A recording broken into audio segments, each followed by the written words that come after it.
Good evening, everyone. You all are or were eagerly waiting for the answer key. This year's paper was a bit different. There's no doubt about that. There are certain questions which are kind of doubtful. Generally, UPSC is known to ask these kinds of questions.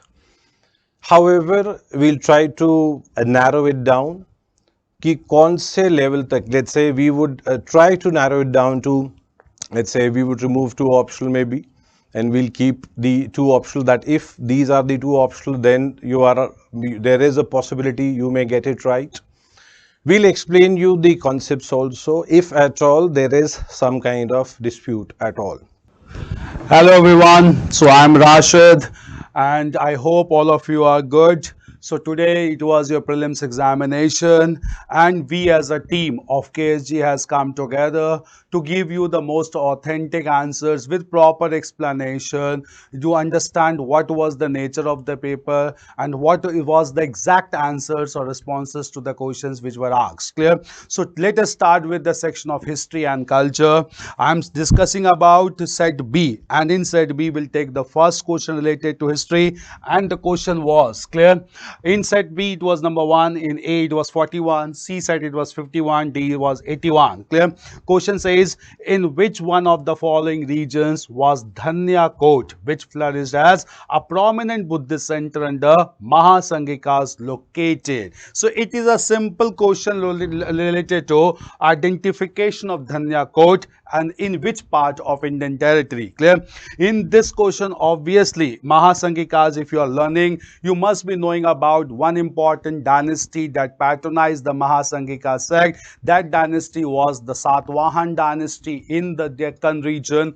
The Satavahan dynasty, it is very important catch to understand that the easternmost limit of the Satavahan dynasty was itself Dharni Kot, located in the region of Amravati, and Amravati was a very flourishing Buddhist center patronized by the Satavahan rulers. Clear? Since Dharni Kot was the easternmost limit of the Satavahans, where they promoted Amravati school, where they promoted Amravati stupa, there they also promoted Mahasangika sects, and Dhanya Kot was a very important region, and therefore it is presently located on the eastern coast of Andhra region. So the right answer to this question would be the region of Andhra. This would be the right answer to be understood. So Andhra is the right region. Clear? In fact, clear, I just want to make it one thing very clear, that such kind of questions has been discussed in our classes also. I'll let you know. Clear?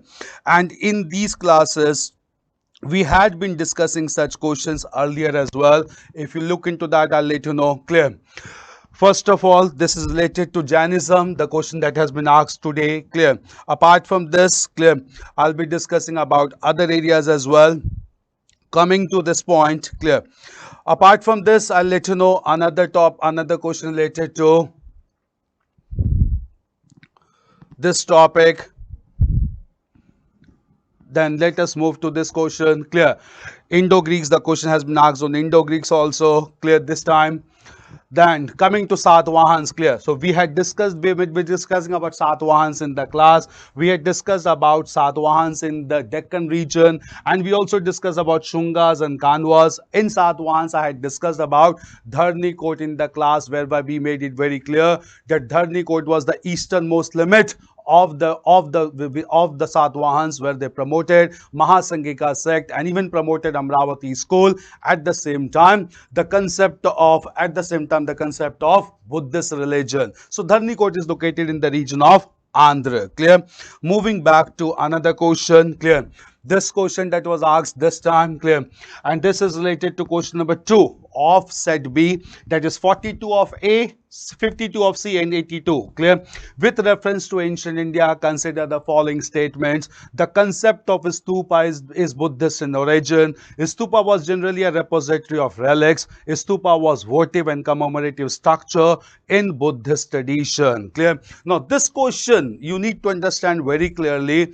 We as a team had a thorough discussion on this question because there was some issues related to one statement of this question, and that statement was the first one itself. Clear? So we need to understand the first statement of this question, that concept of stupa is Buddhist in origin. Clear?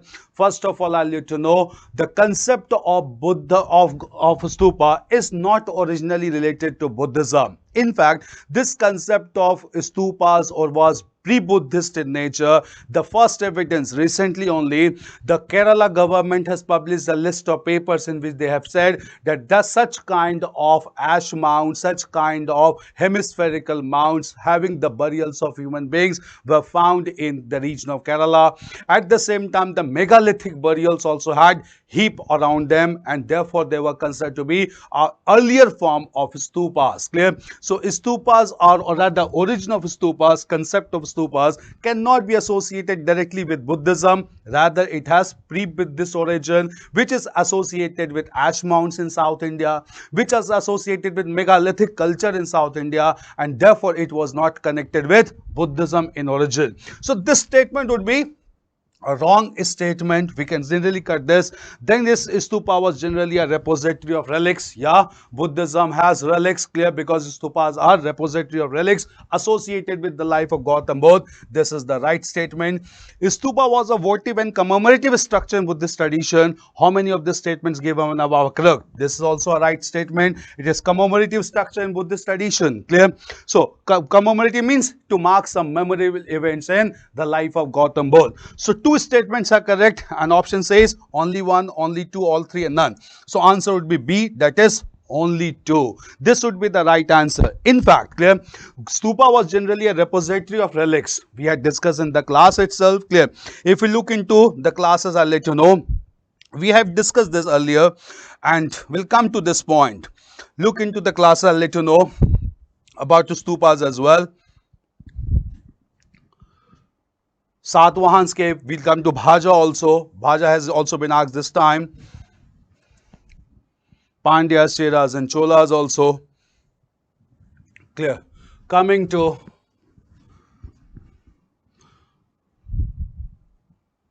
this question.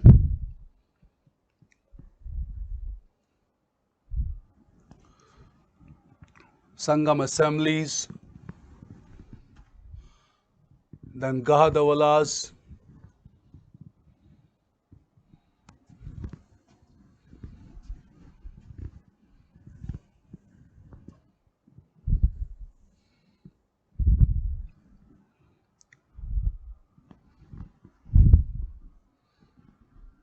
stupa architecture. Look into this question. We had discussed about stupa architecture thoroughly. In stupa architecture, we had discussed about major developments related to stupas.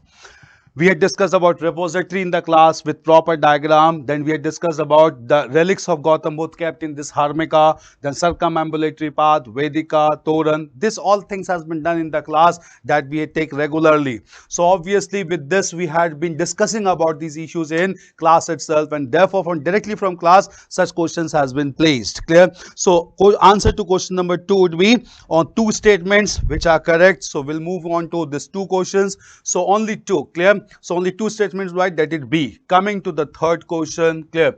Third question is 3 offset A is 43, offset C is 53, of D set is 83. Question says with reference to ancient South India, Korkai, Pompuhar, that is Puhar, clear, and Muchari were well known as port cities. Clear? Muziris was also Muziris, and Muziris was the port city of the Cheras. Clear? We had even discussed this also, and in fact this information is directly in our mentioned KSG notes also. That is a material given to the students, and says other ports of South India were Balita, Kamari, Kolchi, Puhar, that is Pompuhar, then Salur, Paduka, Sopatuma, Markham, clear.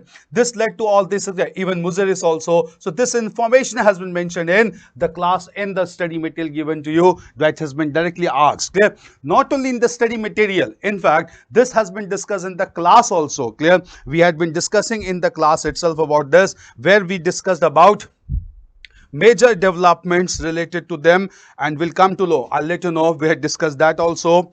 Coming to this question, where we had discussed about this.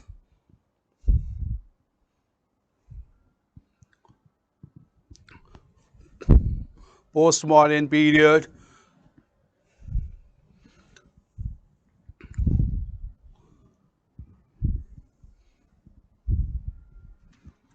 Satwahan's cave.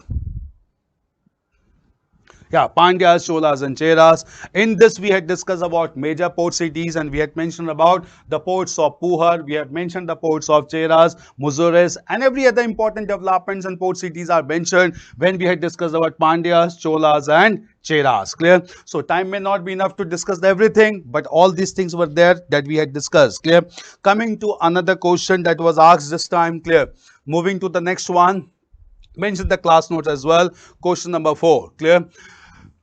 Set A 44, set C 54, set C D 84. Which one of the following explains the practice of vertical as mentioned in the Sangam poems? Clear? Again, I'll let you know, as far as Sangam literature is concerned, we had discussed that Sangam literature is divided into Agam and Puram, that is theme of war and theme of love. In theme of war, clear, normally the heroes are glorified, and all those heroes who won the battle were highly glorified. Those who died could not fall, digest the disgrace, and this question is related to that disgrace only. And that session is kings employing women bodyguards wrong, learned persons assembling royal courts to discuss religion, philosophical matters, young girls keeping watch over agriculture fields and driving away birds and animals, a king defeated in a battle, committing ritual suicide by starving himself to death. This is the right answer to this question, D1, clear. So this is the right answer, king defeated in a battle, committing ritual suicide by starving himself to death, clear. Because Sangam literature mentions about 18 major works and the 18 minor works, clear. In those 18 major works and 18 minor works, I'll let you know, clear. 18 major works, also known as Male Kanakko.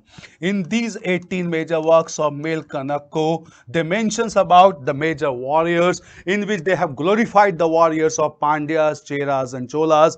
And in this Male Kanakko, clear, they mention about large number of warriors who suffered death, clear, and when they suffered defeat, clear, in order to show their power and in order to show their self-respect, they fasted themselves continuously to die, and that was a kind of self-mortification, clear. In fact, it cannot be denied, clear, that at the same time, this also was influenced by Jain religion, which provides salekhan or self-starvation, self-mortification. This was done, and we had been discussing this continuously, and themes being Agam and Puram, clear. Agam and Puram indicating the theme of love and war, which is mentioned in Sangam literature, clear. So very important themes that are mentioned, that mentions about this term, that is Vatta Kirutal, giving high respect whereby warriors committed suicide if they were defeated in battle, clear. This is one thing. Coming to the next question, that is question number 5, clear. Question number 5 is, consider the following dynasties: 45 of A, 55 of C and 85 of D set, clear. Consider following, that is Hoysalas, Gahadavalas, Kakatiyas and Yadavas. How many of the dynasties established the kingdoms in early 8th century, clear. So you need to understand about early 8th century. Now early 8th century, early 8th century means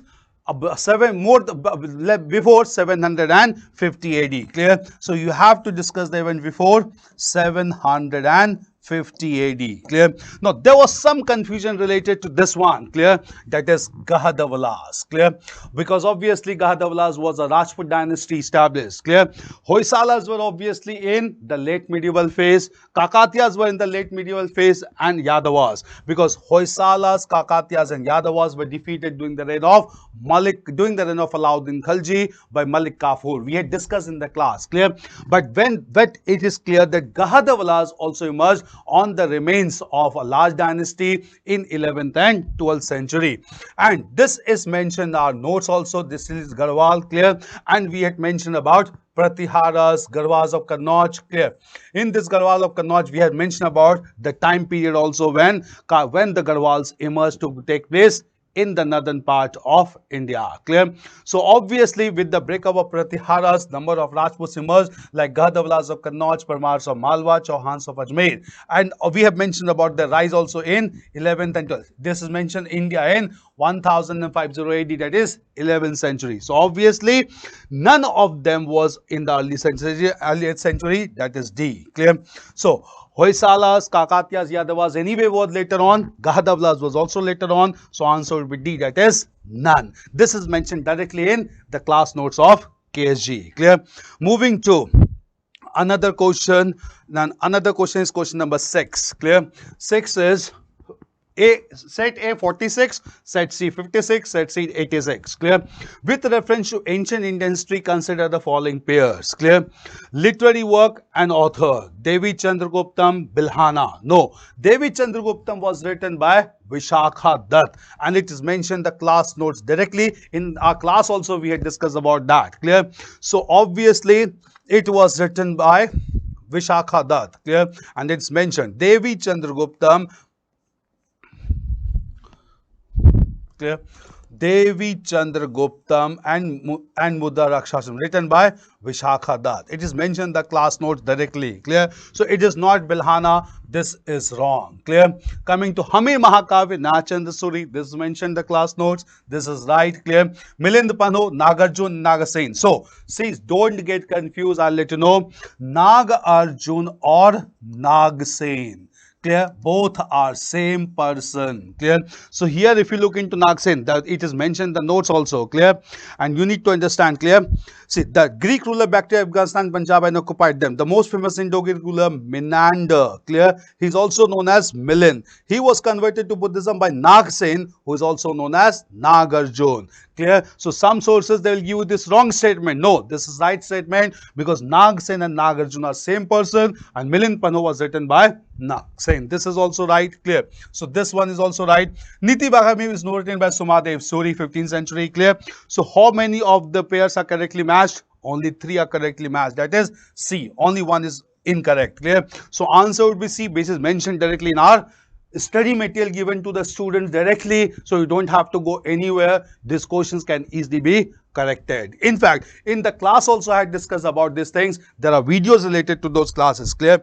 I'll show you those videos as well. Clear? Looking into those videos, I'll show you those videos.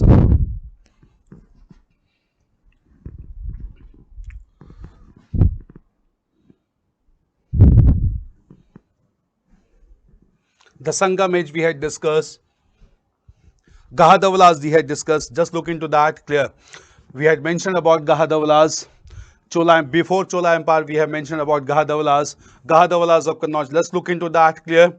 We have mentioned Gahadwalas of Kannauj. Agnikul Rajput, Pratiharas also in the class. It has been clearly mentioned. Clear? Coming to this question. Next is about the Kakatiyas, Warangal. We have mentioned about this dynasty which were defeated. Look into this. Clear? All the dynasties defeated by Alauddin Khalji's reign, where we have mentioned about market reforms of Alauddin Khalji. See, the rulers Kakatiyas of Warangal, Hoysalas of Dwarsamud. It all has been mentioned clearly in the class notes itself. Clear? So, Hoysalas of Dwarsamud, Kakatiyas of Warangal, all these has been mentioned, which was conquered by Malik Kafur under Alauddin Khalji. Clear? So this would be not in the beginning of 8th century we had discussed. Clear? Coming back to another question. So in class notes also, in classes also we had discussed this question. Clear? Moving to question number 7. Clear?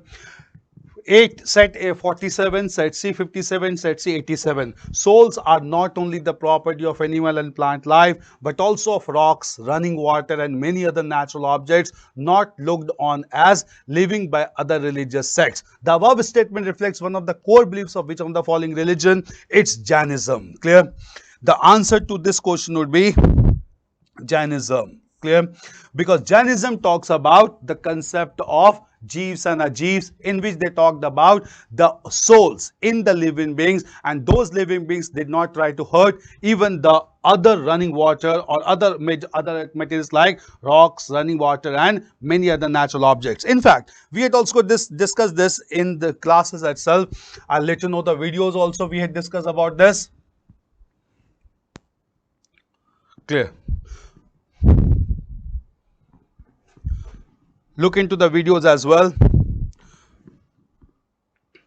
Ajivikas, Jain Council we had discussed. Three jewels, Jeev and Ajeev. Let's look into that video. Jeev biotic community, Ajeev abiotic community, that talks about moksha salvation, and that just talks about theory of karma anekantavad. Clear? In this class, we had discussed clearly about the concept of soul in Jainism, and in this we had discussed that clear that souls are supreme. Clear? And these souls are found not only in plant life but also in rocks, running water, and many other natural objects not looked on as living by other religious sects. So answer would be Jainism. Clear? So answer to this question would be Jainism, that is B option. Clear? Moving to the next question. Question number 8. Set A 48, set C 58, set C D 88. Who among the following rulers of Vijayanagar Empire constructed a large dam across Tungabhadra river and a canal cum aqueduct several kilometers long from a river to the capital city? Its answer is Devaraya first. Clear? So answer to this question would be Devaraya first. Clear? And it is clearly mentioned in our class notes of KSG as well, and as well as in the printed material. The first line itself, clear? KSG material, Devaraya first constructed the dam across Tungabhadra so that he could bring the canals into the city to relieve the shortage of water. Clearly mentioned in the first line of the paragraph itself, and from here only the question has been picked up. Clear? So look into the today's question and look into the material of KSG, whereby this first line is mentioned in the class notes, and if you prepare these materials, obviously nothing would be missed out. So in class notes, in that was printed material, through test, we try to give as much information possible in a power packed manner, so you get questions there. Only thing is to revise those things properly. So answer would be Devaraya first. Clear? Now moving to the next question. Clear? Moving to the next question. Question number 9. Clear? 9th is, who among the following rulers of medieval Gujarat surrendered due to Portuguese? Clear? Now this question is, who among the following rulers of medieval India, medieval Gujarat surrendered due to good? Question number 9, 49 of set A, 59 of set C, 89 of set D. Answer to this question is Bahadur Shah. Clear? The answer is to this question, and Bahadur Shah surrendered this region in 1546 AD. Clear? Why 1546 and why this question has been given? Just to make some confusion to the candidates. Clear? Because in 1509, Battle of Diu was fought. Battle of Diu was fought, and at that time the ruler of Gujarat was Mahmud Beghara. Clear? Mahmud Beghara was the ruler of Gujarat at that time in Battle of Diu. But Diu was not surrendered at this time. Diu was surrendered by Bahadur Shah, who was contemporary of Mughal Emperor Humayun. Clear? Since Humayun and Bahadur Shah began to fight against each other, in order to safeguard himself, Bahadur Shah began to take the support of Portuguese, and to appease the Portuguese, he surrendered set up Diu to Portuguese. Not only Diu, even island of Bassein was surrendered by Bahadur Shah to the Portuguese, which is mentioned in our printed notes also, and I'll show you the line. Clear? This is very important. Clear? Look into this. Hormuz. Clear?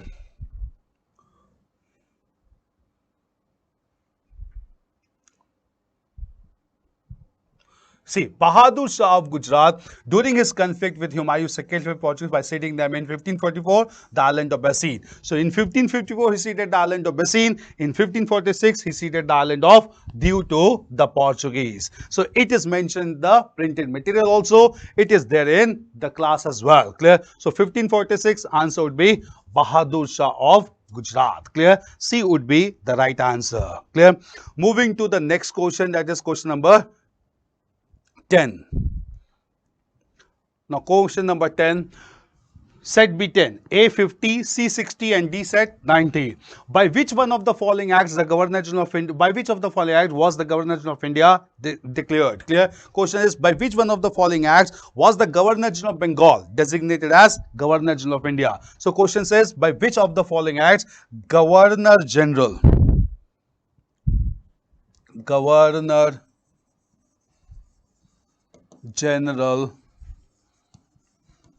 of Bengal became Governor General of India. Governor General of India. Governor General of India. This is Charter Act of 1833. So in the Charter Act of 1833, Governor General of Bengal was declared to be Governor General of India. In fact, we had discussed in this class also, and I discussed this in the marathon class as well. I took a marathon class for prelims and I had a direct question discussion of this on this in the class itself. I'll show you. Clear? So we had a discussion on this. So answer would be Charter Act of 1833. Clear? Now we'll look into this question. Clear? We had a discussion on this as well. 3 jewels. Clear? Cold morning batch, I'll let you know.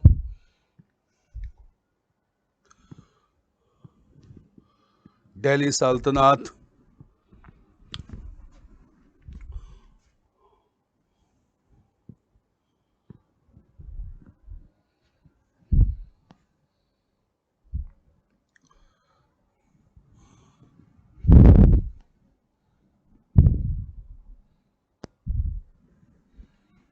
I'll show you the video as well.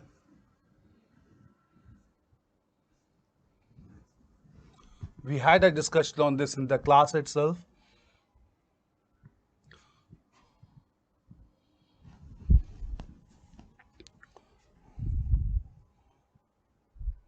Anyway, this is missing right now. It's not coming out, but this was a direct question that we had discussed in the class. Clear? Moving to the next question, question number 11. The 11th question from the set B of the UPSC prelims paper. Okay, so wherever you can locate your own questions in your set, etc., please modify it according to your convenience. Question number 11 says, in a sense, what does the due process of law mean? Okay, this is a very simple question, but also it can mislead you sometimes because the options are a little complicated. First thing that we have to focus on this answer is that the term says essence. What is the essence of due process of law? Essence means a kind of a vital characteristic of something without which that thing does not survive, or that thing loses its meaning or existence. That's the definition of essence. So we don't have to just give a characteristic of the due process of law. We have to give in the essential characteristic of due process of law, which is very important for the concept to survive at all. Okay, and the options given are the principle of natural justice, the procedures established by law, fair application of law, and equality before the law. A very simple, undisputed answer to this question is A, the principle of natural justice. Okay, there are no two ways about this answer going wrong. Point number A is the correct answer. Every time we discuss the due process of law and the difference of the due process of law between the procedure established by law, we identify the differentiating factor between the two ideas as the due process of law having the school of natural justice. Natural justice has two basic components. One is that no person will be condemned unheard, meaning every person has a right to be heard before a court, that he has the ability or his right to make his case before he can be punished. Okay, and second is no person is going to be a judge in his own case. Now, the way that Article 21 is drafted in India talks about life and personal liberty cannot be deprived to any person except by the procedure established by law, which explicitly ruled out the concept of natural justice. Wherever there is a natural justice, wherever you have the right to be heard, there must be someone who would hear you, and that is the judiciary. So another element which is composed with the due process of law is that any kind of a law which is made by the parliament can be reviewed by the judiciary with regard to due process, but it cannot be reviewed by the judiciary if it is a procedure established by law. This is one of the things that came out of the Maneka Gandhi judgment in 1978 by the Supreme Court, when India started moving from the procedure established by law to the due process of law, giving judiciary the right to hear matters regarding procedure and giving citizens right to challenge the law made by the parliament, which deprives them of their life and personal liberty, before the Supreme Court, so that they can be heard that this law is not being applied correctly to them. This was the essence of the Maneka Gandhi judgment in 1978 given by the Supreme Court, which is one of the landmark judgments given by the Supreme Court. And this is what gave Supreme Court the power to interfere in matters in which procedure was not correct or accurate and a person's life and liberty was being deprived to that person. From 1978 onwards, the Supreme Court started interfering in these areas. Okay, so the correct answer, without a doubt or dispute, is the principle of natural justice. These terms which are associated underneath it, the procedure established by law, of course, is the antithesis to the due process of law. It is completely counter to it. It is incorrect. Fair application of law is just a very fancy word which doesn't know what, it obviously doesn't have a very clear connotation to the connection of due process of law, but was more or less given to mislead you. And equality before law is given under Article 14, which is a different and independent concept altogether.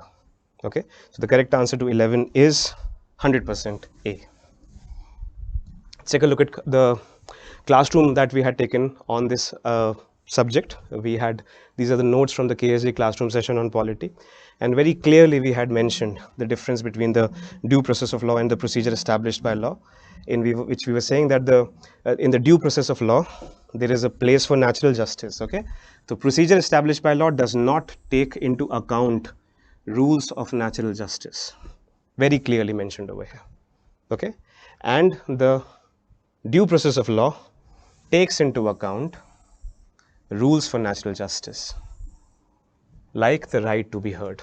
Right, so these are the notes from the classroom session in which we have extensively discussed these concepts, and we have given them as handwritten appendices to the classroom sessions. Right, so this is something that we have covered very, very clearly and extensively, and I had mentioned the relevance for this in the prelims examination.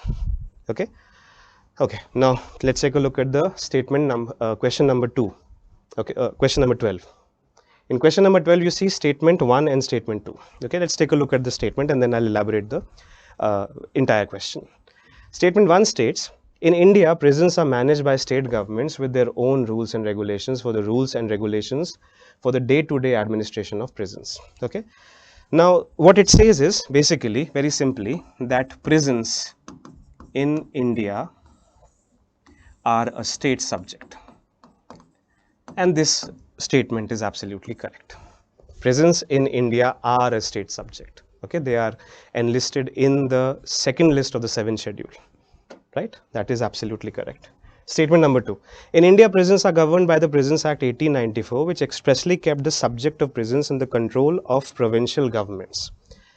This is a bit of a tricky question, and not really tricky because the information about it is very clear. But the way that the statement has been drafted leaves room for some dual interpretation. Okay, so let me just in a very short format elaborate for you how to take a look at this. Now, the Prisons Act 1894 was enacted by the British Parliament to regulate the activities of prisons in India, how the prisons are going to be managed and how funds are going to be devolved for the rehabilitation of prisoners, etc., etc. It was in 1894 that the British Parliament put the subject of prisons in India under the Prisons Act 1894. But in the 1894 Act, the subject of prisons was given to the central government. It was not in the hands of the provincial governments. Naturally, because if you leave it at the hands of the provincial governments, the Britishers, since they had a lot of political prisoners that they were in a way taking into custody, they wanted a kind of a central regulation and control of the prisons inside the entire India because of the enormity of the political prisoners which were taken by the Britishers. So it was completely in the hands of the central government. During the waves of Indian national struggle, by the time Government of India Act 1935 was enacted, which was a kind of an act which was supposed to give certain rights of self-governance to India. By the time GOI 1935 was enacted, as a reform, the activities of the central government were given from, the activities of managing prisons were given from the central government to the state governments, or what were at the time known as provinces. Okay, so there are 2 points that I can make about here. Number one, in 1894, at the time when the Prisons Act was passed, prisons was a subject which was controlled by the central government. But in 1935 Government of India Act, it was in that act that prisons was moved from the central list to the state list. Clear? We have this kind of information clear. We can read the question and then get to know what the answer could be. Now, if we read it like this, in India, prisons are governed by the Prisons Act 1894, which expressly kept the subject of prisons in the control of provincial governments. Now, if we read it like this, that did 1894 Act expressly keep the subjects of prisons in the provincial subject, then it is going to be incorrect. Then you have only statement 1 which is correct. Okay? But if we take a look at it in a different interpretation, that the Prisons Act 1894, including the 1935 Government of India Act, would keep the subject of prisons expressly under the control of the provincial governments, the answer could be correct.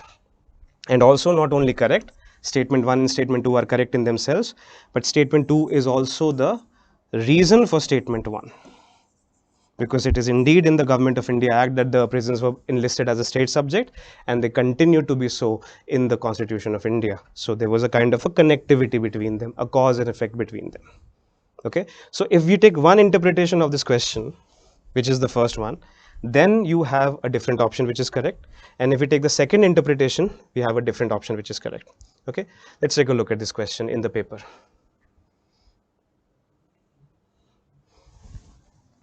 Okay, you take a look at question number 12. You have statement 1, statement 2.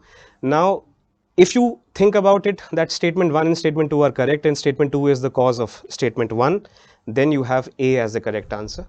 But if you think that the statement 2 is in itself incorrect because of the term expressly kept the subject of prisons in the control of provincial governments, which in my opinion, it did not expressly do it.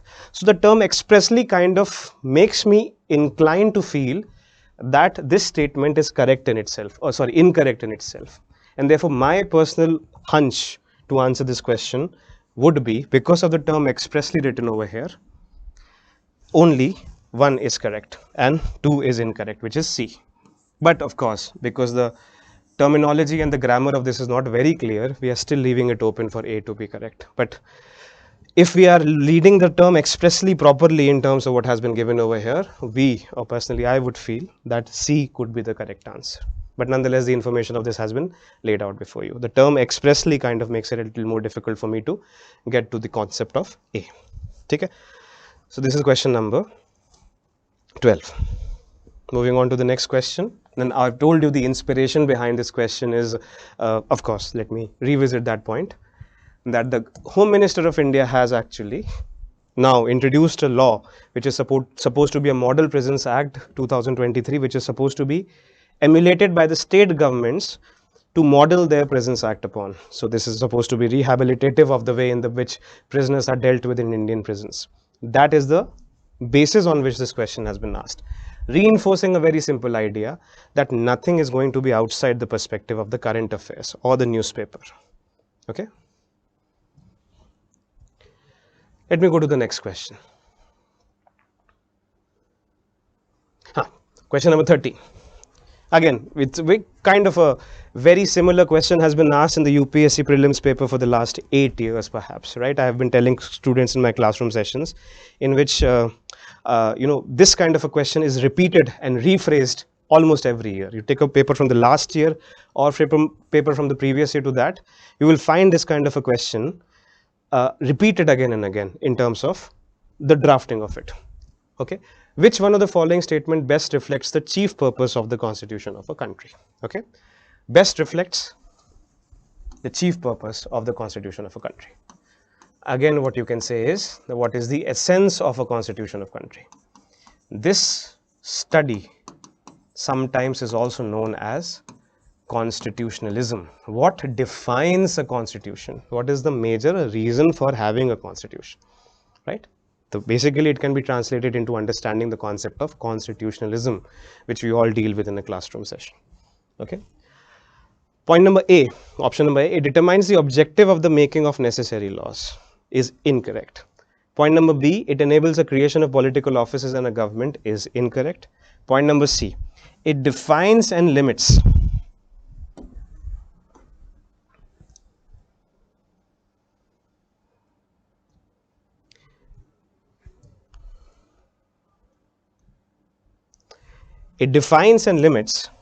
the powers of government, is absolutely the correct answer.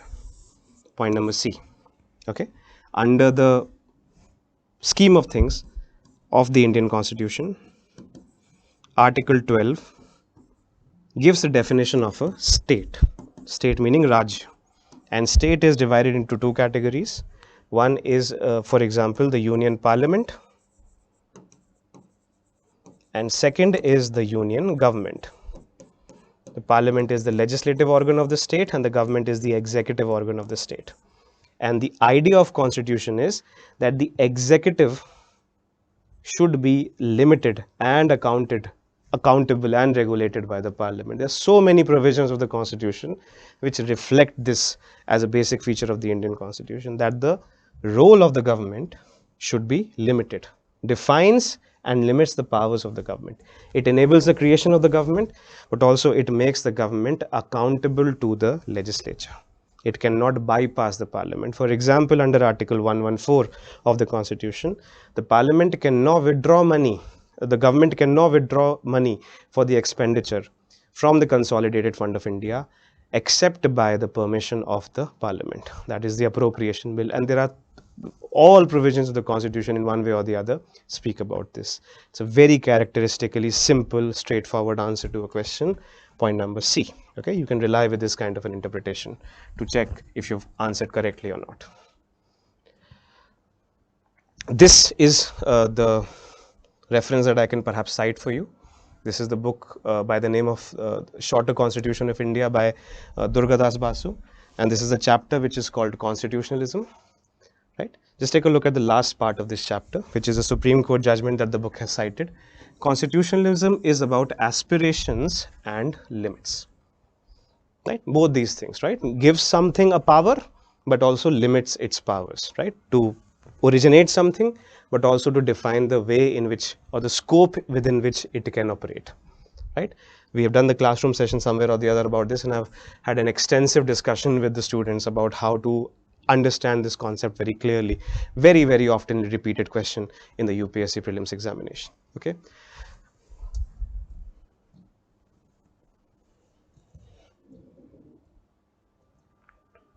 If you take a look at, for example, the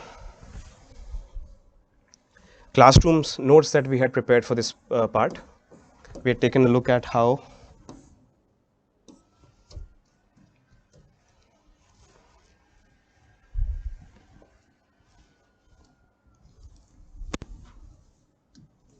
just excuse me for 1 second.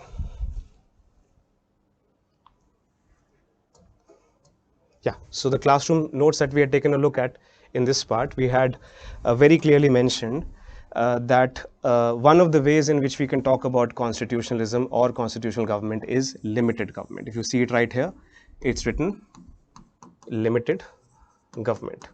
A government which is limited by the legislature or the executive.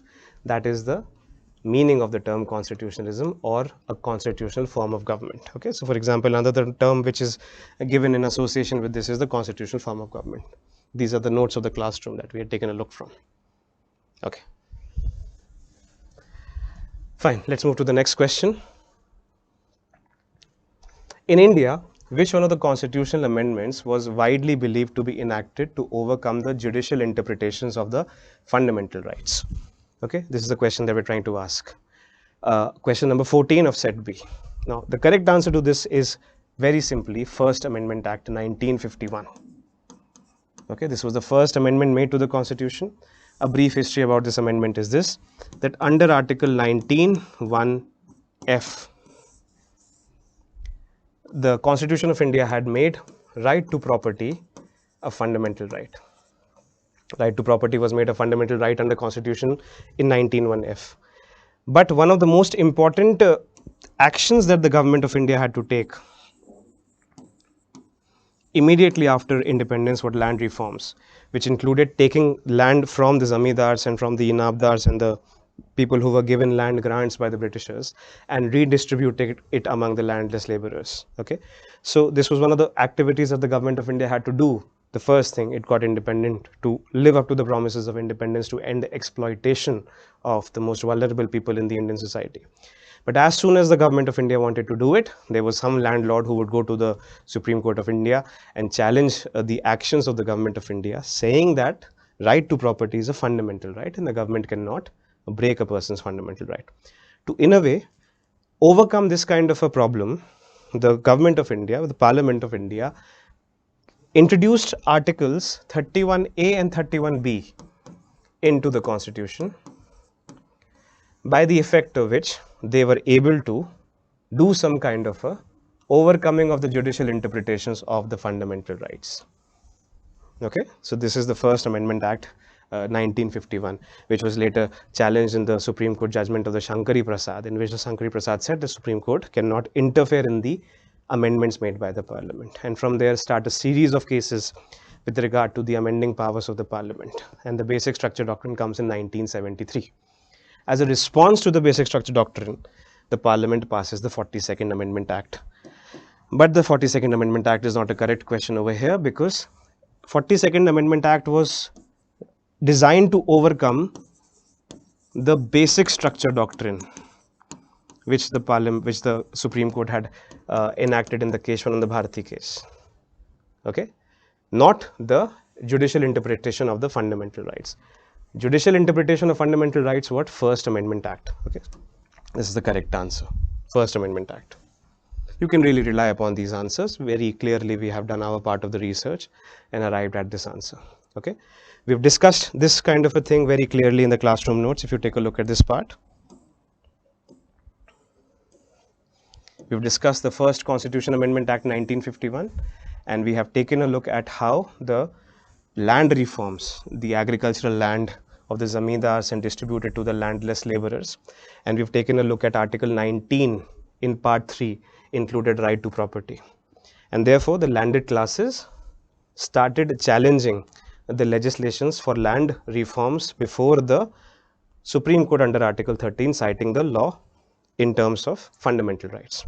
To overcome this, the government of India, the Parliament of India, had enacted the first Constitution Amendment 1951, right? Again, a part of what we had discussed very clearly in our notes at KSG. Okay, we come to the next question after this. Question number 15. Consider the following organizations, bodies in India. Now, this was really a very simple question. Okay, you have a National Commission for Backward Classes, which is a constitutional body. Yes, it is a constitutional body which was recently in news. This is a constitutional body which has been introduced in the Constitution by a Constitution Amendment Act, and the article for this existence is 338B. This is also known as the Permanent Commission for Backward Classes.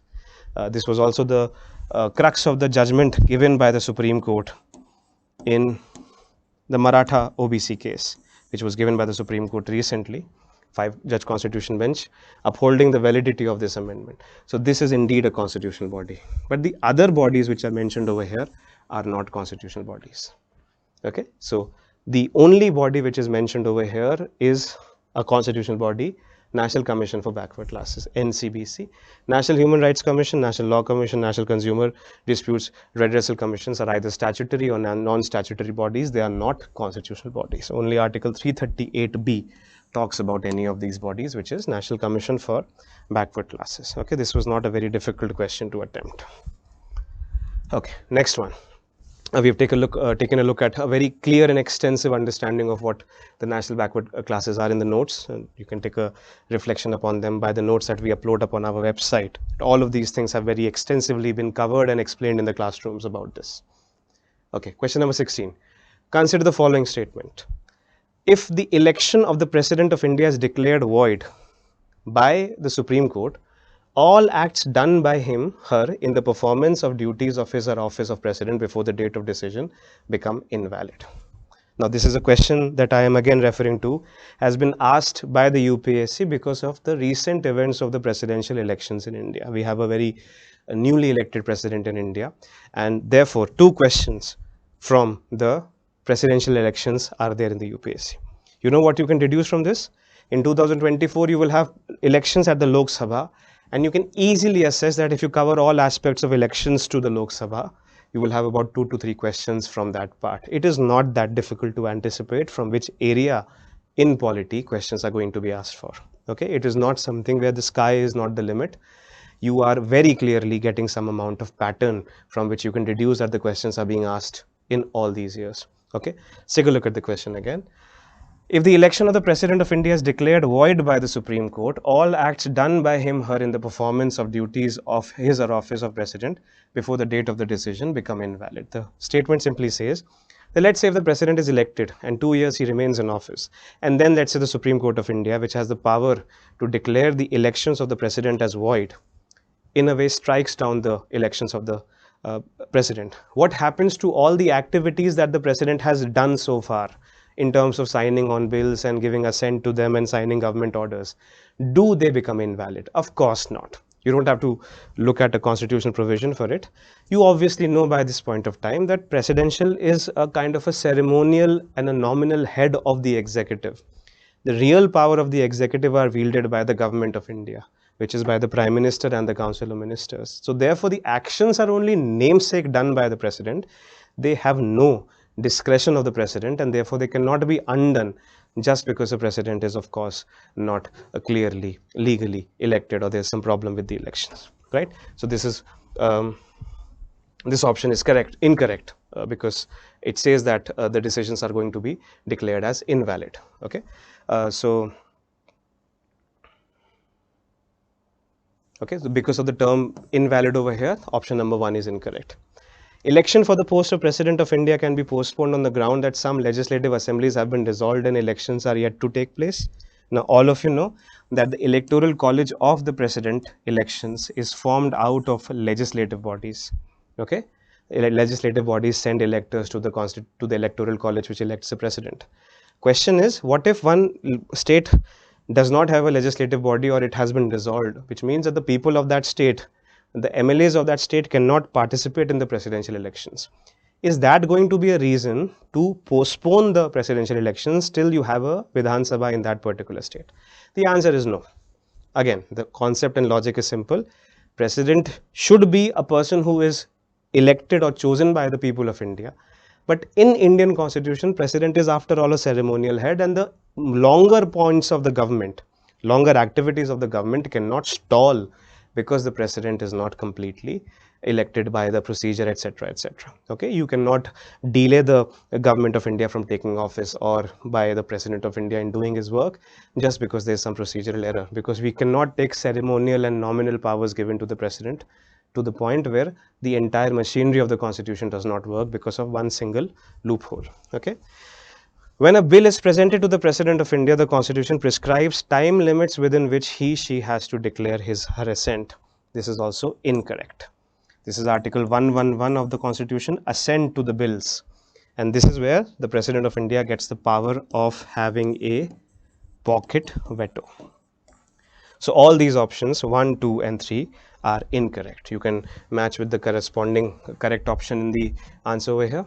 We can take a look at Article 71 of the Constitution of India, which I have put over here as a screenshot. It very clearly says, Article 71 clause 2,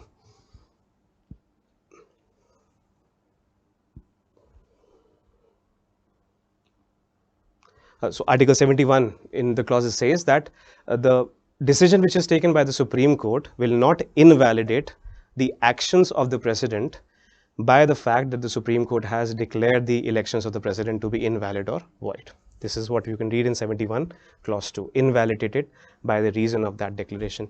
It is explicitly given in the Constitution. And further, you have a Supreme Court judgment which makes this point very clear.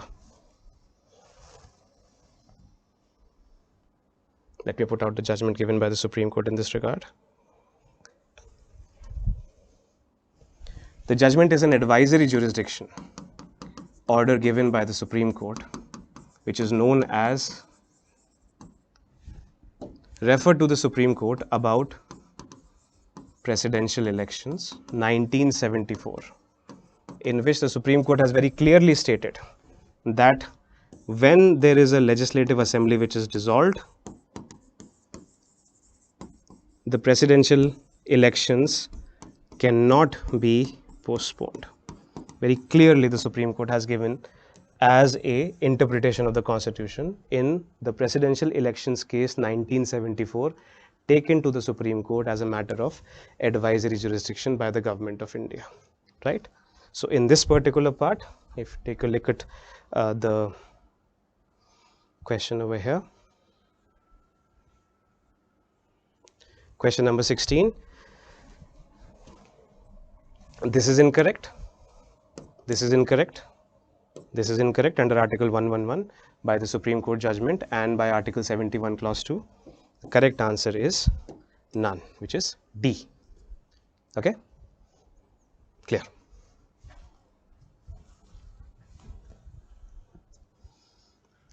Right. Now we come to question number 17, which was also, I think, one of the most difficult questions in the prelims paper. It was a really difficult question because of some, not because it was a difficult question per se, but because of the confusion that has been created around the term finance bill and financial bill, etc., etc. Okay, so let's once and for all clarify while we are dealing with this. With reference to the finance bill and money bill in the Indian Parliament, consider the following statements. Okay, so you have finance bill mentioned over here and money bill. Okay, let me at the outset very clearly distinguish to you what is the difference between finance bill and a financial bill. Okay, this is a kind of a trick that the UPSC has played this time, which I have kind of foresawn in the classrooms. Okay, when the Lok Sabha transmits financial bill to the Rajya Sabha, it can amend or reject the bill. It is correct. If it is a financial bill under Article 117 of the Constitution, the Rajya Sabha has power to pass financial bills. It has a power to vote upon the financial bill and pass or fail the financial bill, if it is a financial bill. Okay. When the Lok Sabha transmits money bill to the Rajya Sabha, it cannot amend or reject the bill. It can only make recommendations. Okay. This option is in itself correct. In the case of disagreement between the Lok Sabha and the Rajya Sabha, there is no joint sitting for money bill, but a joint sitting becomes necessary for finance bill. Okay. Now let's say if I had to put financial bill over here, I'm just trying to kind of elaborate upon this. If I put financial bill in place of finance bill everywhere, then this option is going to be correct, but this option is still going to be incorrect. But the fact is that finance bill is not financial bill. Financial bill is given under the Constitution under Article 117. Okay, finance bill specifically means a bill. Let me just explain to you this very briefly. You have the Consolidated Fund of India. The money which has to be taken out of the Consolidated Fund of India as a part of the annual financial statement, which is also known as the Union Budget. The money which the Government of India withdraws from the Consolidated Fund of India with the permission of the Parliament, because Parliament is the custodian of the Consolidated Fund of India. The money which is withdrawn by the Government of India from the Consolidated Fund of India with the permission of Parliament is done by the passage of a bill which is known as Appropriation Bill, given under Article 114. Okay. Now, since the money has been taken out of the Consolidated Fund of India, there is going to be some amount of money which has to be put back into the Consolidated Fund of India. Okay. So in economic terms, this is known as expenditure, and the money which has to be taken back into the Consolidated Fund of India is to be known as receipts. Now, receipts, of course, are going to be taxes, which basically means revenues, that how much the government is going to collect the income tax, the direct taxes, apart from the income tax, etc., etc. Okay, that has to be taken from the people of India. The bill which it has to pass to get money from the people of India into the consolidated fund of India at the time of the budget is known as a finance bill. Okay, this is number one. And second point, which is more emphatically driven over here, that finance bill is actually a money bill. You have been given the definition of money bill under Article 109 of the Constitution, 110 of the Constitution, and 109 has a procedure for passing the money bill. Finance bill is a kind of money bill, and the same procedure which applies for the passage of the money bill applies for the passage of finance bill. Finance bill, I emphasize, not financial bill. Financial bill is different from finance bill. Now, this is a one single trick on which the UPSC has twisted this entire question and made it very difficult for everyone to perceive. Okay. When the Lok Sabha transmits finance bill to the Rajya Sabha, it can amend to reject the bill. This answer is incorrect because finance bill is a money bill and you cannot do the same thing with the money bill. When the Lok Sabha transmits money bill to the Rajya Sabha, it cannot amend or reject the bill, it can only make recommendations. Yes, this is absolutely correct because this is only given it about the money bill. In the case of disagreement between the Lok Sabha and the Rajya Sabha, there is no joint sitting for money bill, certainly, but a joint sitting becomes necessary for financial bill. No, it does not, because financial bill is in fact just a type of money bill. Example, for example, a sparrow is a kind of a bird, financial bill is a kind of a type of a subspecies of a money bill. That's basically very simple to understand. And every year the government of India puts out a financial bill to get a sense of what taxes have to be taken out of the people of India to replenish the consolidated fund of India after it has been withdrawn from, to give a kind of a money for the expenditures under the budget.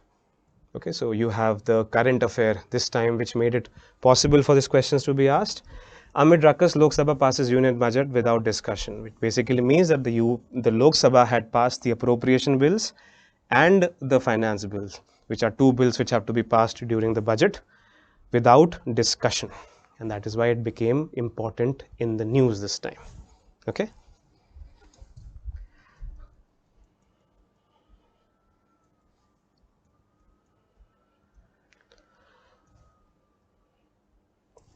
Here is a very simple, class note again upon finance bill.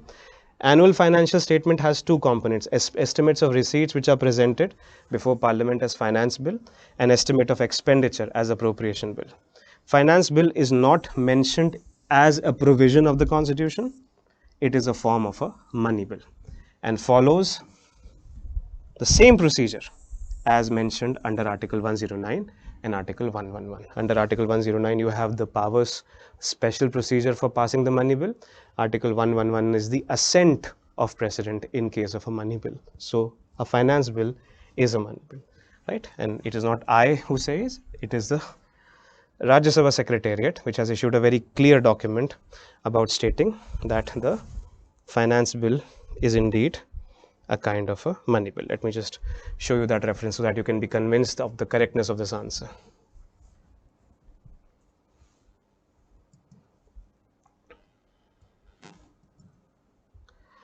This is a document released by the Rajya Sabha Secretariat, Practice and Procedure, Financial Procedure, okay, released by the Government of India, Rajya Sabha Secretariat.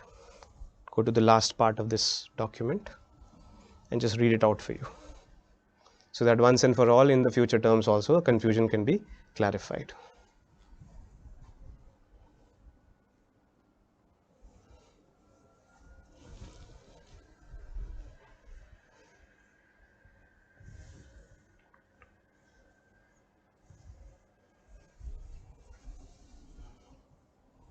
Here, take a look at this. The finance bill, which is introduced in Lok Sabha immediately after the presentation of the budget by the Minister of Finance, is passed by Lok Sabha and transmitted to Rajya Sabha after the passing of the appropriation bill. It is also certified as a money bill. This basically means that finance bill is a kind of a money bill, a type of a money bill, which is very clearly laid down by the Rajya Sabha Secretariat in the official document it has released upon the financial procedure inside the Rajya Sabha. This is a Government of India document. Okay, so the correct answer to this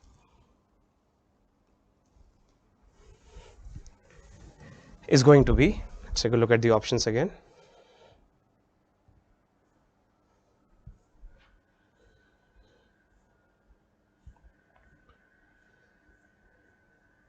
The correct answer over here is, with reference to finance bill, you have one is incorrect because it is not true for money bill, 2 is correct because it is true for money bill, and 3 is incorrect because it is not true for money bill, and therefore the only option is 2, and therefore the correct answer is 2 only one. Only one of these options is actually correct, which is option number 2. Okay, clear? So this is the question on finance bill, which I wanted to spend some time on just to give you a sense of clarity about the subject. Okay, now we come to the next part. Question number 18. Once the central government notifies an area as a community reserve, this was a question which was, very technically focused at the forest services, a question which had some amount of polity into it, but also a very ingrained knowledge of what was happening in the forest sciences would enable you to answer this question. So this was a little bit of a difficult question because also in the current affairs it was not very clearly given. Now, once the central government notifies an area as community reserve, the chief wildlife warden of the state becomes the governing authority of such forest. This is correct. Hunting is not allowed in such area. This is incorrect.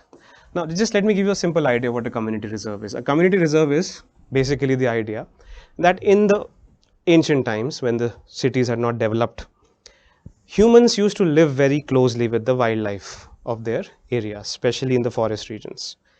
And that was considered as a formula about how the humans and the wildlife had found a kind of an ecological equilibrium, a homeostasis with each other. So if the idea of a community reserve is that if humans can live with the wildlife just like it was a community, it would be a good logic or a formula to protect the wildlife, right? That's the whole idea about this entire thing about wildlife protection.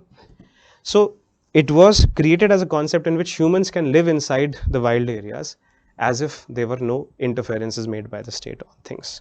Okay. Now, hunting is not allowed in such an area is not going to be correct because you will have some amount of hunting always when humans are going to live specifically in areas which are forested or which are occupied by the wildlife. There could be a possibility that some areas in hunting, some specific species of animals which are extinct or endangered or precious, they may not be allowed to be hunted, but a blanket ban upon hunting is something that we cannot deduce from this part. So this is going to be incorrect. 3. People of such area are allowed to collect non-timber forest produce. Now this statement again is something which we cannot be very clearly sure about because non-forest produce would include minerals. Minerals meaning the coal and oil which is present underneath the ground in the forest some time, and obviously the people of that region who are living in that region will not have an access to the non-timber resources like minerals, etc. So this is also going to be incorrect. People of such area are allowed traditional agricultural practices. Since they are living in a community with an ecology, this is correct, right? So our analysis of this is going to be 1 and 4, which means that only 2 options are correct from the 4 options which are given over here. Okay, so let's take a look at the paper on this.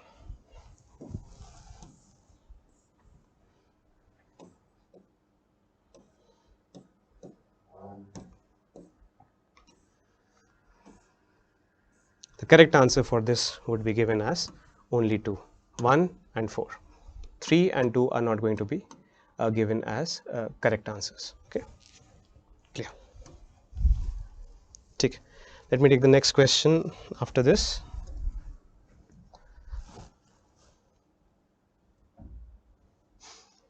Okay, this is another question which is directly from the Constitution of India. We can very clearly refer to it from the Constitution of India directly. With reference to the scheduled areas in India, now you would know, for example, 5th and 6th schedules of the constitutions talk about what is known as scheduled areas. Right, 5th and 6th schedules of the constitution talk about the scheduled areas.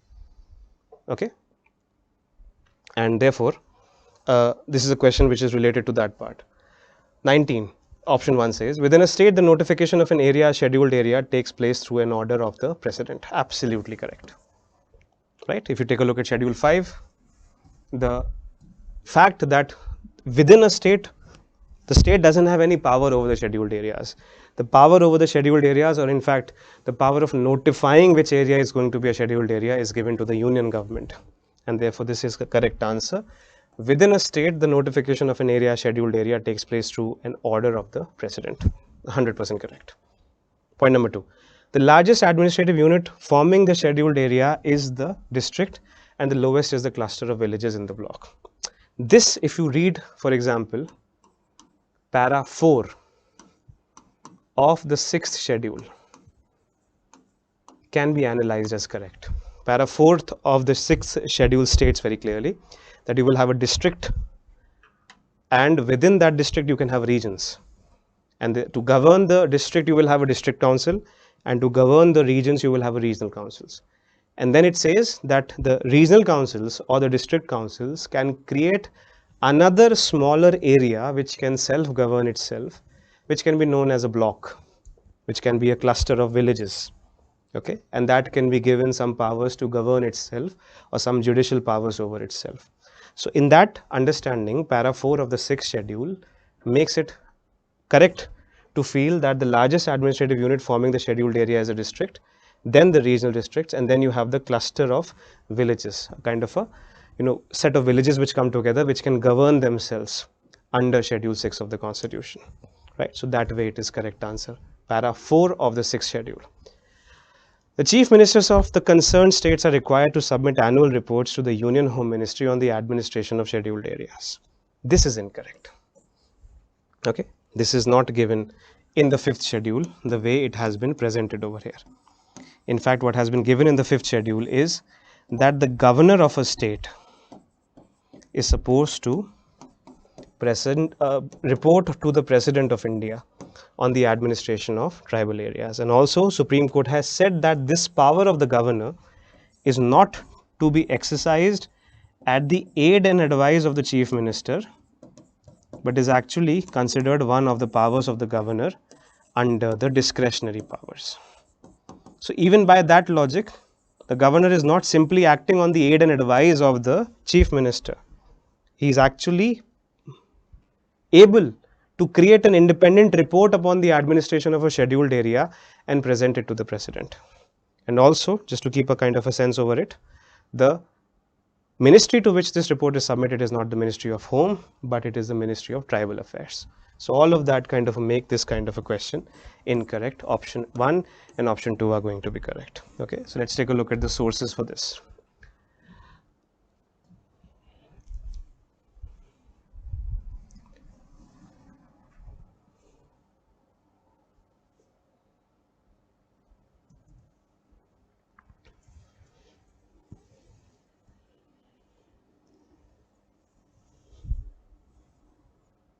Here, take a look at this.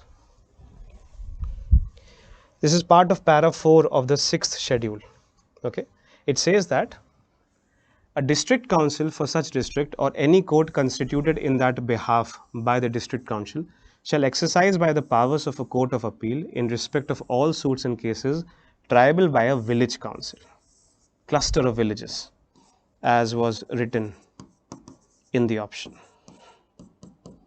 And these cluster of villages have adjudicatory powers and also they have administrative powers. But they can have adjudication over their matters, but also they can have administration over their matters.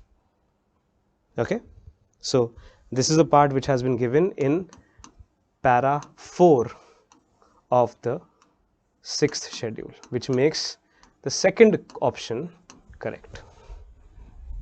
Okay, let me take you through the another source for marking the governor's report.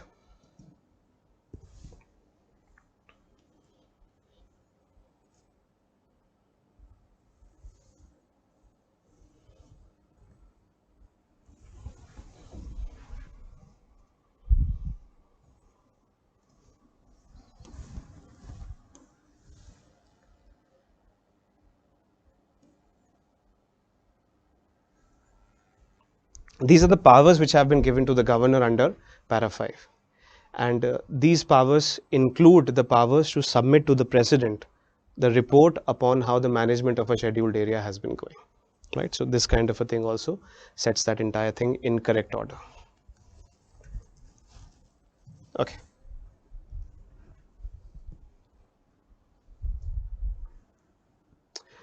We have covered the subject of scheduled area extensively in the classroom session, and we had given very clear notes about what was included in the governor's power in the 7th schedule, in the 6th schedule and the 5th schedule, which are with regard to how the powers of the governor are there to give a report to the President of India.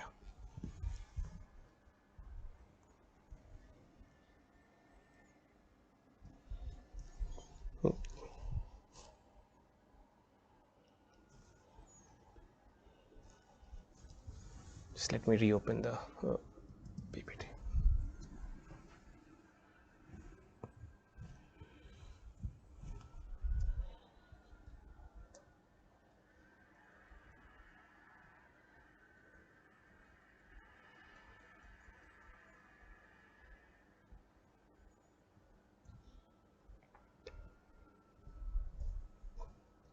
Yeah, so if you take a look at this part.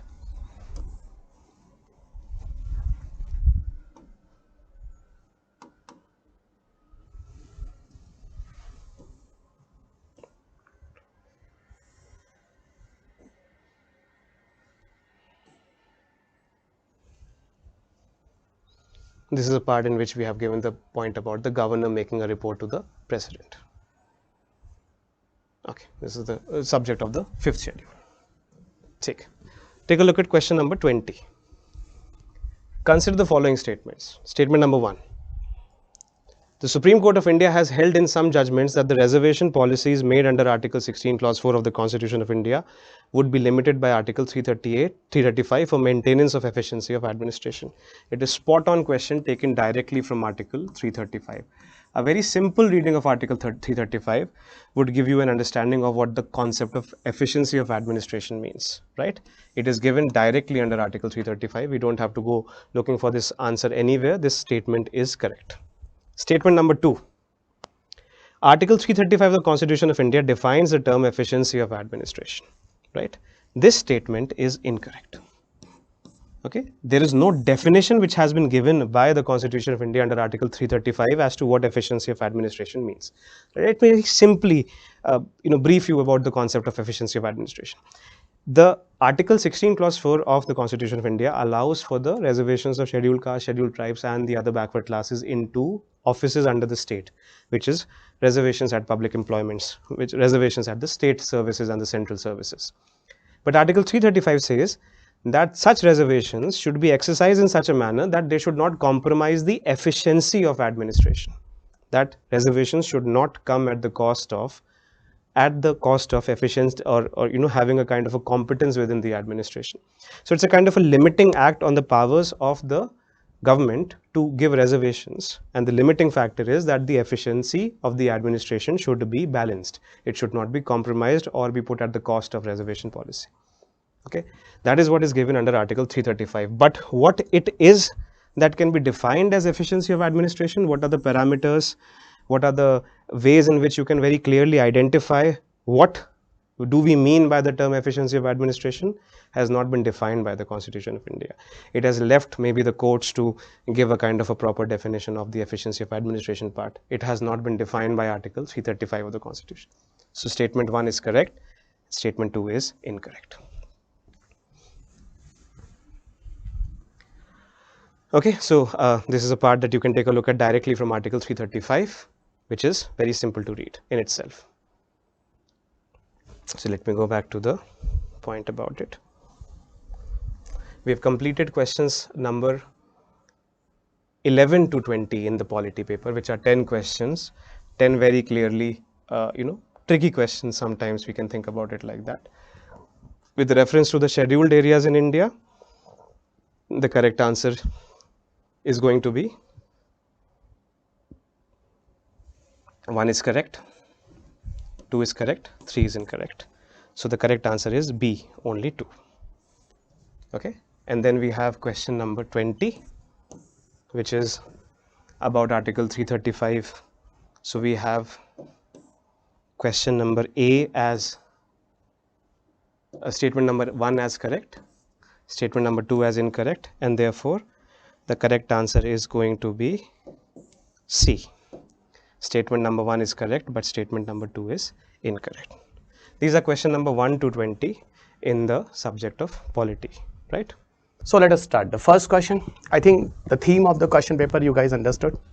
It's a different set paper, set A, set B, set C, set D. I have a set B, and in set B, this is the question number 21. This is the first question over of science and technology. Got it. Consider the following statement. Statement 1. India, despite having uranium deposits, depends on coal for most of its electricity production. Second statement. Uranium enriched to the extent of at least 60% is required for the production of electricity. Which one of the following is correct in the respect of above statement? First of all, try to understand. This is totally and totally conceptual question. This is totally and totally static questions. Okay, coal is not going to start India in 2022. Uranium India is not started to use in 2022. It's a general questions, static questions. Okay, I just want to tell you guys, whenever I have discussed the current, static portions inside the classroom program, I spoken you always like India have a uranium reserves. But our uranium is not a quality uranium. That is the reason India is importing uranium from the other country, and this is the reason India want to be member of NSG. Okay, so maximum productivity in India, even in the case of power sector, the source is coal. तो ये वहाँ पे पहला जो statement है, despite having uranium deposit है, ये बात तो सही है, depends on the coal for the most of its electricity production. That is absolutely right, and this is the entirely static parts. Second statement as UPSC has, uranium enriched to the extent of at least 60% is required for the production of electricity. Direct this question came from the classroom discussions, and that proof I can give you through the help of some classroom wala jo material hai, that photographs. I'll show you scanner copies, and side by side the discussion that I have taken in the online classes also, so that I'll prove you guys. Even I told you in that time, those uranium people are using for electricity generation or power or atom bomb formations. Either uranium you can use for constructive purposes or destructive purposes. दोनों case में uranium के जो enrichment होते हैं वो अलग अलग होने चाहिए. Enrichment means the concentration of uranium in the overall of uranium reserves, जो स्पेसिफिक होना चाहिए, जिसके बेसिस पर we are utilising the uranium for electricity or atom bomb. वो क्या है, that I show you here in this discussion. देखो ये एक क्वेश्चन पेपर है जो कि डिस्कशन है क्लासरूम का, जो मैंने मार्क भी किया. It's entire one of the students copy. Classroom discussion में जो हो रखा है, that you can see here right now, जहाँ पे साफ साफ मैंने बढ़ाया हुआ कि अगर you want to use uranium, okay, 3 stage of nuclear energy programme, okay, 3 stage nuclear energy programme that is developed by Homi Jehangir Bhabha, that is entirely based on the nuclear fission concept. Okay, वहाँ पर मैंने बोला भी था कि Martin Klaproth has discovered the uranium, जो 6 isotope of uranium जो nature में अवेलेबल था. उसमें यूरेनियम 235 जो होता है वो 0.7204% होता है. ओके, इस यूरेनियम 235 को we people are doing the enrichment. Enrichment करते हैं, उससे कॉन्सेंट्रेशन को बढ़ाते हैं. वो एनरिचमेंट जब हम 3% तक ले जाते हैं तो हम उसको यूज़ करते हैं इलेक्ट्रिसिटी के लिए. And inside the UPSC option it is telling us 60% is required. ये गलत है. 60% के आसपास तो आप एटम बम शुरू कर देते हैं. Okay, so ultimately here the statement is 3%, that is directly came from the classroom discussions. आप पूरी ज़िंदगी साइंस एंड टेक्नोलॉजी को करंट कहते रहेंगे और यूपीएससी कुछ और ही कर रहा है पिछले 6 सालों से. Okay, now come here guys. So it's just an idea whatever the UPSC has done in your paper. देखो ये चीज़ें जो है even I have discussed inside the classroom program also. और यहाँ पे देखो I already have discussed in your paper.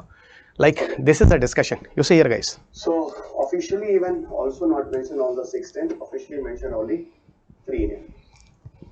So it's already discussed here, different isotope of uranium in online classes I have already covered it, और ये सारी चीज़ें अगर you will go in the content part that I have provided you all of you, या recommended my books वगैरह जो मैं आपको कहता हूँ, क्वेश्चन वहीं से आए directly. You see here guys.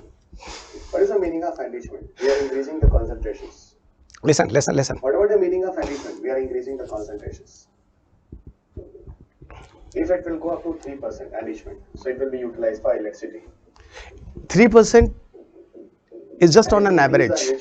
Even 0.7% से भी आप शुरू कर सकते हैं, but power generation capacity will be not so much good. 80 to 90% you can. 3% is the maximum limit I am telling you, जो average use करना होता है. 40% enrichment up to 35 can be also used. Even in the previous lecture during the discussion of biogas, I told you 40 to. So it was just a brief guys, those I wanted to show you.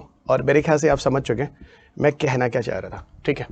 So it's a question like which answer will correct, तो you guys know very well. यहाँ पे ultimately one statement is right and the statement 1 is the right and statement 2 is wrong because they mention uranium enrichment is around 3%. Okay, paper was good for those aspirants जो subjects को concept की तरह समझते हैं. Okay, those people want to learn the subjects. Paper was not good, even easy for that person जो subjects को वो वो 4 घंटे में ख़त्म कर दें. Okay, even the 4 घंटे वाले views बहुत ज़्यादा होते हैं, but the subjects अगर understanding चाहिए तो it will take time guys. Okay, fine. So that I am telling you. Person to person, many people have a very wonderful question. They have made it, and many of the even if the response I got it like many. See, it is a proof, guys. Ki what about kind of discussion we have done here? Okay, and our team has done the entire discussion here. You people can understand very well कि आपको questions किस तरीके question UPSC में direct आ रहे हैं. Got it? We can see question number 22. Consider the following statements. Statement 1 is marsupials are not naturally found in India. Now, this statement is incorrect. Are not naturally found. That statement is correct. And as far as marsupials can thrive only in montane grassland with no predators. Now, that's incorrect. Why? Marsupials would be present in the arid and semi-arid areas. We can see mostly marsupials are endemic in Australia. Generally, they are endemic in Australia. And there are predators. For example, the cats, foxes are predators of marsupials. So this is a question which we have discussed, which we haven't discussed earlier, but has been asked in your examination. And this is one question that you have to know. So the first question, first statement is not found in India is absolutely correct, but the second statement is not correct, and neither we can see that's the correct explanation. Statement 1 is correct, but statement 2 is incorrect. So we can see the correct answer for this is what? The correct answer is C.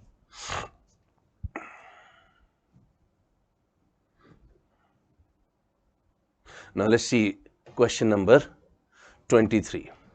Now we have discussed also in the PT Marathon class about invasive species, and a number of invasive species we discussed. For example, Parthenium we discussed for India, then we discussed Lantana, etc. Water hyacinth we have discussed also blue pine as invasive species in India. A very simple question on invasive species they have asked you, although invasive species specialist group that develops global invasive species database belongs to which one of the following organizations? And the correct answer is what? The correct answer is A, the International Union for Conservation of Nature. IUCN is the correct answer. That you have to know.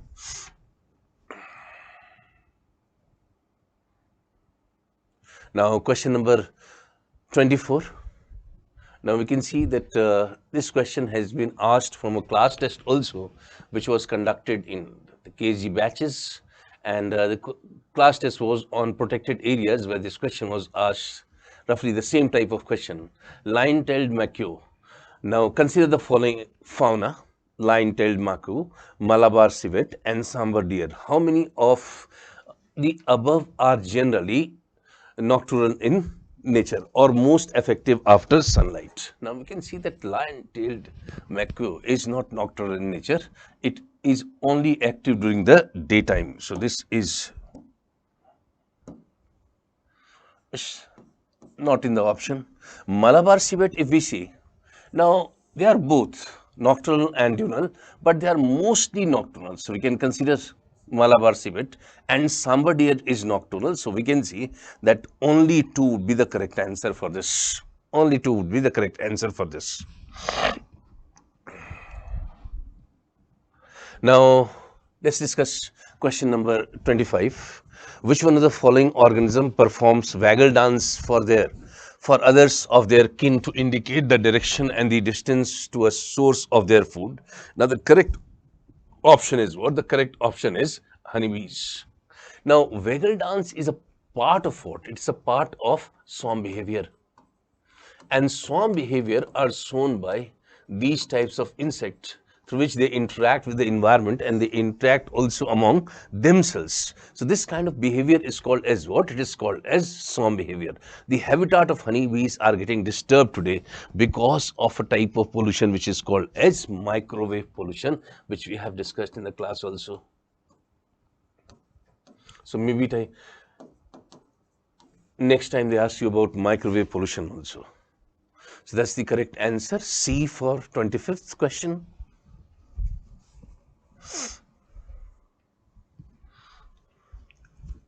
Now, question number 26, consider the following statement. Some mushrooms have medicinal properties. Some mushrooms have psychoactive properties. Some mushrooms have insecticidal properties. Some mushrooms have bioluminescent property.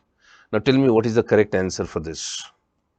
Only 1 is correct, or only 2 is correct, only 3 is correct, or all 4 are correct according to you? Tell me, I'm waiting for your reply. Any one of you, what is the correct answer? Now, the correct answer for this is what? The correct answer for this is D, all 4. Because see, mushrooms are responsible for reducing the cholesterol level. Mushrooms are not only responsible for reducing the cholesterol levels, they also have psychoactive properties. And we can see that as far as mushrooms are concerned, now in mushrooms there is psilocybin present, which is responsible for its psychoactive property. Now also in mushrooms we can see that some mushrooms have insecticidal properties. They are responsible for consuming insects also, and reducing the power of insects, not consuming insect, reducing the power of insect. Some mushrooms have bioluminescent property because oxyluciferin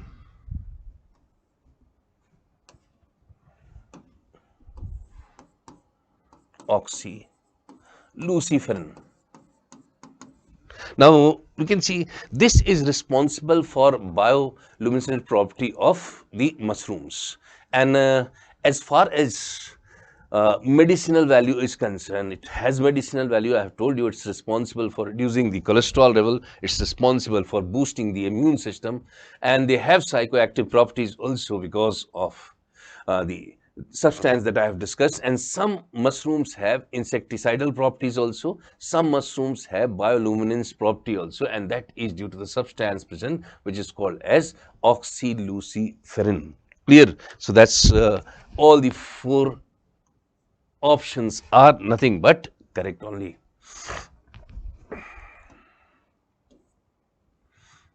Now consider the following statement related to the Indian squirrels. They build nest by making burrows in the ground. That's absolutely wrong, because they are responsible for making burrows in the ground, but they make burrows in the ground. Why? To hide their food. So the purpose here is to hide their food. They store their food materials like nuts and seed in the grounds. That's correct. And for this purpose, they build burrows. But they built nest where? They built nest in the branches of trees. They build nest also in the tree trunk. And they are also responsible for building nest in electricity boxes, you can see. So these are the areas where where mushrooms are responsible, and they are omnivorous. That's true, because they not only are responsible for consuming fruits and nuts, but they are also responsible for consuming some animals. So for example, eggs can be consumed by them, chicks can be consumed by them, so they would be considered as omnivorous also. So you can see that the option 3 is correct.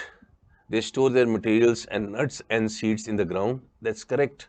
But the first statement is incorrect. So only 2 would be the correct answer. Only 2 would be the correct answer.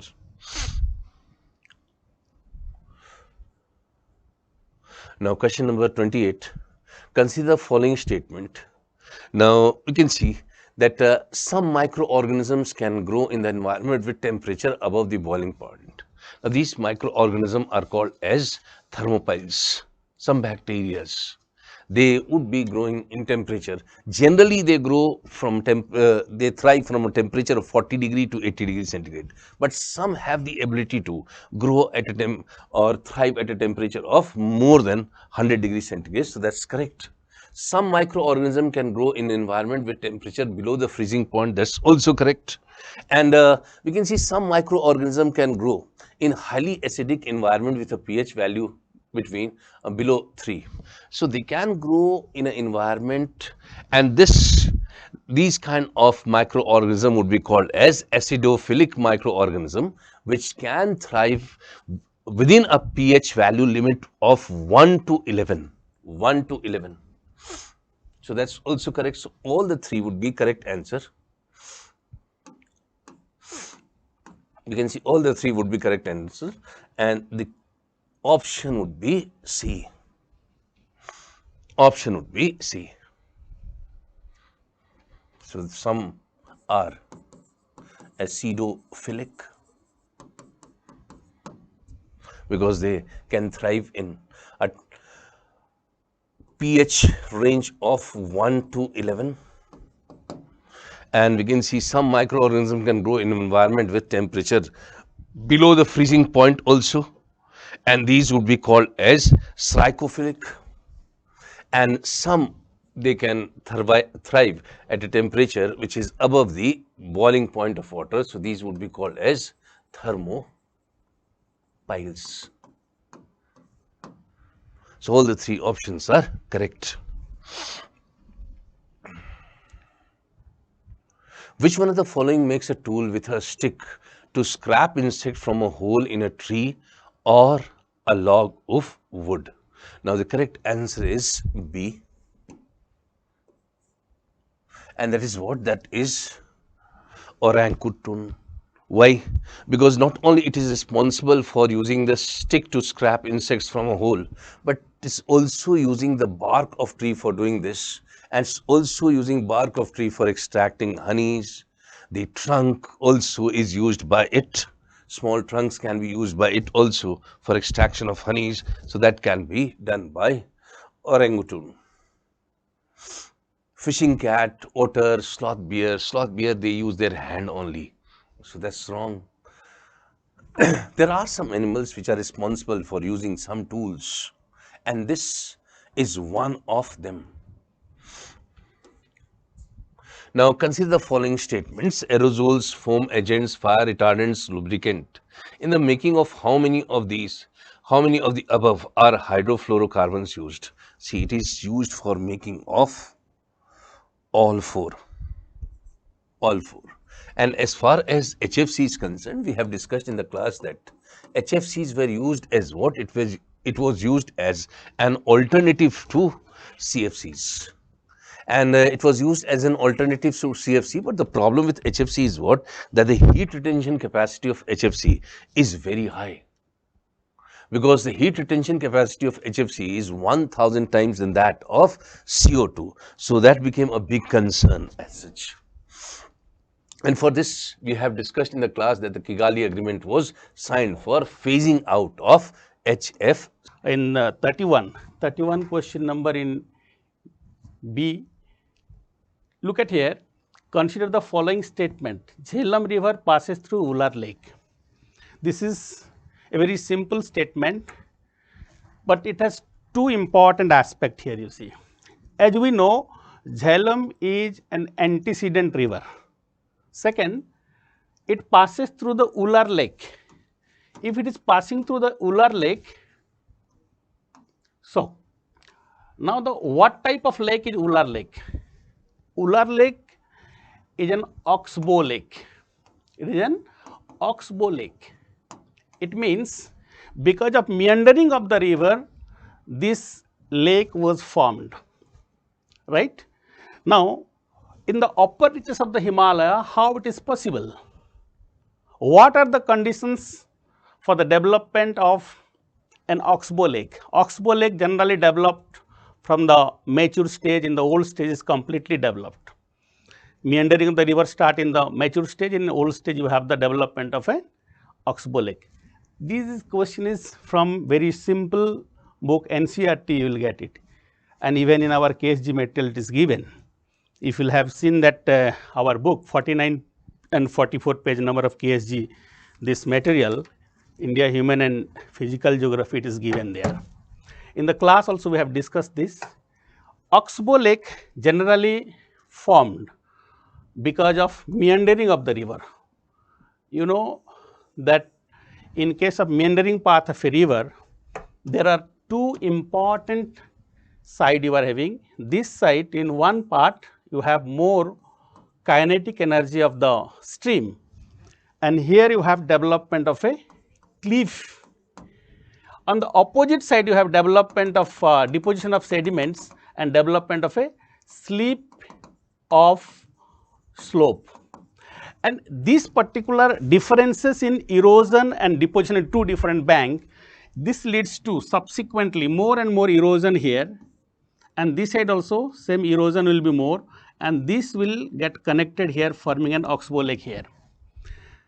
I hope you must have studied.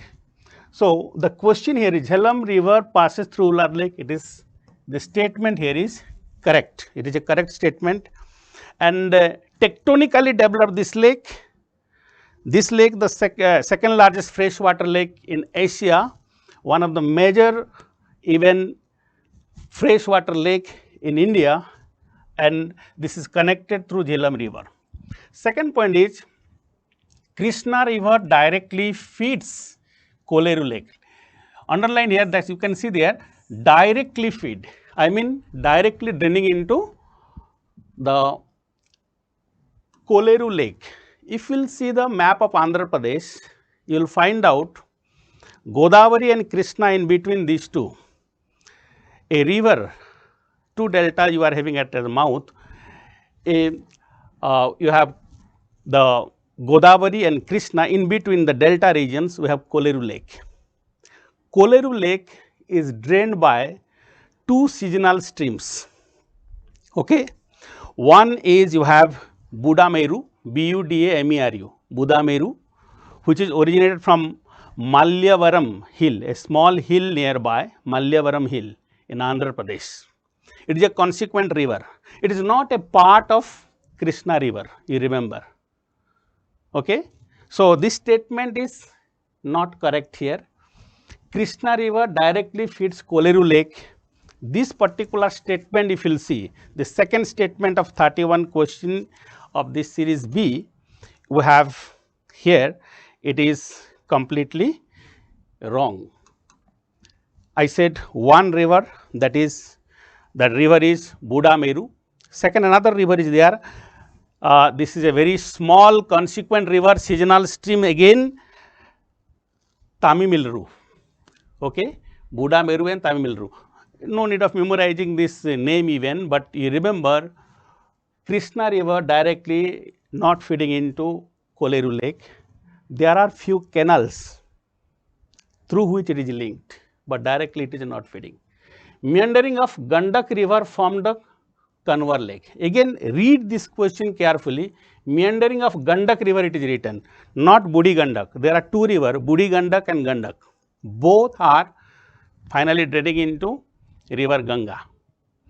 Remember this meandering of Gandak river, it should be Budi Gandak, then it is correct. So, it is a wrong statement here, and Kanwar lake, as we know, it is a major oxbow lake, one of the largest oxbow lake this is also, and This particular lake is now an ecologically very sensitive area. This is known for migratory birds and all other things. It is in news.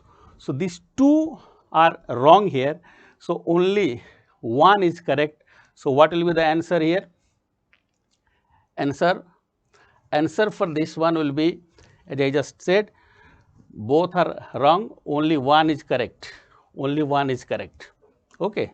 So please remember this. If you have seen anywhere any other answer, please rectify. This is the correct answer which I have given. Right. Second, we can go for the next question.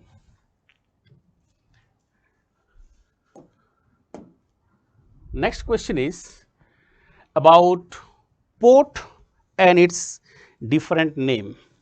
Subject is given. This type of questions earlier were not getting. Now, after so many years of gap, I am getting this type of, seeing this type of question here. Kamarajar Port. After naming of this particular port, Ennore Port. Ennore Port is located north of Chennai in Tamil Nadu. This is the first major port registered as a company. It is correct here. In fact, this particular port, as I just have mentioned, this particular port, this is here, is named after the great leader K. Kamaraj. In his honor, it is given the name here. The questions, if you look at here, like a K. Kamaraj port, first major port registered as a company, yes, it is correct. First corporatized port, this is correct here. Mundra Port, privately owned port in India, is the largest one, yes. Adani Group has taken up this. And you remember, there is also for special economic zone, SEZ status was earlier given also for this particular Mundra Port.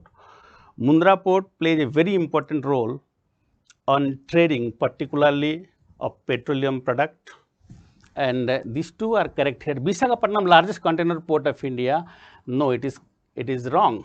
Visakhapatnam is the deepest port in India. It is a natural port, deepest port in India. It is a protected port. It is in Andhra Pradesh, as you know. Largest container port is not. It is correct. Correct one is Jawaharlal Nehru Port Trust, JNPT. Okay, that should be the largest container port of India. But now, as we see, last 3 months or so, Ennore Port also has increased its capacity. Okay, so the answer here is, for both you have, if you look at, among these two, 1 and 2 are correct, 2 pairs are correct here. Okay, so B will be the answer for this. This is the question number 32 in B series. Now, next question I will go for. See here, 33 question in B series, this one. Consider following trees. Very interesting that this particular question here is related with the very common trees found in India. Mahua, teak, jackfruits. Among these three are common here. Clearly, if you are intelligent enough, you can see that jackfruit tree leaf shedding is not at a time. I mean, it is an evergreen to semi-evergreen type of vegetation. Yes, in some part of India, there is a bit of modification, but primarily this is an evergreen tree, jackfruit. Okay, so jackfruit it is not a deciduous, jackfruit is evergreen. Mahua, this tree is a deciduous, moist deciduous tree. Teak is both in moist and dry deciduous. You will get their height may varies. Remember one thing, the evergreen tree, they require more rainfall, temperature and humidity should be more. Hot and humid climate is good for it, but jackfruits, even if with low temperature in the hilly regions of Eastern Ghat also you will find out.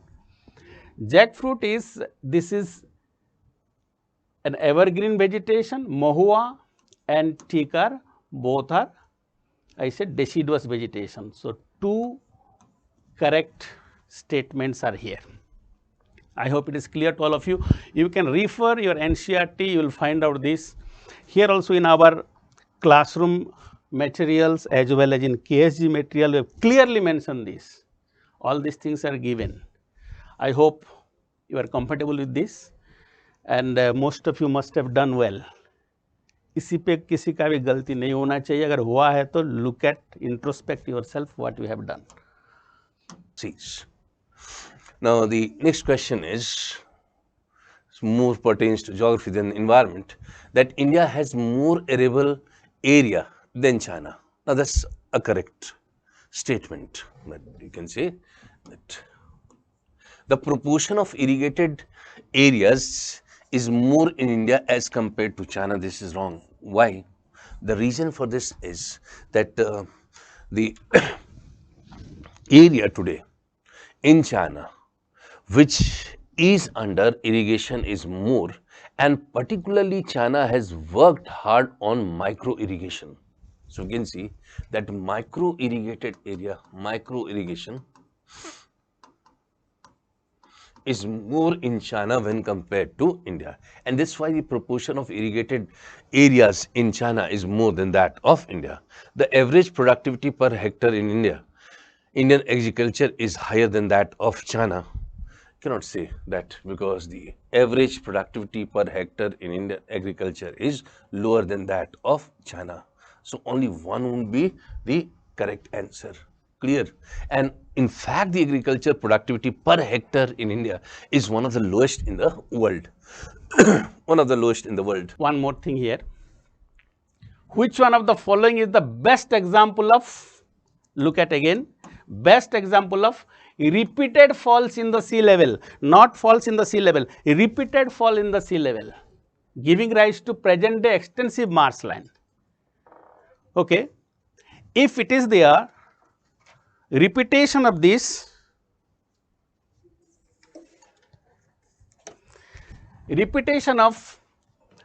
sea level, as I said, it is because of two things it is possible, change in the sea level, either due to upwarping of the landmass or infilling because of sedimentation. There are two factors.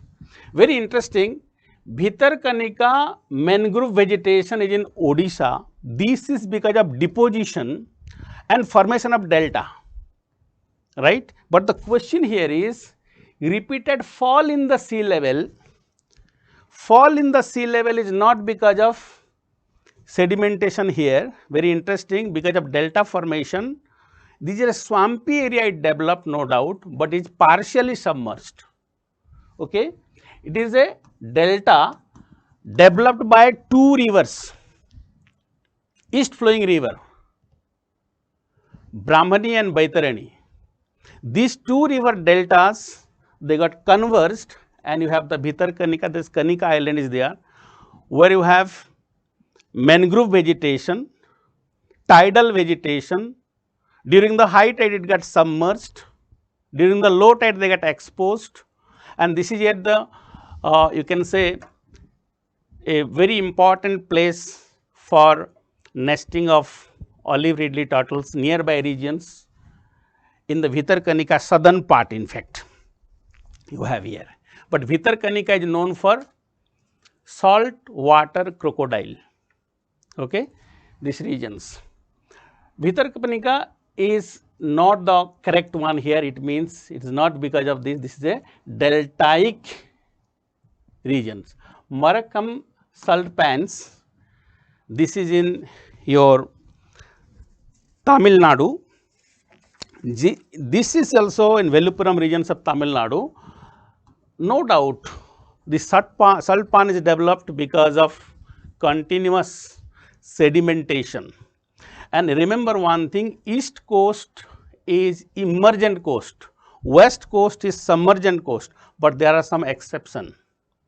In this case, Marakkam salt plant, gradually it got immersed, but sedimentation also there, and this entire region says marked with linear phases of salt pans, one of the major salt producing regions in Tamil Nadu. This is the fall in the sea level, given the present day extensive marshland, which because of fall in the sea level, repeated fall in the sea level is not there. Change in the sea level is there, no repeated fall in the sea level. So, it is a wrong one. Naupada swamp, it is in Andhra Pradesh because of again upward gradual rising and deltaic formation. So, this is also partially incorrect. Run of Kutch will be the correct one as per my perception. You can refer this from Physical Geology of India, C.S. Pichamuthu. There is a book, NBT, National Book Trust. You can find out that. Or in the Geology of India also it is mentioned, D.N. Wadia. It is a very difficult question, of course, as if you look at in general studies level paper. Run of Kutch is immersed one with continuous sedimentation. No doubt western coast is a submergent coast, only Run of Kutch region has been immersed one. It is because of one, first point is, in that it was earlier a part of the Arabian Sea. Gradually it got sedimented and it forms. As well as there was bit of upwarping or upward rising. Only Run of Kutch regions. I hope you got this. The answer will be D here, Run of Kutch. Right. Next one. Ilmenite and rutile abundantly available in certain coastal tract of India. Yes, it is found in Tamil Nadu, it is found in Andhra Pradesh, it is found in Odisha. They are the states where it is available, plentifully available, and Odisha is the largest producer also. And these are rich source of what? Remember, this entire regions, ilmenite and rutile belt, they are rich in titanium oxide. Titanium oxide, right? This will be the correct answer here. Aluminum, as you know, from bauxite you will get, aluminum you will get it from bauxite, copper from cuprite or chalcopyrite, iron ore, as you know, iron ore, hematite, magnetite, siderite or limonite, these are the ore here, right? So, the correct one will be titanium. It is very useful nowadays from dye, from your textile unit, plastics to color and all, ink, everything in the industry you are using nowadays. So, this is the correct answer, titanium. Next question, this is a B set, question number 37. About 3/4 of the world's cobalt, a metal required for the manufacture of batteries for electric motor vehicle, is produced by. You know guys, worldwide those metal people are using in the electronic vehicles. ऐसा कहा जाता है those electronic vehicle market in 2021 उसका 3 गुना ज़्यादा बढ़ने वाला by 2030 तक. 2030 तक those electronic vehicle market will increase 3 times. यहाँ पे actual में we people use the batteries. Batteries those earlier people use there जो lithium ion के पहले हम use करते थे. Today you know every batteries people are using the lithium ion, that was the cobalt made batteries. So those cobalt made batteries we have used there guys. Actually it is the overall the International Energy Agency report 2022 क्या कहता है? Okay. Different sources of batteries जो पूरी दुनिया में तैयार होते हैं, around 60% is the source of batteries are lithium, 30% is the cobalt and 3% are the 10% are the nickel guys. Here UPSC made the question, what about the source of cobalt? So where the words cobalt metal 3/4 words cobalt, a metal required for the manufacture of batteries for the electric motor vehicle, is produced by. So here in this case it is 74% of cobalt based battery, those are coming. It is the source is what? That is the Democratic Republic of Congo. Okay, so that you remember, that answer is the C here. Which one of the following is a part of the Congo basin? My friends, if you look at this particular question, we have earlier discussed in our classroom sessions also. I have drawn the map of these regions also. I would like to remind you, while drawing the map of any natural regions, you must see the area covering this entire area, the entire countries covering that particular regions, like in case of Congo River Basin, in case of the Congo River Basin, if I'll draw this as my, if this is Africa here, right, this is, here is the equator, this will be the equatorial, this is the equatorial climatic zone, and here is the river Congo or Zaire, Congo or river Zaire. If you look at your atlas, you will find out. This river crosses the equator twice, and this river pass as basin. Basins of this river is in Republic of Congo here, Republic of Congo. You can see atlas, you will find out all these things. Central African Republic, this is also a country. Zambia, then you have Angola, and you have the Cameroon. This is the answer, that's why Cameroon is the correct answer, because the rest are not given. I will request you all to have a glance over this particular map in your atlas, you will find out this. Okay. Next one,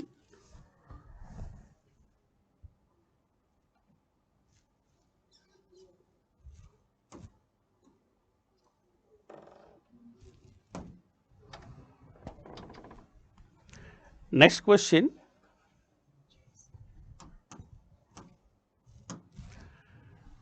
Here is a question from India physical part. What happened? While you are studying, we usually neglect the map study.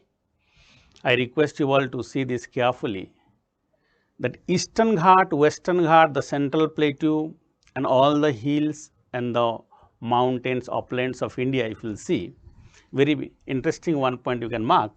Amarkantak Hill are the confluence of Vindhya and not Sahyadri, Satpura.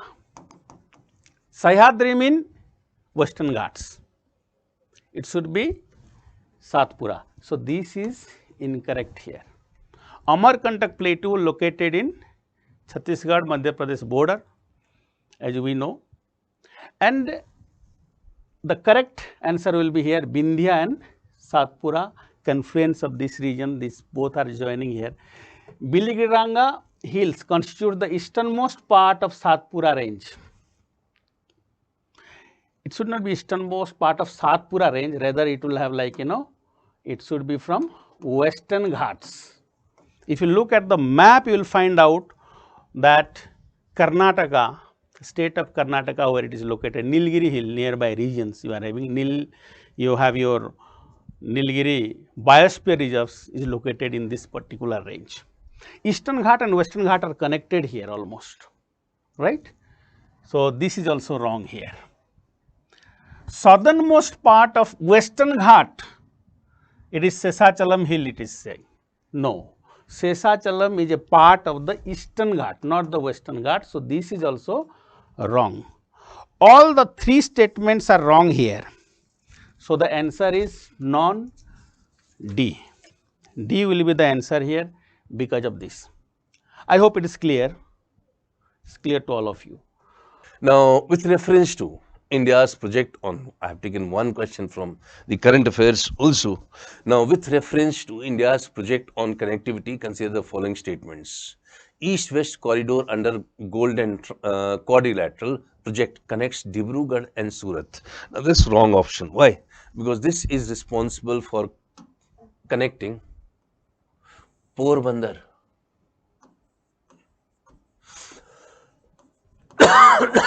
sorry, not feeling well, and Silchar. Now, trilateral corridor connects Moreh in Manipur and Chiang Mai in Thailand. Now, that's wrong, because the area which has been connected with Moreh of Thailand is what it is called as Mayawadi. We can see Moreh of Manipur has been connected to Mayawadi in Thailand. Clear, so that option is also wrong. Bangladesh, China, India, Myanmar economic corridor connects Varanasi in Uttar Pradesh with Kunming in China. That's wrong. Because responsible for connecting, what's responsible for connecting Kolkata with Kunming in China. With Kunming in China. So you can see that as far as the statements are concerned, for 40, correct answer is none. D. Correct answer is none. Let's remove this. As you're knowing the importance of economics in UPSC exam, and if you see the trend of UPSC PT questions from last several years, so economics contributes really a significant role in overall all the questions. And this year, around 16 questions asked in economics subject. If you take 2-3 more questions, okay, that's related to economics, but since it's also related to the international scenario, so it's you can put it in the IR. Otherwise, it's going around 80 to 19 questions. So here, like the 41 question number is consider the following statements. They asked about interest income from the deposits in infrastructure investment trusts distributed to their investors is exempted from tax, but the dividends is taxable. But government changed it, okay, the dividend is not taxable. So this statement is wrong, but if you take the second statement, yes, it is right. So if you see the questions, I mean this first one is wrong, second is right. So D will be the right answer. The statement 1 is incorrect, but the statement 2 is correct. Here, some factual questions asked directly, but most of the questions are implication based and it needs in-depth study in economics. So not like the normal, if you go and just read and you are able to write the answer. No, you have to prepare in depth and you should know the basic mechanism and overall implication of the economy. Just to take the other questions, like, okay, second one, question number 42. So question number 42, it says that first statement 1, in the post-pandemic recent past, many central banks worldwide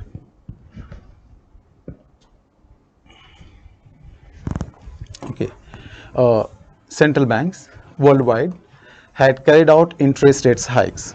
Okay, so you are knowing that yes, during pandemic period, so many, I mean, whole world, basically countries in the world, countries implemented expansionary monetary policy and also the expansionary fiscal policy, and that resulted higher aggregate demand. And after post pandemic, the most of the country in the world, okay, faced higher inflations. Okay, higher inflations. So it's a very implication based questions.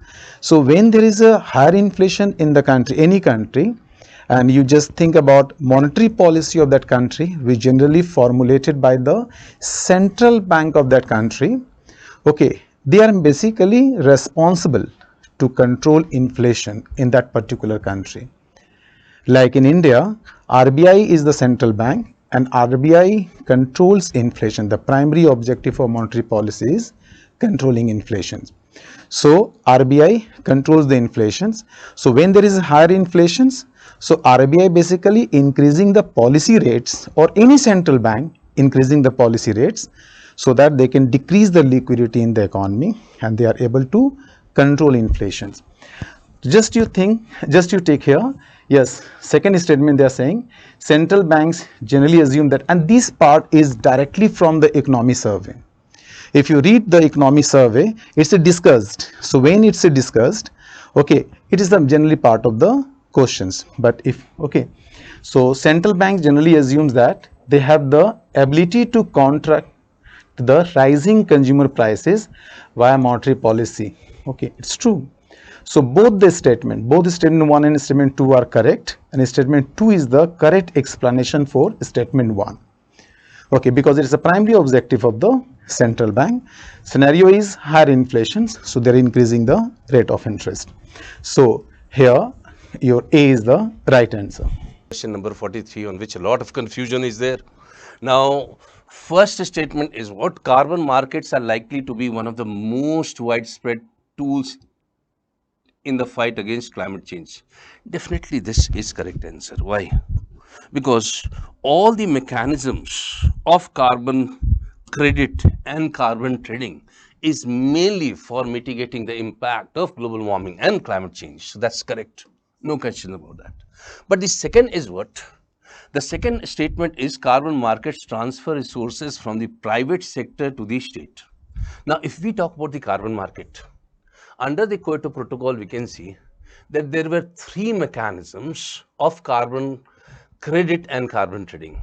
Now, the first mechanism was called as what? It was called as joint implementation. Joint implementation means that the carbon reduction projects were transferred from developed country to developed country itself. One developed country was responsible for establishing it, and the second developed country was responsible for maintaining it. And the carbon credits were shared by both the countries. But the second mechanism was what? It was called as clean development mechanism. That is your CDM, clean development mechanism. And under this mechanism, the carbon credits, the carbon reduction projects were transferred from the developed nations to developing nation. The carbon reduction projects were transferred from developed nation to developing nation. As such. Clear? In the developing nation, it was established and maintained, but the developed nation were responsible for establishing these carbon reduction projects. And what happened was that the credits went to developed nations.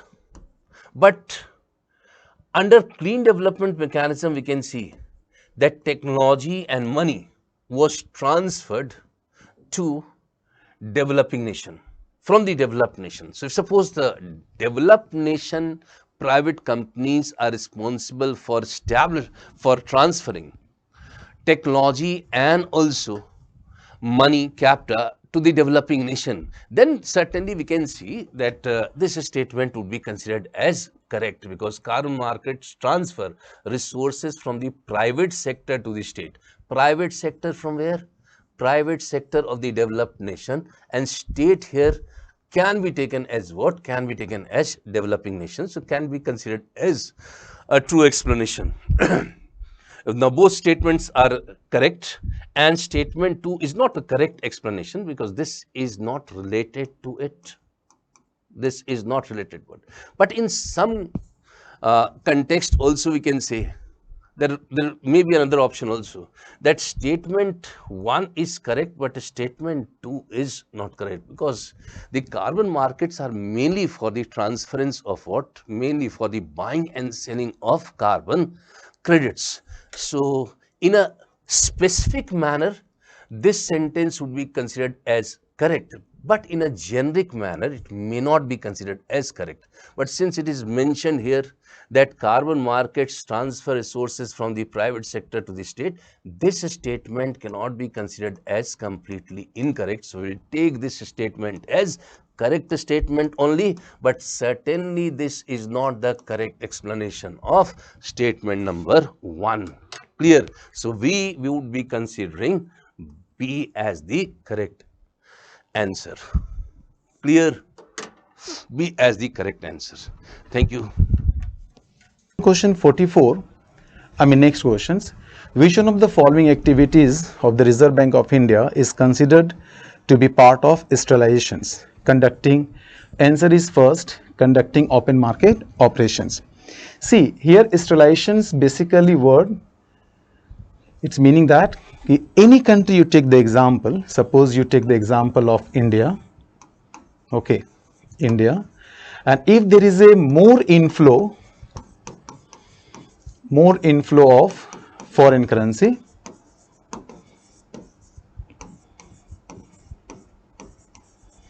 in the country, so it results appreciation of domestic currency. It results, if there is a more, here you can write more inflow of foreign currency, that results appreciation of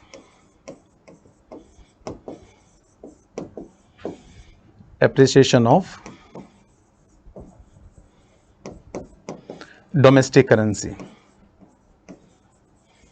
Appreciation of domestic currency. But you know, if our domestic currency appreciated more, so exports of the country is going to be more expensive. Exports of the country is going to be more expensive. Okay, I mean exportable goods going to be more expensive in international market. So exports is going to decrease in international market. So to neutralize these things, what the here say in RBI, say in India, so what the RBI can do, RBI can absorb the dollar. They can buy the dollar. Say I am assuming the foreign currency is dollar. So RBI will start buying dollar from the market. So when RBI buying the dollar to increase aggregate demand, so that they can stabilize the foreign exchange rate. So but in this process, the money supply is going to increase in the country, because one side RBI is going to increase purchase the dollar, so money supply is going to increase in the country because money is coming from RBI to economy. Now to absorb this money supply, RBI is selling the GSEC. RBI sells the GSEC, that is the government securities. So once RBI is selling the government securities, it is conducting the open market operations.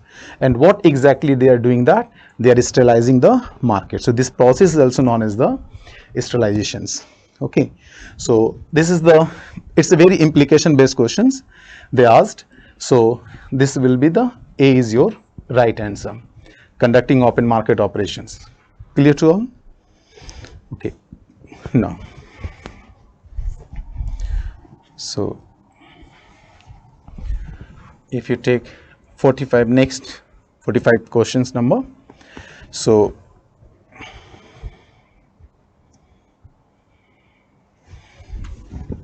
next question is, consider the following markets: government bond market.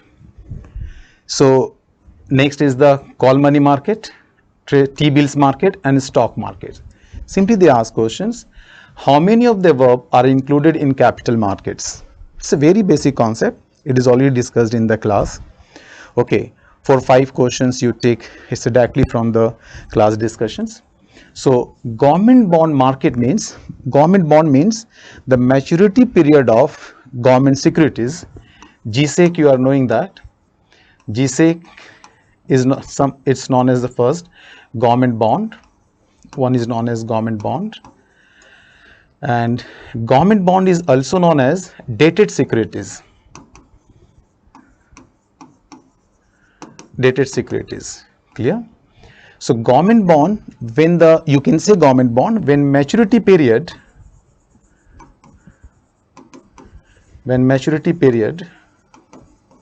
is more than 1 year. More than 1 year. Okay, more than 1 year. Second, you can say T-bills.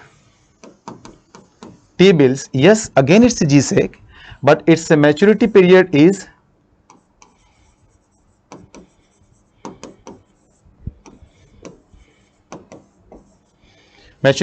less than 1 year.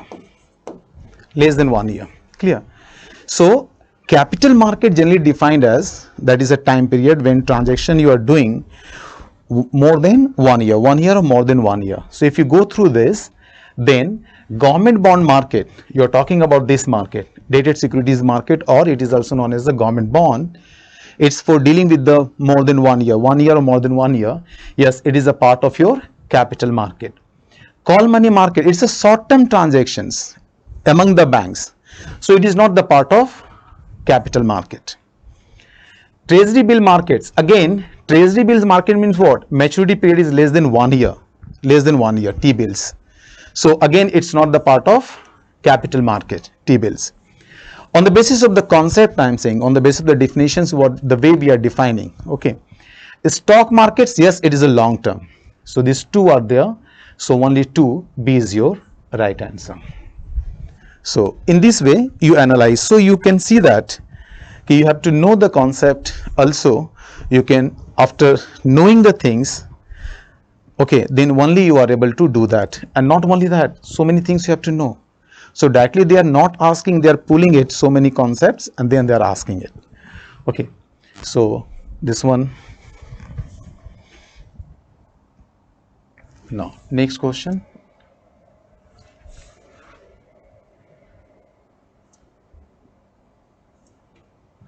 Yes. Next is your. Yes, 46. Which one of the following best describes the concept of a small farmer, large field? See, before going to the options, just to understand one thing here, you are knowing that around 86% of farmers in India are marginal and small farmers. Okay, if you take the land records, okay, or you take the assessment of households by the NSO, which conducts the survey. So around 75%, more than 75%, but you say 75% are the marginal farmers having the land area more than 0.002 hectare and up to till the 1 hectare. More than 1 hectare till your 2 hectares, it's known as the small farmers. So marginal farmers and small farmers, they constitutes around 86% of the all farmers. Okay, they are basically getting problem for utilizing the modern inputs. Okay, because economies of scale, you are not able to get it. Economies of scale means if you are doing anything at the large scale, the benefits you are going to get it.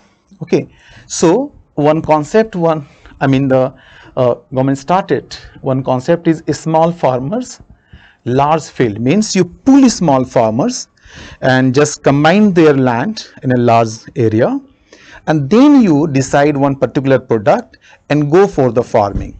And after production, yes, you have the bargaining power again with the buyers, and you can bargain and sell out your product. So this is the concept of a small farmer, large field, and it is the requirement of Indian economy also. So just you see, B, A is not right, C is not, D is a different concept, but B is writing many marginal farmers in an area organize themselves into groups and synchronize and harmonize selected agriculture operations. So B is your right answer. Okay, so if you are knowing the concept, then you are easily able to choose the right answer.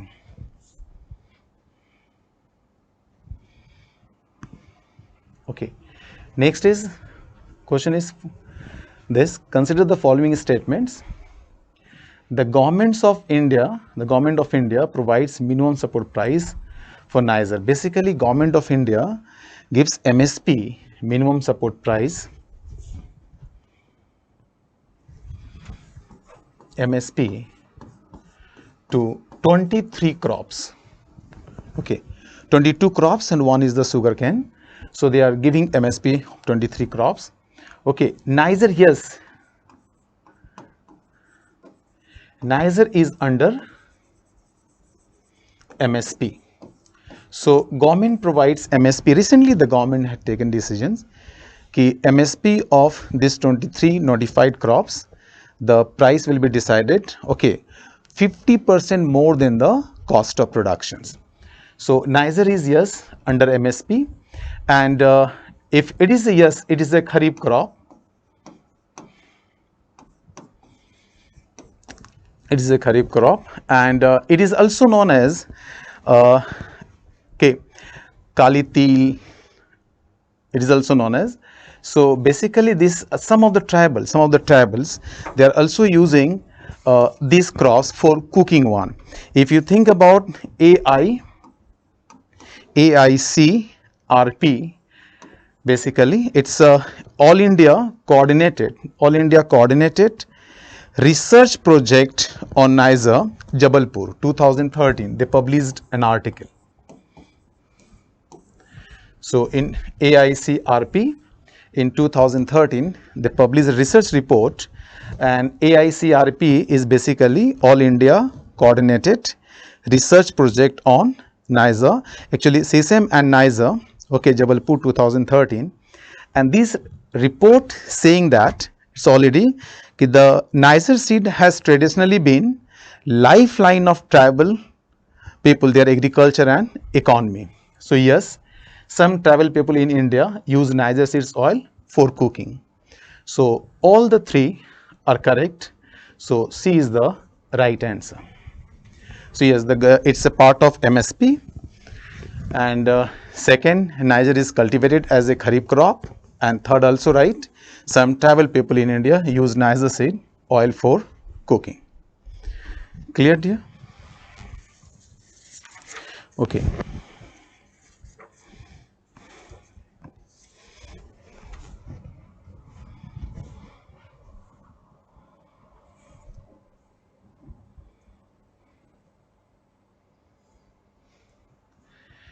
Now,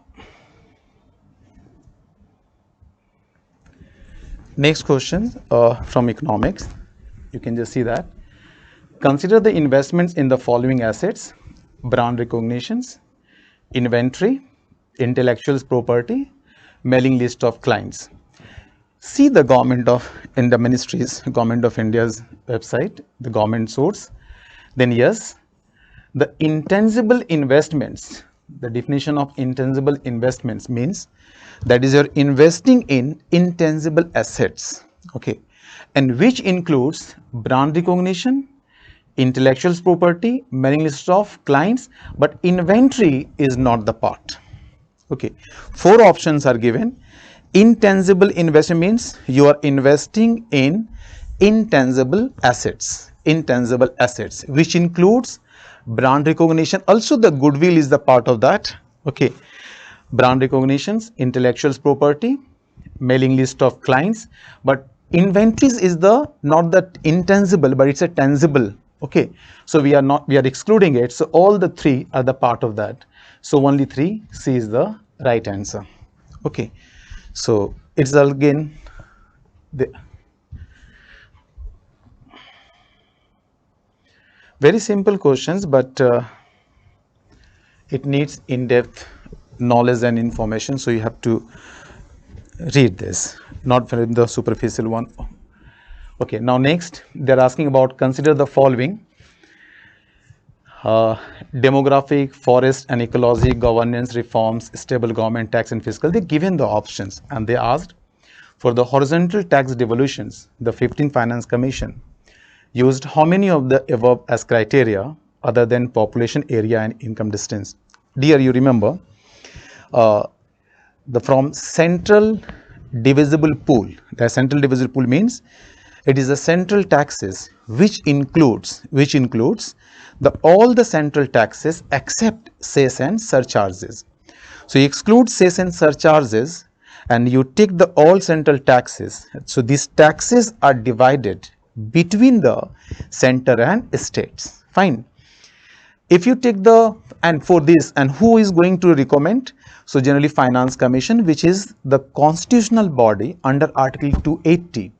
So Finance Commissions is constituted by the President of India in every 5 years, and they basically study about the fiscal health of the central government and fiscal health of the state governments, and after studying then they can recommending that okay, how much states should get out of the central taxes and how much it should remain with the central government. Like 15 finance commissions recommended 41% from divisible pool,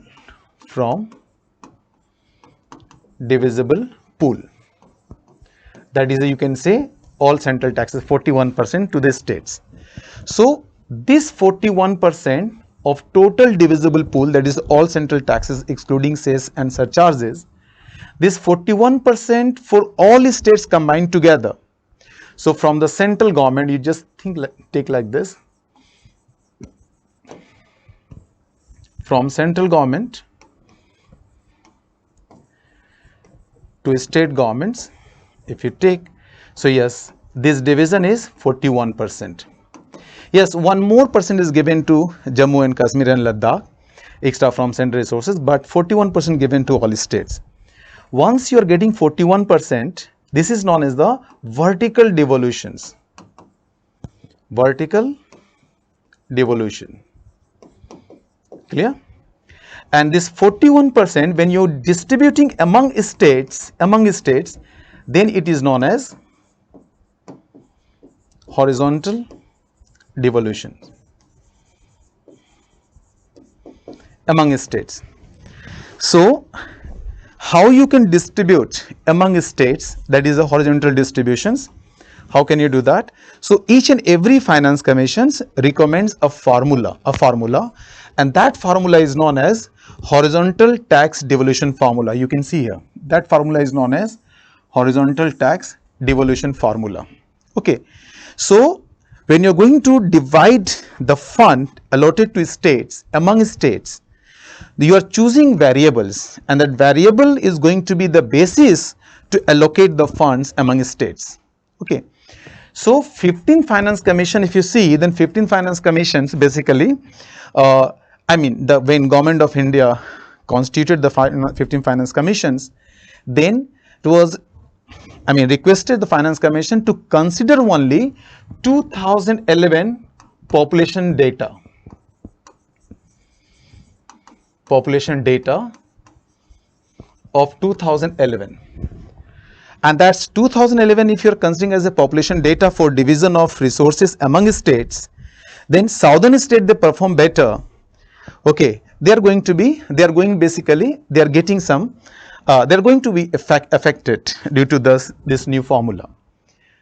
Okay, so the finance commissions, they introduced a new variable, demographic performance. Because where southern states is going to lose due to the 2011 population census, the southern states getting the compensated from this demographic performance variable. So this variable considered forest and ecology. Yes, forest is introduced by 14 finance commission first time. If you compare with the 13 and 14 finance commissions, the 14 finance commission, they only considered forest area. But 15 finance commission, they just expanded, thus broadened the concept, and they added ecology. So forest and ecology, again, it is considered by the 15 finance commission. So this variable. Governance reforms, no. Stable government, no. Tax and fiscal efforts, yes. These two are there. Other parameters are there, variables are there, but as per the questions, demographic performance, forest and ecology, and tax and fiscal efforts, yes, tax and fiscal efforts, these three are the variables here as per here. Other than this are also there, but as per question, these three are there. So B is your right answer. Okay, so these are the variables as per the questions. Other are also there, like 2011 population census, income distance. Okay, these are there. Area, these all are there. Clear here?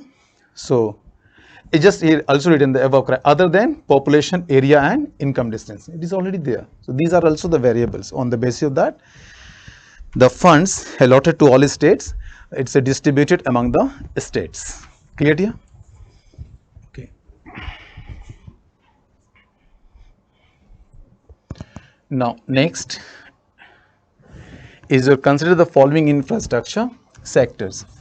It is a UNOPS. Go step by step. United Nations Office for Project Services. United Nations Office for Project Services. Yes, it's an integral part of the United Nations. So under Sustainable Development Goal, the UNOPS is responsible to implement infrastructure, and they have selected 3 affordable housing, healthcare, and renewable energy. So these three are the main infrastructure sector they have chosen, and they are implementing in the member countries. Okay, in the member countries. In Feb 2023, this UNOP UNOPS was in news, because if you take the African countries, Ghana, where corruption is reported for affordable housing project,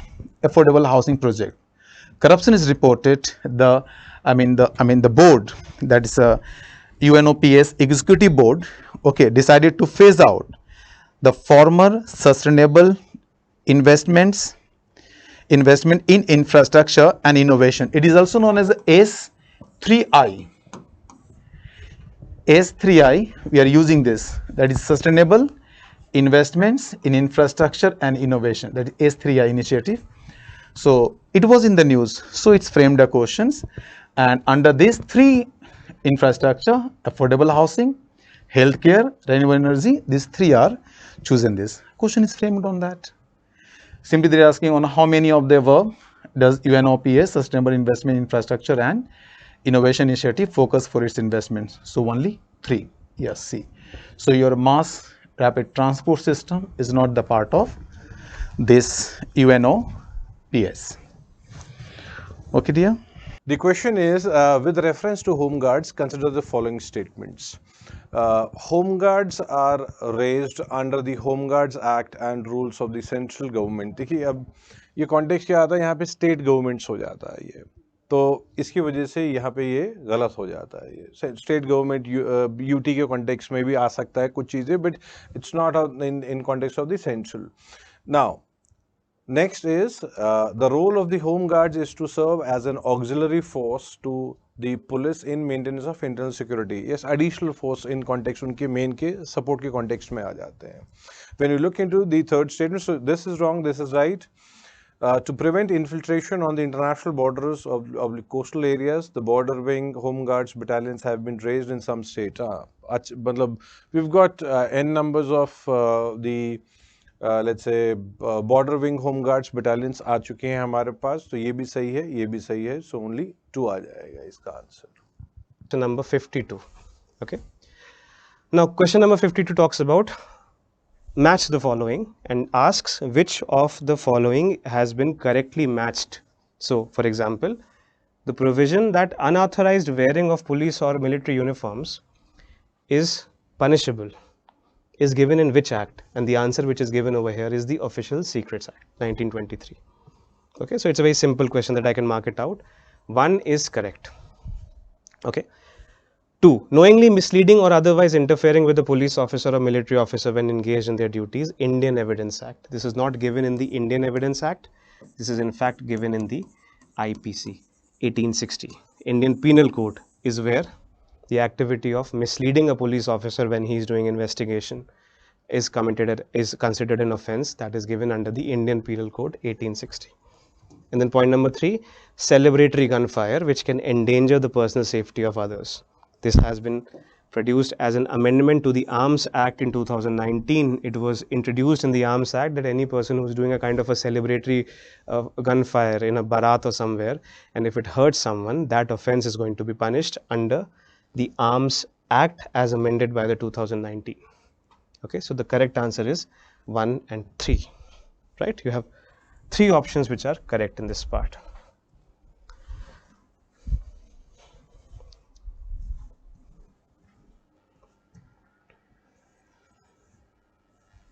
Okay, so you have option number 1 which is correct and option number 3 which is correct. So therefore the correct answer over here is going to be only 2B. Okay, 93, 57, 3 and 43 from the respective sets that you may want to take it. Okay, let's take a look at the question and decode it clearly. Consider the following pairs: regions often mentioned in news and reasons for being in news, right? So these are the areas, geographical areas, and these are the reasons why they are supposed to be in news. We have to identify if the pairs are matched correctly, like North Kivu and Ituri.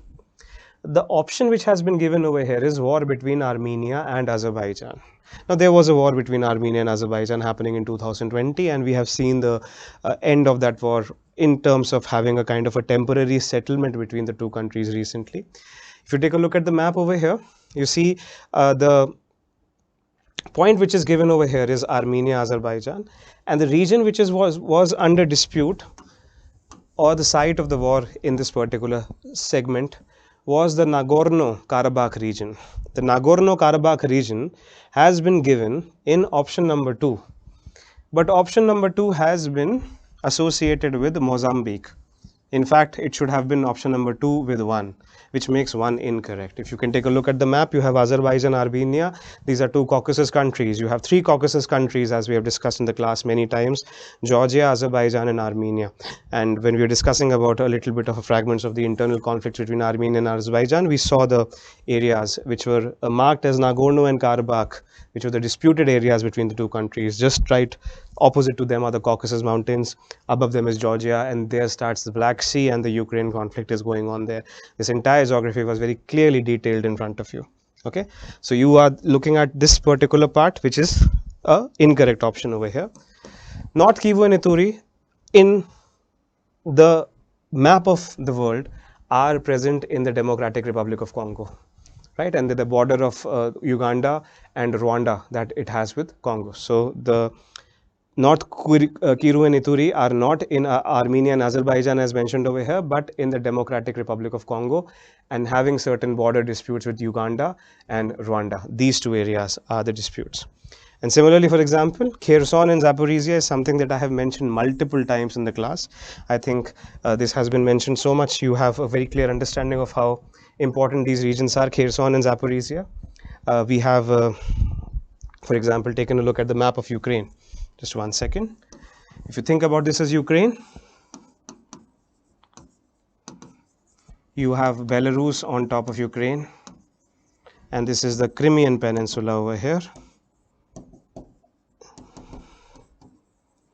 and this entire region is the Black Sea. You have Russia over here towards the east of Ukraine. Russia is entering into Ukraine from these regions. This region in Ukraine is known as the Donbas region, which is under the central of conflict. And the regions which we are mentioning over here, Kherson and Zaporizhia, are these 2 cities which are in the south of Ukraine. Kherson was in news where the Ukrainian forces had overwhelmed the Russian forces and taken control of Kherson back, and that is why it was in the news. And Zaporizhia is known for having a nuclear power plant which was taken under control by Russians, and it was converted into their army base where they had stored their tanks and bombs. It was in the nuclear reactor that they had installed their army facilities, so that their army facilities cannot be destroyed by air bombings, because it was a nuclear facility, and if you attack or bomb a nuclear facility, it can lead to a nuclear meltdown. So that was why Zaporizhia was in news, where the Ukrainian President Zelensky was claiming that Russia has now started endangering Europe with a nuclear war, right? So Kherson and Zaporizhia are not in Israel and Lebanon, they are in Ukraine. They are the southern parts of Ukraine, where Russian and Ukrainian forces have been confronting with each other. Currently, both these areas are under the control of the Ukrainian forces. Okay, so this is the first question. So the correct answer is none over here, because you have neither 1 is correct, nor 2 is correct, next 3 is correct. The correct answer is none. None of these pairs are properly matched. Okay, now we come to the next question over here, which is the question which again was in news recently because of what is known as the Abraham Accords. Okay, now let's just give you a very simple sense of it. There was something called the Abraham Accords, which was signed as a peace deal, as a kind of a peace agreement between Israel, UAE and Bahrain. Okay, these are the 3 countries which signed the Abraham Accords. This was supposed to be a very historical event, and it was mediated by the USA, because over here Israel for the first time started collaborating and associating with the Arab world, which it has been fighting for so long.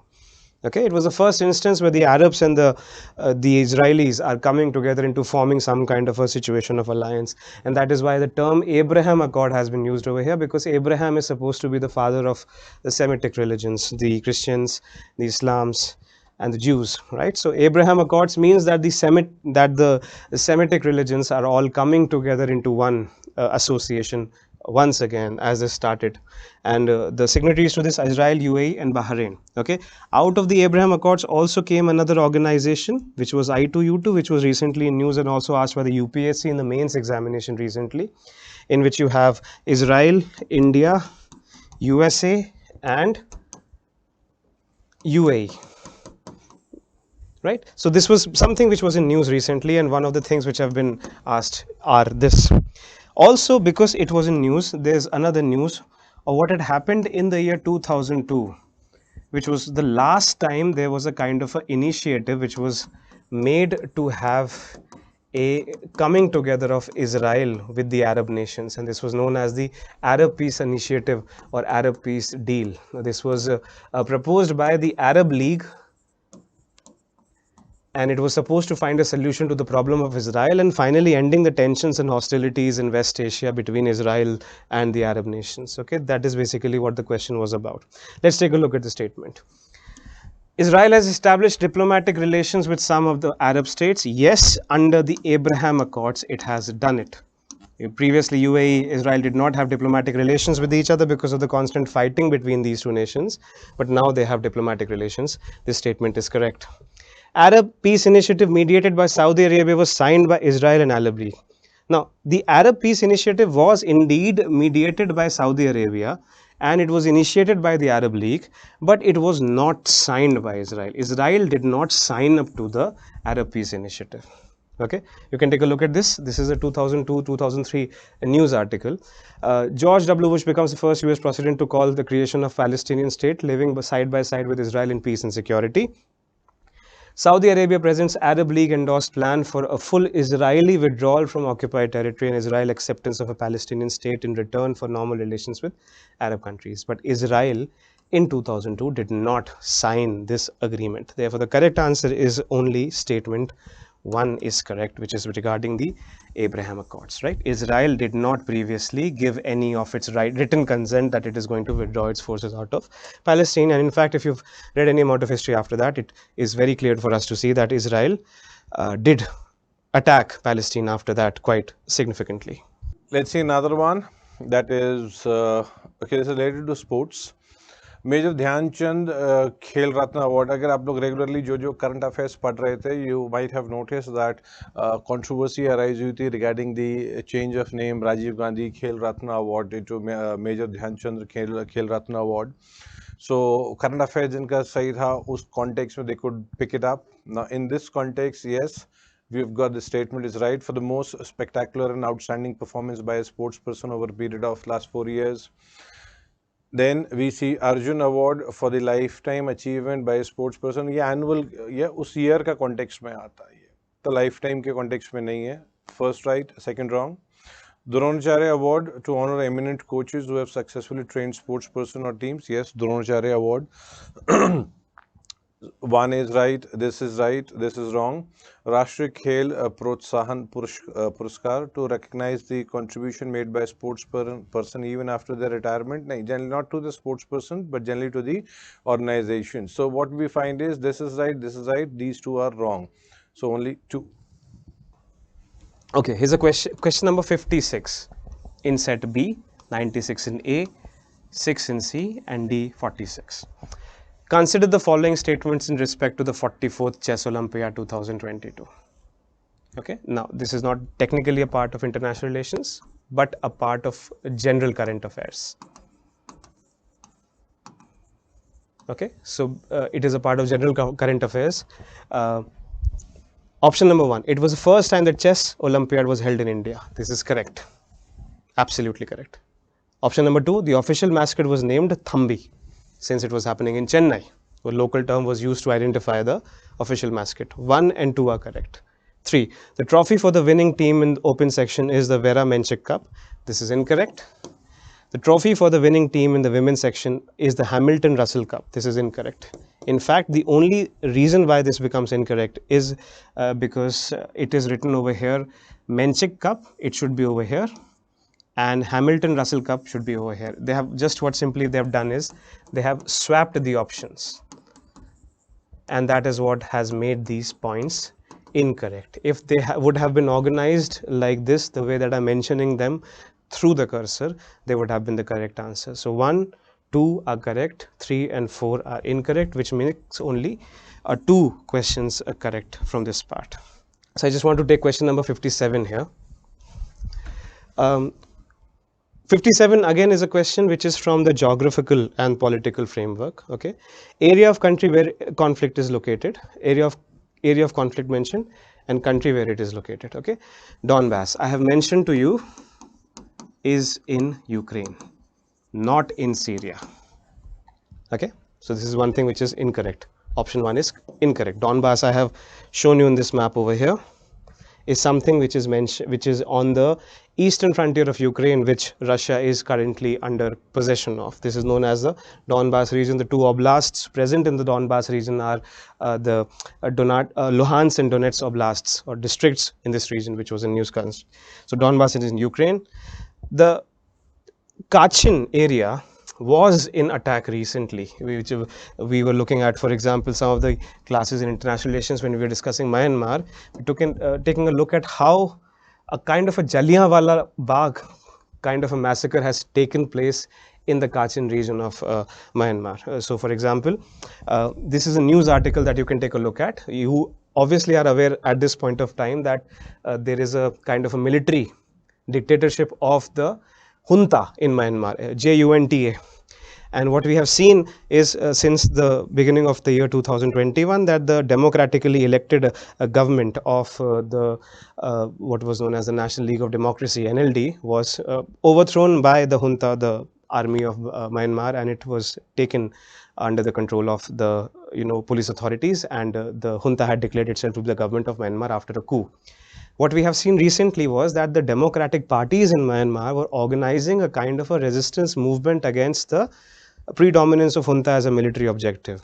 And one of these events of organizing a kind of a ceremony to talk to each other, to have conversations with each other, to have a plan of action, etc., was being organized in the north of Myanmar, what was a part of what is known as the Kachin state of Myanmar. Okay, and what the junta did was it dropped air bombs at this kind of a field of convention where this kind of a meeting was happening, and it killed something about 200 to 250 people in a similar style as the Jallianwala Bagh massacre had happened. So it had a huge kind of a reverberations in the news, and that is how the Kachin state was in news. It is not a part of Ethiopia, it is a part of Myanmar. Tigray, on the other hand, is a part of Ethiopia, and Tigray has been the one which is at the border of Ethiopia and Eritrea, and was at the heart of certain geopolitical conflicts between the two countries. So Tigray is not in North Yemen, it is in Ethiopia. 1, 2 and 3 all are incorrect. The correct answer is D, none. Okay. This is another question, a kind of a question which you can read by the current affairs, because in current affairs, the Sudan, of course, was in news recently, and the other countries, Chad, Guinea and Mali, they in a way associate themselves with the kind of conditions that Sudan is going through. There is a kind of a compounding impact of the fact that all these countries have had military coups where the military dictatorships have in a way overthrown the traditional or the democratically elected government and have taken control of these areas. Okay, so the correct answer over here is option number D. Okay, next you come. Next question, the set B, question number 59. What about the question here, guys? See, consider the following heavy industries. Okay, what about the heavy industries? Fertilizer plants, oil refineries, steel plants. Okay, question is here like green hydrogen is expected to play a significant role in decarbonizing how many of the above industries? I hope you guys remember those marathon classes I have covered, and the same thing, those content book wala part I told you guys. Okay, questions directly came from there, guys. And see, green hydrogen based questions I also cover in marathon part. Question static even always important. And green hydrogen is not the 2023 concept, it was a concept of 2019. यानी 4 साल से green hydrogen news में चल रहा है, but you people have never listened. I always spoken you guys, तो science and technology आज की चीज है, ये ऐसा आप सोचते हैं. साइंस एंड टेक्नोलॉजी मैं कहता हूँ ये 30 साल की चीज है. साइंस एंड टेक्नोलॉजी में when people got the money, when people got the research and development, तब लोगों ने रिसर्च करना शुरू किया. साइंस एंड टेक्नोलॉजी जो आप पढ़ते हैं इंडस वैली सिविलाइजेशन में, वो एक साइंस एंड टेक्नोलॉजी की बिगिनिंग हो सकती है, but modernisation of science and technology that you are talking, जिसमें एयर कंडीशन आता है, एरोप्लेन्स आते हैं, ये सारी चीज़ें पिछले 30-40 साल की हैं. Got it, fine.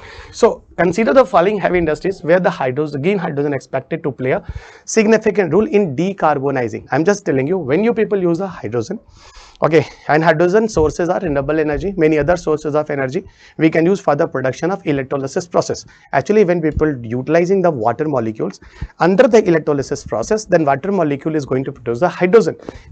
Those energy sources we are utilizing for the formation of hydrogen, here the sources of energy is a renewable energy. So I just want to tell you guys, जो आप water molecule को use करते हैं, वहाँ renewable energy की मदद से अगर आप वाटर मॉलिक्यूल का इलेक्ट्रोलिसिस कर, you are producing the hydrogen fuel. वो हाइड्रोजन फ्यूल जो होता है that is called as a green hydrogen. और in this green hydrogen guys, इसको आप हर जगह यूज कर सकते हैं. It is mention, it is discussed always. The one fertiliser plant, it's right. Even in this process मैंने बोला भी था, ग्रीन हाइड्रोजन के साथ कुछ वीडियोस भी हैं मेरे that you can find out very easily, कि यहाँ पे ग्रीन हाइड्रोजन के जो चीज़ें होती हैं जो पूरे प्रोसेस में, यहाँ पर अमोनिया वगैरह भी बनता है and we can utilise them as a fertiliser. Apart of oil refineries में भी we can use them refining process में as a source of energy. And steel plants में we people are burning the coal, guys. Okay, but the problem is that when people are utilizing the coal, guys, it create a massive environmental pollution. So I'm just telling you as one of the another options, if we people can utilize the hydrogen as a source of energy. So here the correct answer should be all of 3. और आपको बताऊं, marathon class, classroom programme और book, तीनों ही जगह ये चीजें मैंने cover की हैं ग्रीन हाइड्रोजन के बारे में. And again I am repeating my words, national hydrogen mission पे ये क्वेश्चन है. यही क्वेश्चन आप देखो ग्रीन हाइड्रोजन से जुड़कर अभी आगे भी I will discuss with you. यानी in this year UPSC has direct question from the marathon classes, classroom programme and the book content. Got it. The answer should be what, all 3. Part of the international relations with relation to why Sudan was in news recently. Okay. Now, the question number 60 over here, which is about the G20, is a very obvious question. You know, for example, that India is currently the president of G20 and is also hosting the G20. It's a year-long celebration that India is having with regard to hosting the G20, and the final summit of G20 will be towards the end of the year, which would be the annual summit in which India will pass on the gavel of G20 to Israel, to Brazil, and Brazil will become the next president in 2024. Okay, so number one question, the statement about G20 is that G20 started as a organization for conversation of finance ministers. It is absolutely a correct observation. G20 originated in 1999 as an alternative to the G7. G7 countries, the G7 club, you know, the rich countries of the world, they had understood the fact that now the world is so globally interconnected with each other that anything which happens in the global south will have repercussions in the global north, right? And this is exactly what happened in 1999 when Asia had a financial crisis, and the repercussions of the Asian financial crisis spread up to the European and the American continent. And that is why the G7 in a way expanded their elitism in terms of, you know, kind of creating a new organization framework which was known as the G20, also known as the Global South. Okay, and the first way in which the G20 was supposed to be organized was to avoid a financial crisis, because it was born in the wake of a financial crisis. So to avoid a financial crisis, to avoid debt burdens, to avoid some kind of a you know, unbearable loans that countries can take from each other, etc., etc.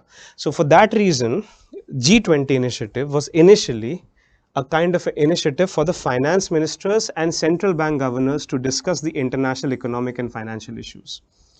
Right? G20 had a very specific agenda at its birth, that it is supposed to be an organization of the G20 countries, G7 plus the global south countries, to discuss on matters related to debt, matters related to loans, matters related to finance, so that a financial crisis can be mitigated by the conversation of these entities through this organization.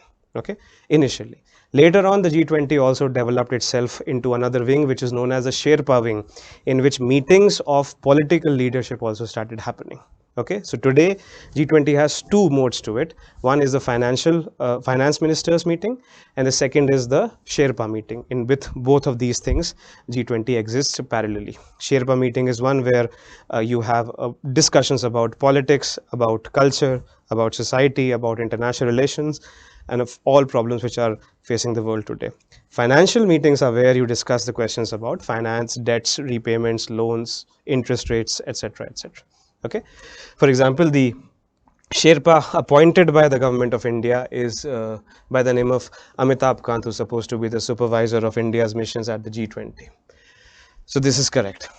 Okay. Second, digital public infrastructure is one of the India's top G20 priorities. Yes, it is correct. Take a look at this news article which came out recently. This is about the Union of Government having set up India's G20 task force on digital public infrastructure for economic transformation, financial inclusion and development. The task force will be co-chaired by India's G20 Sherpa Amitabh Kant and Infosys chairman Nandan Nilekani. So this part, it was a part of the current affairs with regard to the priorities that India has with respect to the G20. It was in the news and has been taken directly from the news. If you have covered news with regard to the G20 from the newspapers, this would have been a part of one of your notes as we did in the class, and this is something that you can take a look at. The correct answer is both 1 and 2. Okay. With reference to, and this is question number 11, this is question number 61, set B 61, A 81, C 11 and D 21. With reference to Indian history, Alexander Derry, A.H. Longhurst, Robert Sowell, James Burgess and Walter Elliot were associated with archaeological, all of them are archaeologists and associated with South Indian archaeology, clear, archaeological science in southern part India. Some of them, like Robert Sowell, were great historians who wrote about Vijayanagar kingdom elaborately, and some of them were British civil servant also, and all of them contributed towards archaeological science. So answer to this question would be archaeological excavation, that is A option, because all of them are associated with archaeological excavations. Fine, clear. Moving to the next question, that is question number 62, set A 82, C 12 and D 22. Consider the following pairs, site and well known for. Besnagar Shavite Cave Shrine. Clear? Make one thing very clear. This is a wrong statement. We had discussed in the class also. I can show you clear. So this is a wrong statement. It is not a Shavite Cave Shrine. No. It is associated with Vaishnavism related to archaeological evidence for worship of Lord Krishna, because Greek in war Heliodorus erected a pillar here that mentions about the worship of Lord Krishna along with Vasudev. So this is wrong. Bhaja is Buddhist cave shrine. This is perfectly fine. We had discussed about Bhaja. I'll show you. Sitana Vasal is Jain cave shrine. Clear? So two pairs are right. That is B. Only 2 is right. And I can show you the video of this as well. Clear? Just look into this. We had covered this in class itself.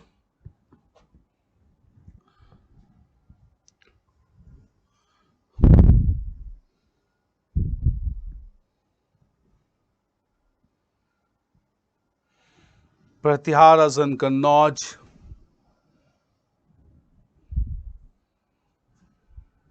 Chola Empire, clear. Besnagar, I'll show you again.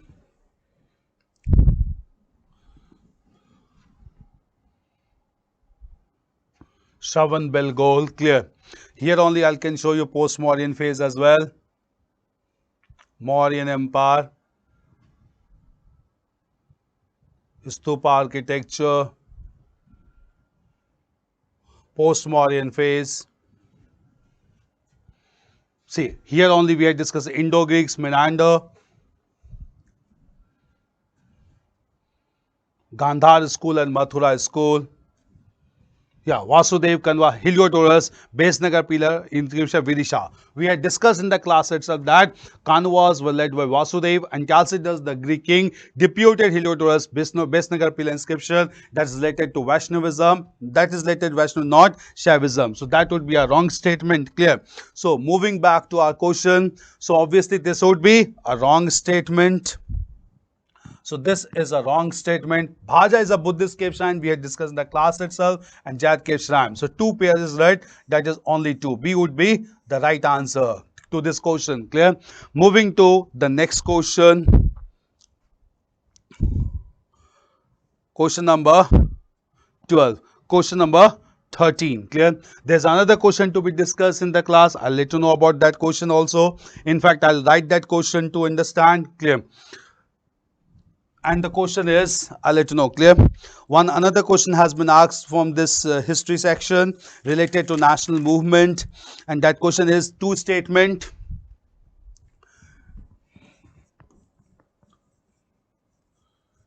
Statement 1, and that statement says 7th August is declared. 7th August is declared as the National Handloom Day, as the National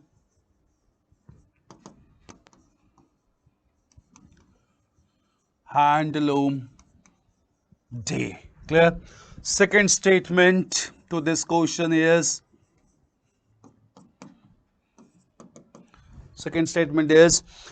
it was in 1905.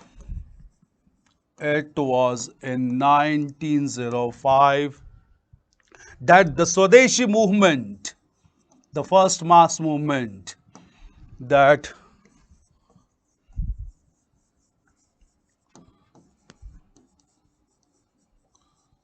the Swadeshi movement was launched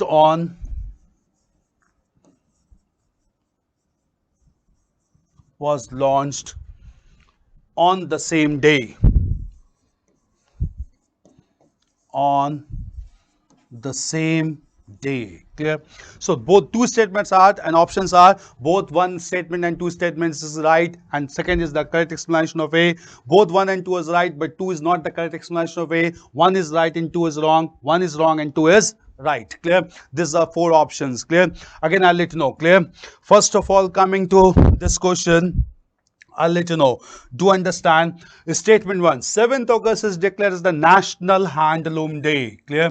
This is a right statement. In fact, the government of India declared 7th August to be National Handloom Day from 2015. So from the year 2015, the Union government decided to celebrate 7th of August as the National Handloom Day. This is the right statement. No doubt about it. Second is, it was in 1905 that Swadeshi movement was launched on the same day. Yeah, clear? It is also a right statement that Swadeshi movement was launched on 7th of August 1905 against the partition of Bengal. See, there's some confusion. 16th of October was the mourning day where people began to show their repentance against the partition of Bengal, but announcement or rather boycott of all British goods and services began to be done at Calcutta in the town hall, and it was on 7th of August that this movement began to take place from town hall at Calcutta. And since it was started on 7th of August 1905, clear, in order to show this respect to Swadeshi movement, National Handloom Day is celebrated. And why?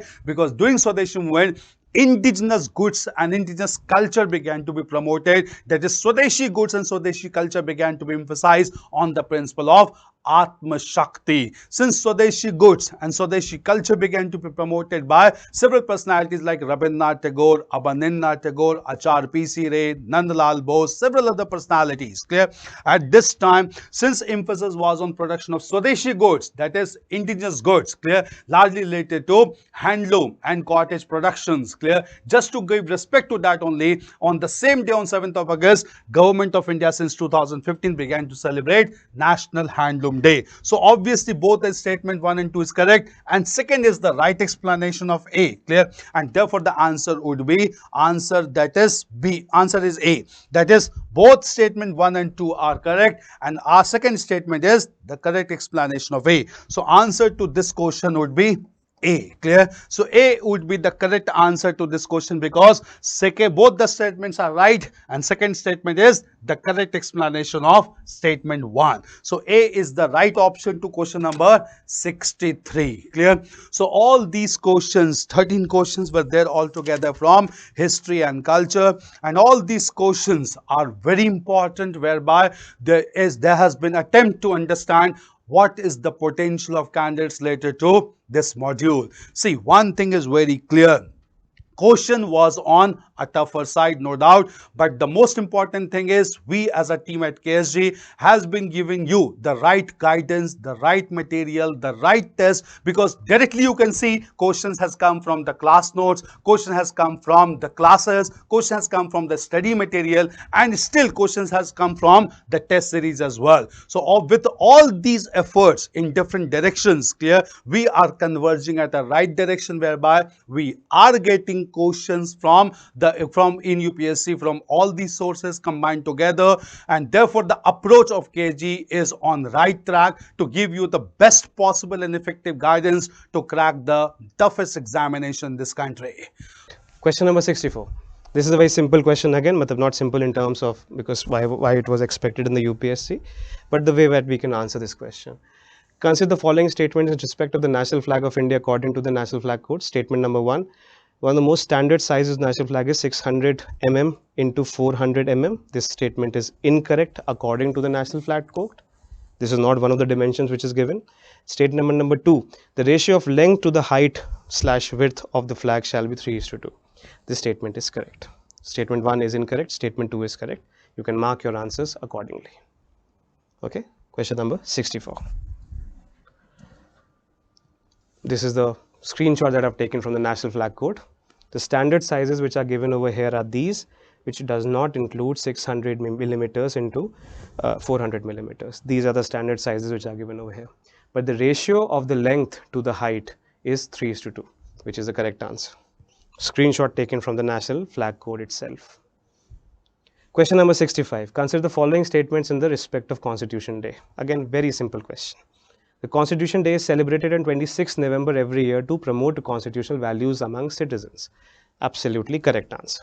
Recently only the Constitution Day was celebrated, in which the Supreme Court of India Chief Justice and the Prime Minister of India had exchanged some pleasantries with each other in terms of congratulating the Supreme Court and the Parliament for doing a fantastic job at preserving the ideals of the Constitution. So this kind of a thing was there in the current affairs recently. And that is why this kind of a question was asked. Though it is not a very difficult question, you cannot be misled by this. The second part of the question says, on 26 November 1949, the Constituent Assembly of India set up a drafting committee under the chairmanship of Dr. Ambedkar to prepare a draft of the Constitution of India. Of course, this is going to be wrong. If the Constitution of India is going to be adopted on 1950, 26 January, you obviously cannot imagine 1 month to create the Constitution of India. If you have to set up a drafting committee, you have to do it much earlier. So by very common senses, I don't think you could make a mistake in answering a question like this. Okay. Next question from this economics, they are asking that they made the two statement. One is asking Switzerland is one of the leading exporters of gold in terms of value. Yes, it is the right answer. It is right, the answer. Okay, it's in the terms of value, it's there. But if you take as the gold reserves, first is Australia. Okay, second you can say Russia, and next is South Africa. Okay, you can just see that. Maybe okay, so these are the basically where you can say top 3, you can just see the gold reserves countries. But here it's asked Switzerland has the second largest gold reserves in the world, which is not true. So only one is right, second is not. So C is your right statement. C is the right options. Statement 1 is correct, but statement 2 is incorrect. Clear, dear? First is right answer. Yes, Switzerland is there. Another question, and this is a bit of an interesting question, kind of reveals to you how the UPSC thinks. If you take a look at, for example, the question is about what is known as a Trade and Technology Council. Now, what we cover in the class in the part of FTAs for the free trade agreements, we cover it under what is known as FTAs, free trade agreements, and especially India EU FTA.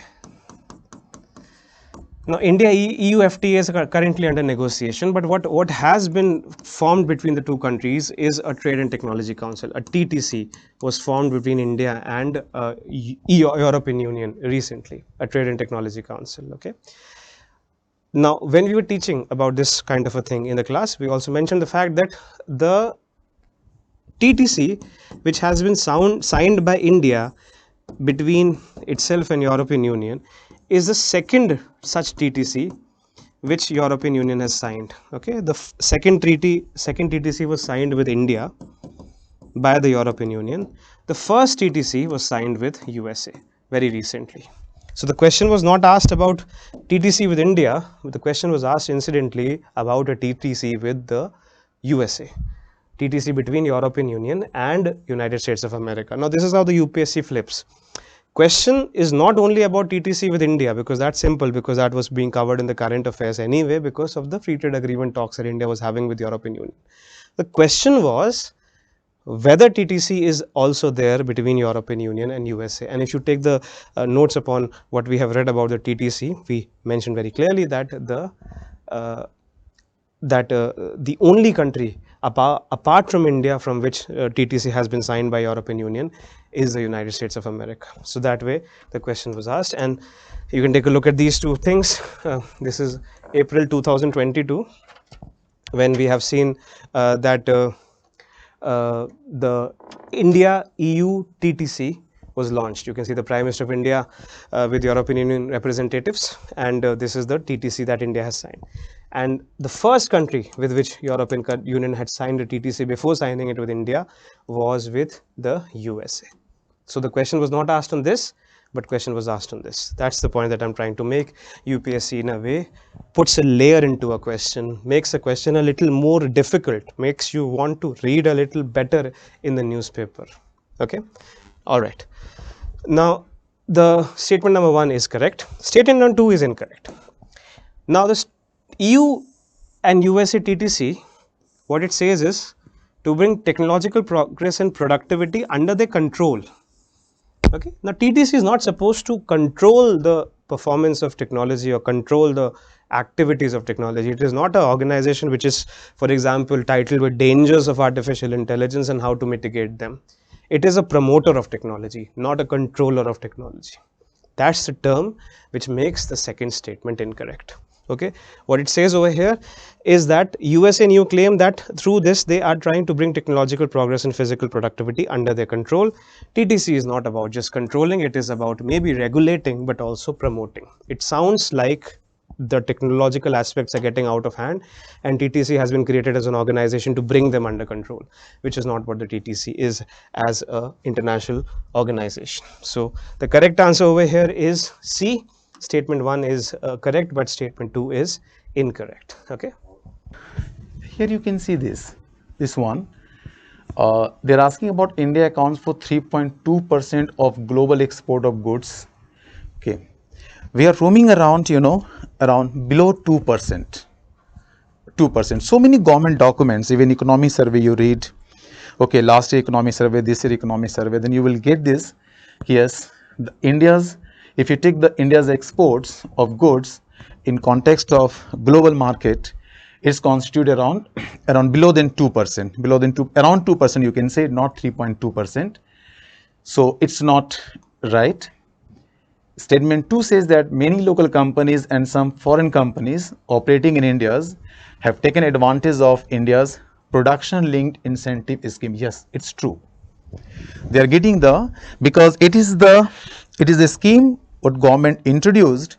It's incremental benefits you can get if you're producing more and more, then you're getting more benefits, incremental output linked. So it's a production linked scheme where you are maybe the foreign companies or you may be the domestic one. So if you are producing in India, then you are getting this benefits. So if you take yes, it's right one.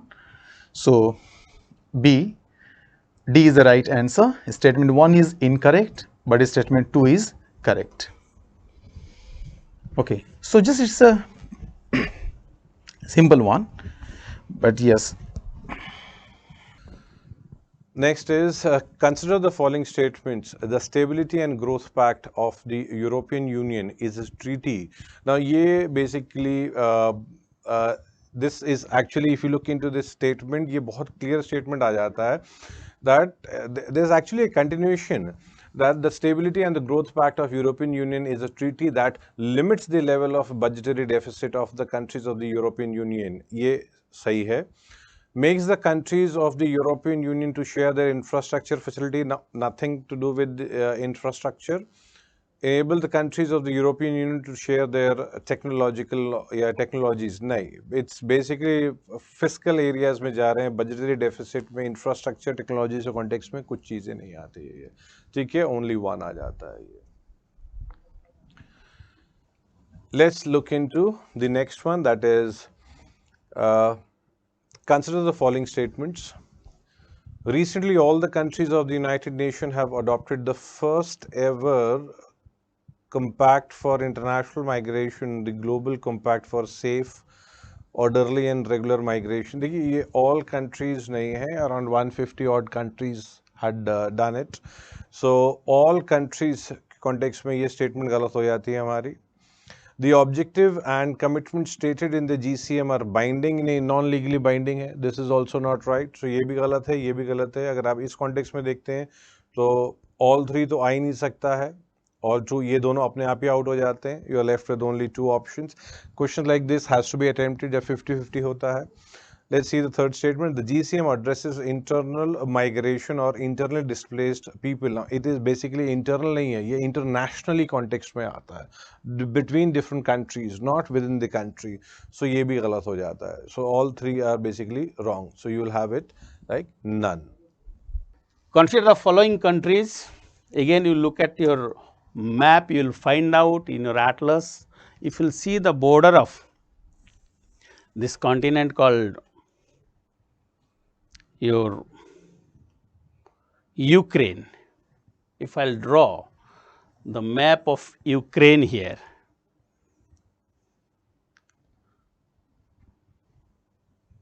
if this is Ukraine, not to scale of course, I am just giving a rough sketch of Ukraine. You will find out here this is Russia, this part is Russia, right? This is here is Russia, and this region you have Belarus. You prepare a sketch map, mental map, that is more important. You don't have to draw the map to the scale and give like a perfectionist. You don't have to draw. You should know, you need to remember. Mental mapping is more important. You need to do this. Okay, Belarus. Then you have Poland here. Poland is located. Here you have Slovakia.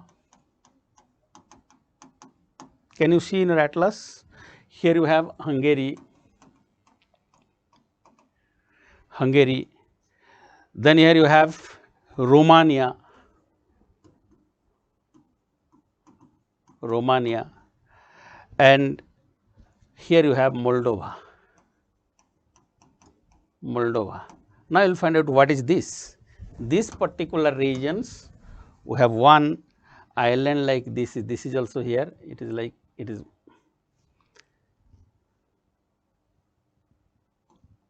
This is the peninsula, not the island. Peninsula. It is Crimea Peninsula. So this side you have. If it is Crimea Peninsula. Crimea Peninsula. Ukraine is here. Crimea Peninsula. This is Sea of Azov or Black Sea this side. This one is Sea of Azov. Here is Black Sea. Black Sea. This is Sea of Azov. Okay. So, different regions you are having, you look at here, now see the question here, Bulgaria, Czech Republic, Romania and Hungary, two things are given, rest all are wrong here. It means what will be the answer now? Answer is only 2A is the answer here. My request to all of you, while you are doing any map work, please try to draw a sketch map. You will find out you will able to memorize the things properly. This is Crimea Peninsula, it is like distorted map no doubt, but if you will try, you will able to draw, and you can draw it in a better way even. Try to do it in a improved way than whatever I have done. Now, with reference to Earth's atmosphere, which one of the following statement is correct? Now, we have discussed this in global warming, and we have discussed the heat retention capacity of different gases. We have discussed the heat retention capacity of water vapor is twice than that of CO2, which was discussed in the PT Marathon class as well as the normal classes at KSG. So, we have seen that the infrared radiations are the correct option would be what? The infrared radiation are largely absorbed by water vapor that is concentrated in the atmosphere. Now, that's correct. Why? Because in fact, we can see that water vapor is nothing but a greenhouse gas, and the heat retention capacity of water vapor is twice than that of CO2. We have discussed in the class that the heat retention capacity of water vapor is twice than that of CO2. The heat retention capacity of methane is 25 to 28 times than that of CO2. The heat retention capacity of HFCs is 1000 times than that of CO2. So, the correct answer is what? The correct answer would be C option for 72. That's the correct answer. And as far as, and it can be found in the class notes of KSG as well as also the marathon classes that we conducted before the preliminary examination, this has been discussed in that. Next question. Consider the following statement. Soil in tropical rainforest is rich in nutrient. My friends, tropical rainforest means equatorial region. As all of us were well aware, high temperature, heavy rainfall. Average temperature is 27 degrees Celsius. 23 to 27 in between it usually varies, and rainfall more than 200-250 centimeter. Hot and humid climate. So, the bacterial activity is very high. Second point, high temperature, moisture of tropical forest can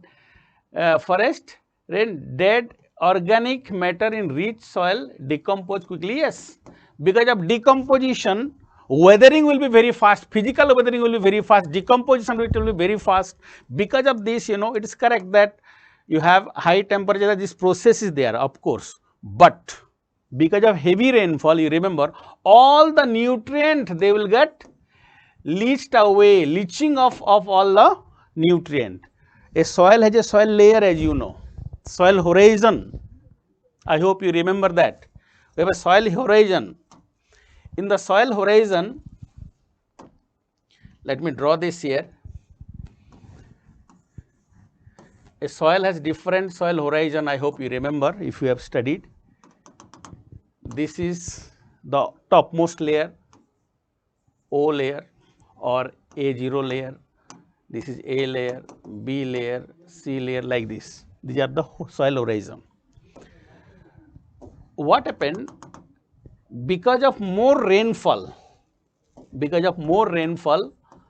the decomposed material they got removed from here, leaching, or they goes to down lower soil layer, or usually they got removed from the soil layer itself, leaching.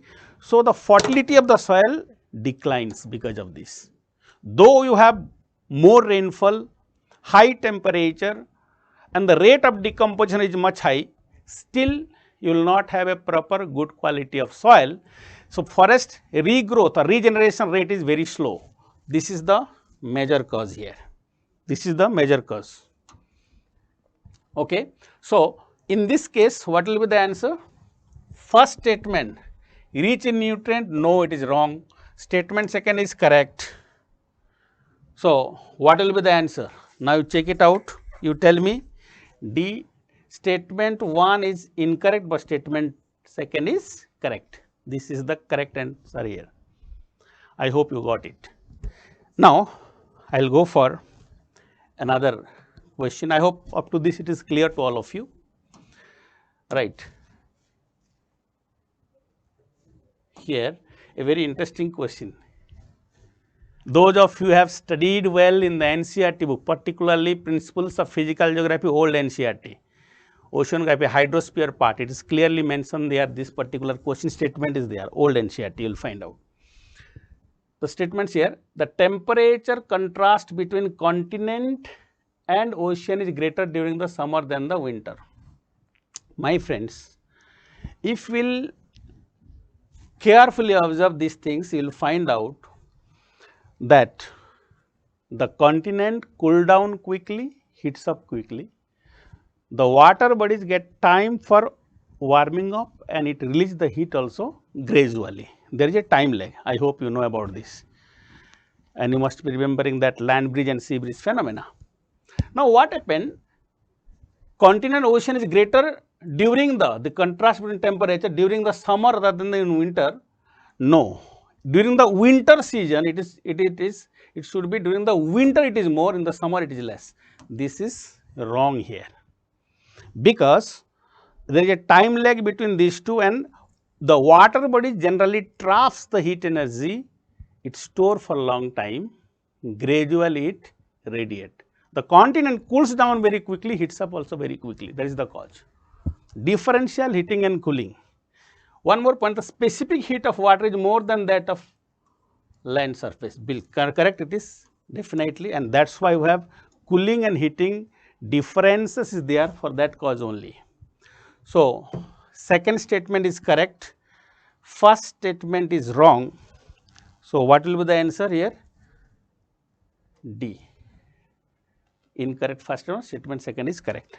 D is the correct answer here for this. One more question you are having is a very interesting question on property of the earthquake waves. I hope all of you have studied the NCERT carefully earlier and you might be knowing about this. There is a question here, it is on, one question is on 75 question number, it is in fact in case of 75 in series B. Consider the following statement in seismograph.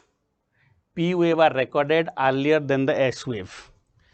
P wave are recorded earlier than the S wave, and this is in fact correct.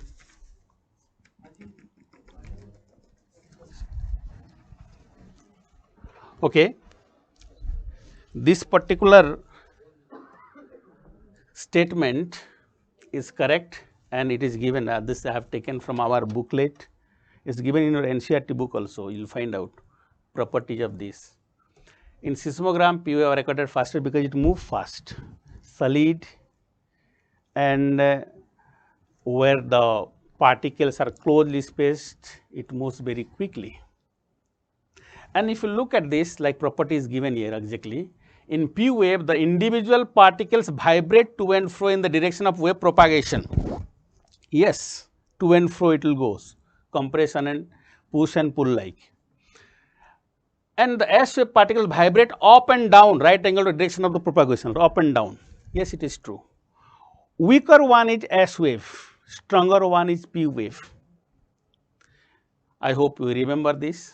So, the answer for this, in fact, the question here it will be C, both 1 and 2 are correct here, both are correct here, both 1 and 2 are correct here. C is the answer, both are correct in this case. Set B, question number 76. With reference to coal-based thermal power plants in India, consider the following statement. 1. None of them uses the seawater. यानी thermal power plant कभी भी सी water का कहीं पे use नहीं करता है, किसी कोई भी इंडिया का थर्मल पावर प्लांट है ना, in the reference of India is question, sea water को यूज नहीं कर रहा है. Got it. None of them is set up the water statistic. Okay. Third one, none of them is a privately owned. Just I want to tell you guys, the first one, none of them uses a seawater is a wrong statement. Some of the areas in India where the coal thermal power plant sector is utilizing the ocean का सी water को use कर रहे हैं. Got it. जैसे कोल की cleaning करनी होती है, बहुत सारी चीजें होती है जहां पर वाटर इज रिक्वायर्ड, तो they wanted to use the ocean water या सी वाटर. Okay fine. तो ये पहला स्टेटमेंट जो है वो गलत है. Even it is the recommendation of certain institution कि हमें इंडिया में सी वाटर को यूज नहीं करना है in the case of what, in the case of thermal power plant. तो यहाँ रिकमेंडेशन है कि we will not use it. अगर ये पूछे कि none of them uses a sea water तो ये गलत हो गया. और वैसे भी यू नो वेरी वेल, जब थोड़ा यूपीएससी फोर्स करता है, none means always, no only, तो यहां पर ऐसे स्टेटमेंट वैसे भी ज्यादातर यूपीएससी में you will get it is a wrong also. तो ये the first statement is totally wrong. You remember guys. Okay. So it is proposed only coal based thermal power plant should not set up in such area. It is proposed. It does not mean कि we have started the use of it, कि अब हम पूरी तरह से बंद कर चुके हैं. Got it. So the first statement is wrong. Second one, approximately 40%, yeah, here it is mentioned there, water statistic में we have not set up any of the thermal power plant. गलत है दोस्त. अगर you will go there, approximately 40% of India's thermal power plants are in water scarce areas. ठीक है. तो that statement is also wrong. This is also wrong. Third one guys, none of them is a privately owned. शायद आप जानते होंगे अंबानी जी का एक share भी आता है मार्केट में, that is Adani power limited. आप ऐसे शायद सुना होगा. इट्स वेरी ग्रोइंग सेक्टर, मतलब शेयर है जो काफ़ी इंटरेस्ट भी है लोगों को. और ये एक्चुअल में बताऊं तो Adani power limited is the largest private thermal power producers in India. Those total install capacity is how much, around 13,650 megawatt. तो अगर ये पूछता है कि प्राइवेटली ओन, तो ये भी गलत होगा. यानी ऐसे कौन से स्टेटमेंट्स नहीं है, तो कोई नहीं. The correct answer should B D. Got it. Go toward the next question. See here guys. Next question is the question on Volvatia method. Set B, question number 77. Other set, the numbers are mentioned there. Volvatia method is sometimes talked about with reference to which one of the following. ओके. Wolbachia method के बारे में बात करें तो it's a very interesting bacteria, जहां पर भी people are transferring certain gene, यानी जेनेटिकली मॉडिफाइड करके रिकॉम्बिनेंट डीएनए टेक्नोलॉजी के थ्रू हम किसी बैक्टीरिया में जीन को ट्रांसफर करने के बाद उस बैक्टीरिया को यूज करते हैं किसी वायरल डिजीज से बचाने के लिए. और वो viral disease may be any of them, may be like dengue, Zika, chikungunya, like it. तो here the answer though should be correct, should be A, controlling the viral disease spread by the mosquitoes. Okay everyone, fine. As far as the question number 78 is concerned, I think it has been not discussed. 78, spreading finely ground basalt rock on farmlands extensively, increasing the alkalinity of oceans by adding lime, capturing carbon dioxide released by various industries and pumping into abandoned subterranean mines in the form of carbonated water. How many of the above activities are often considered and discussed for carbon capture mechanism? Can you tell me?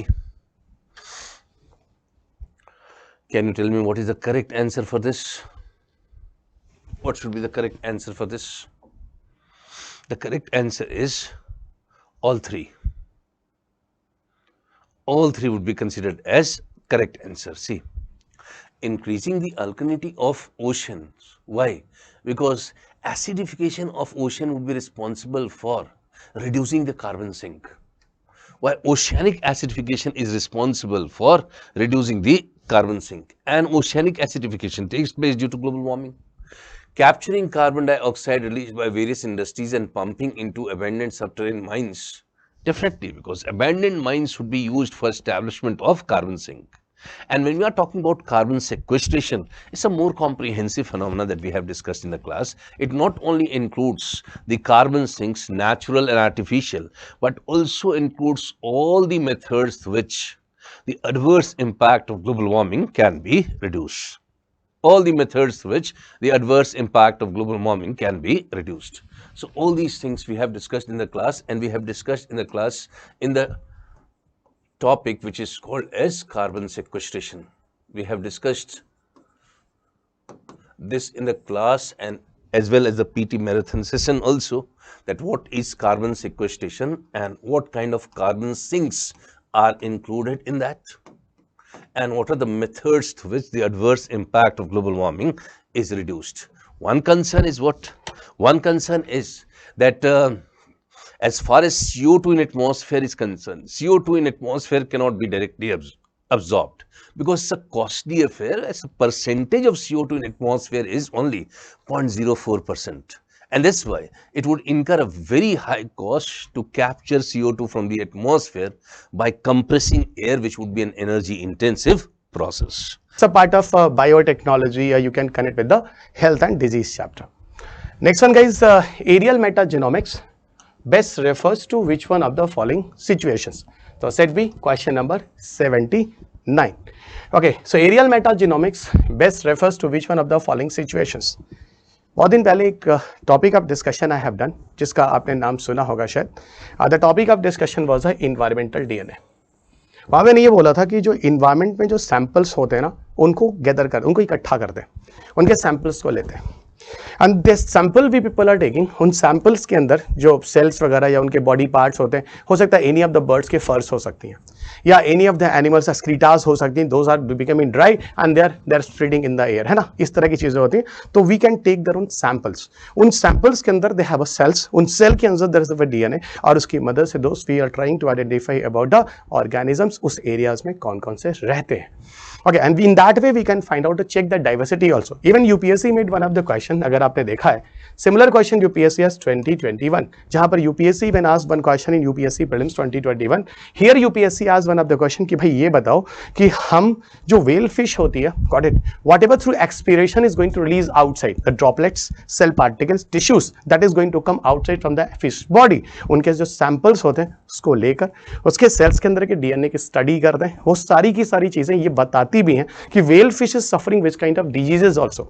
Okay, तो इस पर भी question पूछा, यानी environment based here aerial metagenomics. तो aerial term कहीं ना कहीं they are going to show about the air particle. Aerial means air particle. तो here the question is coming, best refers about the following situations. Collecting DNA samples from the air in the habitat at one go. Okay, it should be the correct answer here. Okay, little bit here have a confusion among the aspirants कि sir यहाँ पे D option भी हो सकता है, जो कि sending drones to inaccessible areas to collect plant and animal samples from the land surfaces and water bodies. ऐसा कुछ नहीं है. inaccessible areas नहीं, आप accessible areas में भी जा सकते हैं, inaccessible areas में भी जा सकते हैं. and a part of this guys, samples जो आप land surface और water body से collect करते हैं, plant animal किसी का हो सकता है. यहाँ पर कुछ aspect, यहाँ पर कुछ confusions बनते हैं that among the aspirant. but here अगर you will ask from me which answer should be more and more accurate, the answer should be A, guys. Okay, so that is overall. Study DNA from bodies of water and soil to identify the species living there. So ultimately species living there means we can identify their own habitat. Okay, we can identify their own habitat. Come next, guys. See here. Next one, that is the microsatellite DNA. So next concept is microsatellite DNA. UPSC as microsatellite DNA is used in the case of which one of the following? Whenever you people see, even अगर आप अपने source देखो, that source I recommend to all of you, और जो आपको दिए गए हैं, ओके, उन सोर्सेज के बेस पर मैंने आपको बताऊं, मैंने वहां पे लिखा है साफ साफ माइक्रोसैटेलाइट्स के बारे में. माइक्रोसैटेलाइट्स को we are also calling them as a short sequence repeats. Okay, इसी को आप टेंडम रिपीट्स भी कहते हैं. They are specific DNA sequences जो उनकी मल्टीपल कॉपी को हम टेंडम रिपीट्स बोलते हैं. यू जस्ट सी गाइस, इनकी जरूरत कहाँ है. वैसे मैं बताऊं, इसको people are using the microsatellite many places. Whenever you people doing Southern blotting in the case of DNA fingerprinting, जब आप डीएनए को लेकर उसके पीसेस करते हो, रेस्ट्रिक्शन एंजाइम है, उसको ले जाके जब नायलॉन मेश पे डालते हो, नायलॉन मेश के बाद जब आप डीएनए प्रोब बनाकर उसकी स्टडी करते हो, नायलॉन मेश पे दो सीक्वेंसेस ऑफ डीएनए होते हैं, तो जो चीजें जाकर उसके साथ अटैच होती हैं, got it, it's actually the process of Southern blotting. वहां पर भी people are using again the microsatellites, the स्पॉस प्रोब डीएनए सीक्वेंसेस होते हैं. तो दैट माइक्रोसैटेलाइट डीएनए सीक्वेंसेस इतने इंपॉर्टेंट होते हैं कि through the help of microsatellite DNA sequences हम ऑर्गेनिजम्स की इवोल्यूशनरी ट्रेंड्स को भी समझ सकते हैं. Even DNA always are very important for studies of the evolutionary trend of organism. शायद अगर ऐसा नहीं होता तो I already discussed in the class कि जो चिंपैंजी था वो कभी भी direct ancestor of human being we will never call them. अगर आप चिंपैंजी और ह्यूमन के सीक्वेंसेस निकाल लो तो करीब 95% of sequences are same. It means little bit changes happen in the chimpanzee DNA sequences, it become here as a human being. यानी DNA microsatellite is a very common question. Gene sequencing, these are the very targeting question that is always. ये सारे के सारे question static है. DNA fingerprinting we have not started today, ये बहुत दिन से चल रहा है. Okay, so that is still static. So the correct answer, I think you people know very well. Okay, short sequences repeat. The one, evolutionary relationship among the various species of fauna. Not only fauna guys, flora and fauna, anyone guys. यानी plant और animal किसी के भी evolutionary trends को हम palindromic microsatellite DNA sequences की मदद से देख सकते हैं. Is consider the following relations. It's directly they asked from the Janni Suraksha Yojana, JSY. Janni Suraksha Yojana. Basically, this scheme has one of the motive that he develop the institutional delivery among poor pregnant women. So if you think here, it is a safe motherhood interventions of the state health department. Now this line is very confusing one. This word is very confusing one. If you see the government documents, then government documents says that Janni Suraksha Yojana is a safe motherhood interventions. After interventions, they are writing that under the national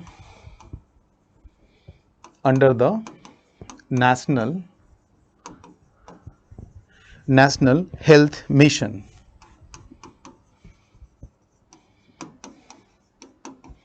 Under the National Health Mission. Okay, if you just read this line, under the National Health Mission, so this line is incorrect, because here it's written the State Health Department, but yes, clearly it's mentioned because it is a centrally sponsored scheme. It's clearly written in the government announcement when they announce this scheme, interventions under the National Health Mission. So this part is wrong. Okay, this part is wrong. If you take the clear-cut statement made by the government when they announced this scheme, so only for this reason we can say yes, one is not correct. And second, its objective is to reduce maternal and neonatal mortality among poor pregnant women. Yes, it is right. It aims to promote institutional delivery among poor pregnant women. Yes, true. Also, it is for targeting SC, ST, OBC. They are part of that. Its objective includes providing public health facilities to sick infants up to 1 year. Yes, it is also right. Okay. So these three are right. So answer should be, answer is 3. I mean C is your right answer. So only 3. It may confuse you, dear, because State Health Department, you can say it's a central sponsored scheme, so may possible, but if you go to directly the statement made by the government, then from there you can say it is the wrong answer. I mean wrong options due to these reasons. Now come here guys. The question is set B, question number 82. The question here UPSC asked from Anemia Mukt Bharat. The question is here from Anemia Mukt Bharat. See what kind of questions are there. Even I told you guys, UPSC always asks the questions from health and disease with its immunization program. If you will see from 2011, as I spoken you always guys, 11 से अगर आप 2023 के paper देखते हो, last 13 years से question paper. In last 13 years से question paper, why I am telling you? Because the prelims new pattern started from 11 onwards. ये भी कोई आज की चीज नहीं है, एनीमिया मुक्त भारत. ये पोषण अभियान 2018 का है. वो अलग बात है कि आप इसको 23 का करंट अफेयर्स बोलोगे आफ्टर 5 years, क्योंकि आपने कभी इन चीजों को पढ़ा ही नहीं.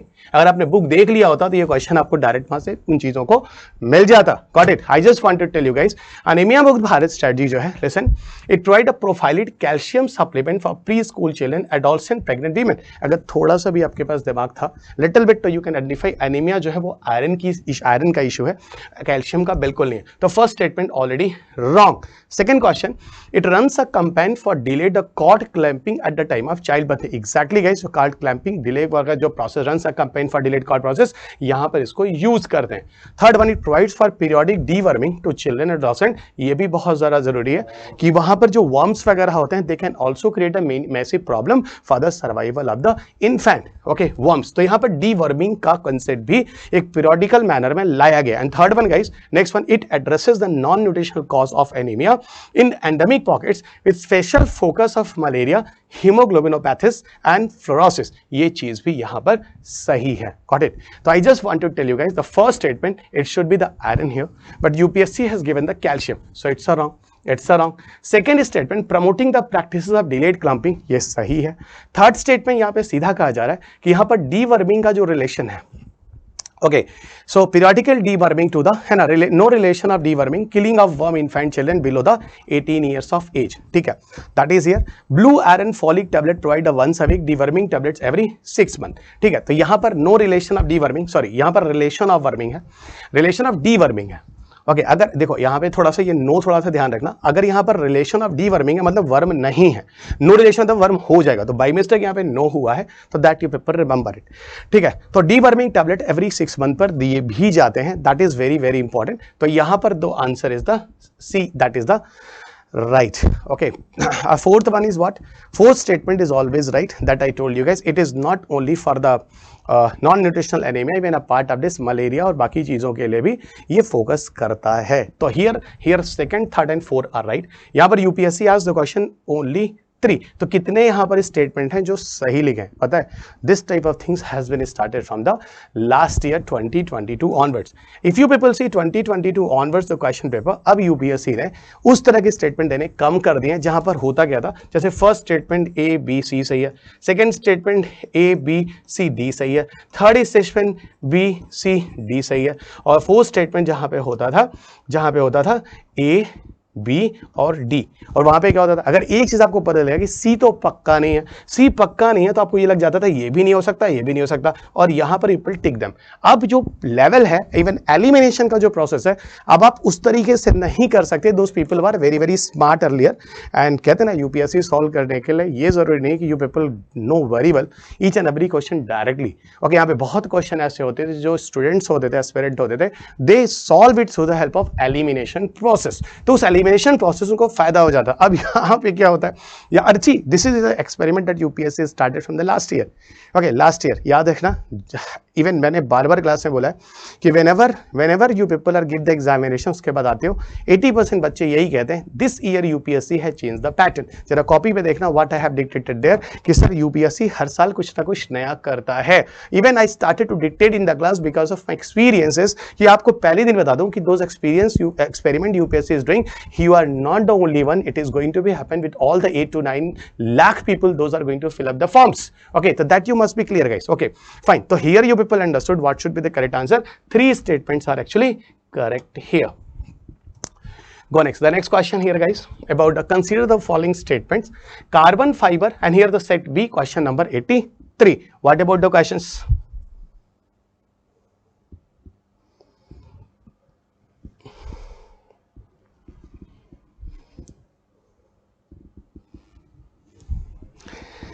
Okay everyone, so consider the following statement.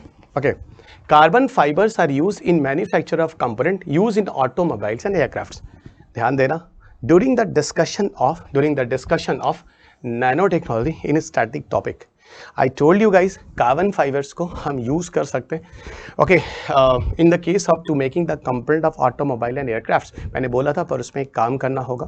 Carbon fibres they are very light in weight, पर उसको हार्डनेस देने के लिए you must have to do the addition of, ध्यान करो, I already discuss in the class, मैंने बोला था कि भैया आप फ्लोरीन, CNT और ग्राफीन की अगर मिक्सिंग करते हो तो कार्बन फाइबर को यूज कर सकते हो. उसने बोला क्या कार्बन फाइबर को यूज कर सकते हैं, तो मैंने खुद बोला था कि ये चीजें कर हम कर सकते हैं in the nanotechnology discussion. This is also the classroom programme. Okay, second point आपने क्या बोला, आपने बोला करंट अफेयर्स, मुझे तो नहीं लिखता, पता है फ्लोरीन के लिए 1985 में नोबेल प्राइज दिया गया, सीएनटी जो है वो करीब करीब 1991 की चीज है, और ग्राफीन के लिए 2010 का फिजिक्स को नोबेल प्राइज दिया गया। अब आप मुझे बताओ 1985, 1999, 2010 से आप इन चीजों को करंट अफेयर्स मानते हो, तो problem is what in the subject, आप खुद समझ रहे हो, this subject is actually also static, but the problem is that you could not understand how UPSC is going to ask you, it means आपके resources जो हैं वो limited है। और the another part is guys, ये जो एक नई चीज चल रही है ना, करंट अफेयर्स पढ़ लो हो जाता है, and the problem is there in the science and technology, actually there is no NCERT books are there, even if NCERT books are available, तो वो एनसीईआरटी बुक जो है वो बायोलॉजी की है और फिजिक्स और केमिस्ट्री की, तो यहां पर बच्चा जो होता है पूरी तरह से ब्लर्ड हो जाता है। तो don't worry guys, I just telling you, जो मैंने लिखा है, जो मैंने किया है, जो मैं पढ़ा रहा हूं, questions are coming there and questions are connecting from there. Listen here. So that question, those people have listened the classes, they know very well classroom program, that is already question. Carbon fiber once used cannot be recycled. एक बात बताऊं, carbon fibre जो है recycle करना आसान नहीं है, okay, but we can do them. तो अल्टीमेटली यहां पर if you see the first is right but second is not right, okay. So carbon fibre के साथ ये चीज है, मैं आपको बता दूं, it is difficult to recycle but still we can do them, तो ये कह रहा है कैन नॉट, तो वी कैन डू देम ना, तो कैन नॉट आंसर की वजह से ये यहां पर जो होगा that will be the wrong answer, तो here the correct answer should be only and only one. Go next guys. The next question is actually from the accelerometer. Accelerometer. याद करो एक्सेलरोमीटर मैंने आपको कहाँ पढ़ा है, during the discussion of launch vehicle. थोड़ा सा ध्यान दो, मैंने बोला था किसी लॉन्च व्हीकल में 50% वेट जो होता है, 50% जो वेट होता है, it is their own weight, okay, it is their own weight, got it, it is their own weight, and 50% is what, it is the propellant weight, 50% is the propellant weight. इस own weight में I said a lot of things, जिसमें मैंने एक term लिखा था accelerometer, फिर मैंने यहीं पर लिखा था एक टर्म जिसको कहते हैं गायरोस्कोप, गायरोस्कोप, फिर यहीं पे मैंने लिखा था that is C loop system, C loop system. जो बच्चे करंट अफेयर्स की मैगजीन पढ़ के सिर्फ गए थे, ये सब चीजें वो छोड़कर गए हैं, ठीक है, okay, that you people have done this, ठीक है। Now listen guys, accelerometer, gyroscope, C loop system. तुम्हारे पेपर में क्या पूछ रहा है, तुम्हारे पेपर में UPSC is asking about the C accelerometer required. मैंने वहां बोला था accelerometer is required for the direction वगैरह को चेंज, चेक एक्सेलरोमीटर एक्सेलरेशन वगैरह के लिए होता है, उसी बेसिस पे आपके डायरेक्शन भी चेंज होते हैं। फिर मैंने वहीं पर बोला था, you know what is in the class, कि भाई देखो जो तुम लोग वीडियो गेम यूज करते हो ना, यानी मोबाइल फोन में, वहां पर चाहे आप सीधा मोबाइल यूज करो या ऐसे यूज करो, पोर्ट्रेट, लैंडस्केप, कुछ भी, what about the direction you know very well. Typing जब करते हो तो यू पीपल पोर्ट्रेट या लैंडस्केप किसी भी डायरेक्शन में करते हो, the same I am telling you here guys. देखो यहाँ देखो क्या कह रहा है, स्मार्टफोन को टिल्ट करो तो सीधा खट से आंसर निकल जाता है। मैंने बोला था, जब मैं टेम्पर रन वाला example I am giving in the classroom, कि देखो एक बार एक बच्चे से शर्त लगी थी और उसके साथ टेम्पर रन में खेलकर हार गया, तो मैंने उसे 1 हफ्ते का टाइम बोला, that is the statement that I have given inside the classroom many places guys, okay. वहां मैंने बोला था कि देखो एक्सेलरोमीटर, गायरोस्कोप की वजह से हम वीडियो गेम्स खेलते हैं। It means very simple guys, in the case of smartphone में वी रिजल्ट द रोटेशन और display between the portrait and landscape. Portrait का मतलब सीधा कर लो, लैंडस्केप कैसे भी आप you people can play the video games and all. तो I just want to tell you guys, this accelerometer is right here. One of the beautiful question is here, detection of car crash collisions which are result of, तो ये statement तो 100% correct हो गया। This is the set B, question number 84.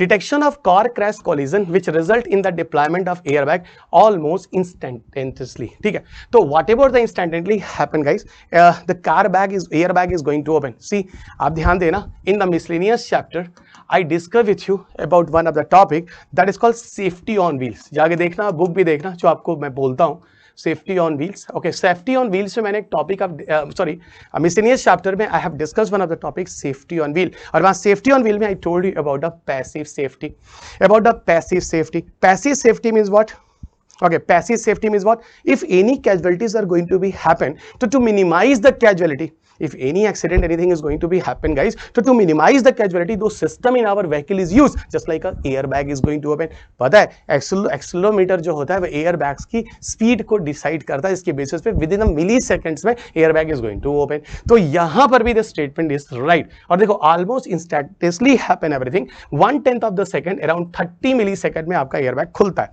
Got it. जैसे कि आपको बताऊं, एक यहाँ पे एक बड़ा इंटरेस्टिंग इन्फॉर्मेशन है, ओके। आई ब्लिंक होने में आपको पता है आप 100 मिलियन सेकंड सेकंड का टाइम लेते हैं। तो सर आप ये कहना चाहते हैं कि आई ब्लिंकिंग में जितना टाइम लगता है उससे कम समय में ये रैक खुल जाता है? एग्जैक्टली और ये सारा का सारा जो होता है वो एक्सेलेरोमीटर का ही होता है। They identify the acceleration and all. Got it?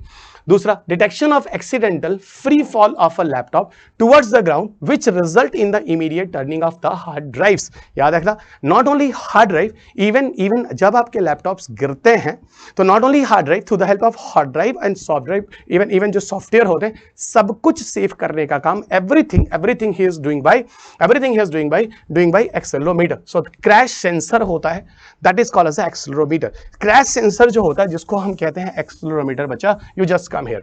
Accelerometer, ये एक्सेलेरोमीटर बेस्ड जो फ्री फॉल होता है, जो लैपटॉप आप गिर जाता है, in that cases the position and all which are going to change ना, that automatically going to set here. तो यहां पर पता है ये चीजें जो है, देखो process data, protect the data and drive, यानी सॉफ्टवेयर हार्डवेयर सब कुछ यहां पे भी इसको बचाने की कोशिश करता है। And here I want to tell you guys, micro electromechanical system, okay, MEMS है जो इस पूरे टेक्नोलॉजी को, इस तरह की चीजों को डेवलप कर रहा है। Got it? तो यहां पर the statement 2 right, statement 1 right, and accelerometer in the mobile phone statement 3 right. So here 3 option will be correct, guys. Okay, here 3 option will be correct. Hello everybody. Now I'm again with you to discuss few questions which have been asked from environment, from space, also from biodiversity. So we missed those questions earlier. So let's see these questions. And the question number 85.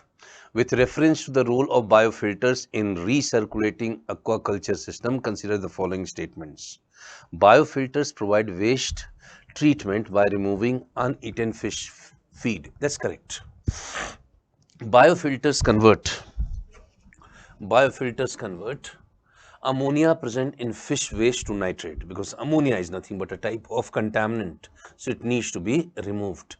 So these two statements are correct.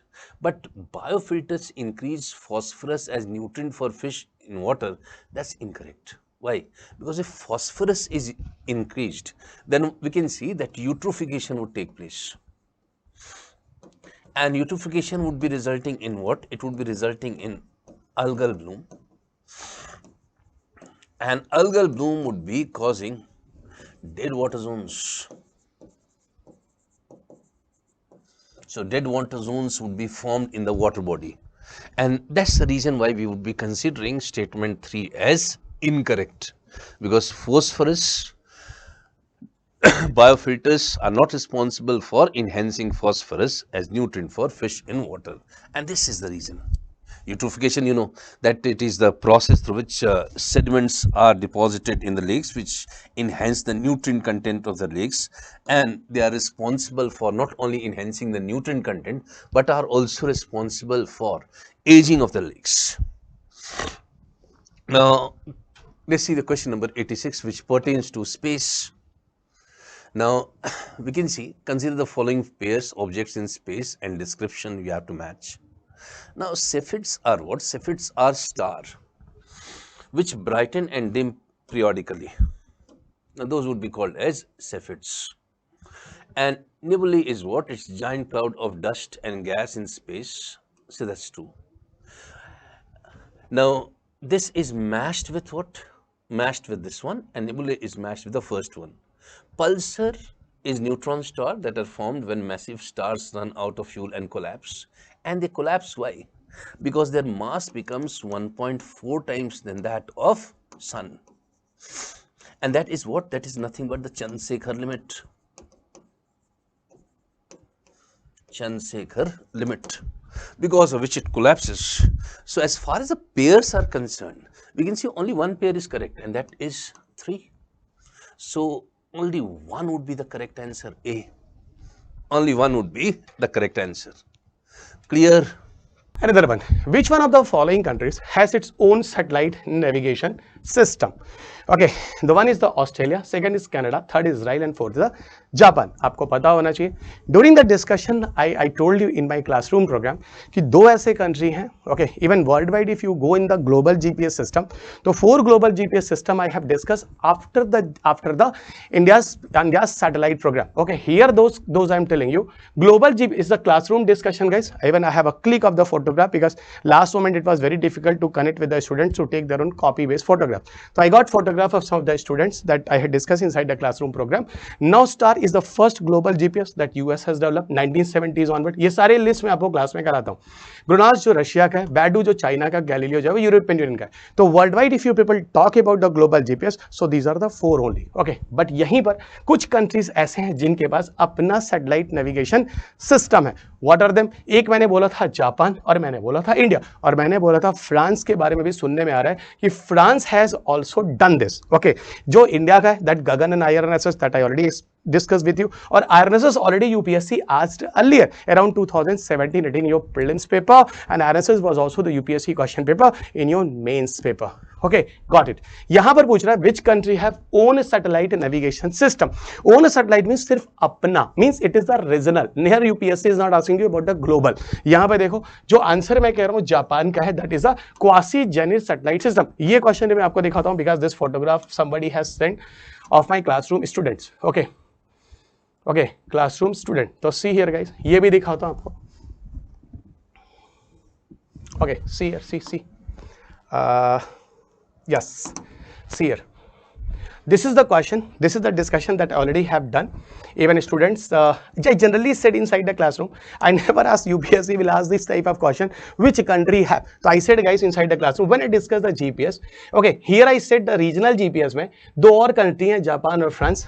Okay, जिनके पास भी अपने regional GPS है 2020 onwards. Got it. तो actually in the reference of other country, Japan and France, France के केस में have little bit doubt, I always spoken in the classroom. Okay, but Japan के लिए आई वाज श्योर. और ये देखो ये क्वेश्चन सीधा का सीधा UPSC asked, it is the your class note that I already have discussed.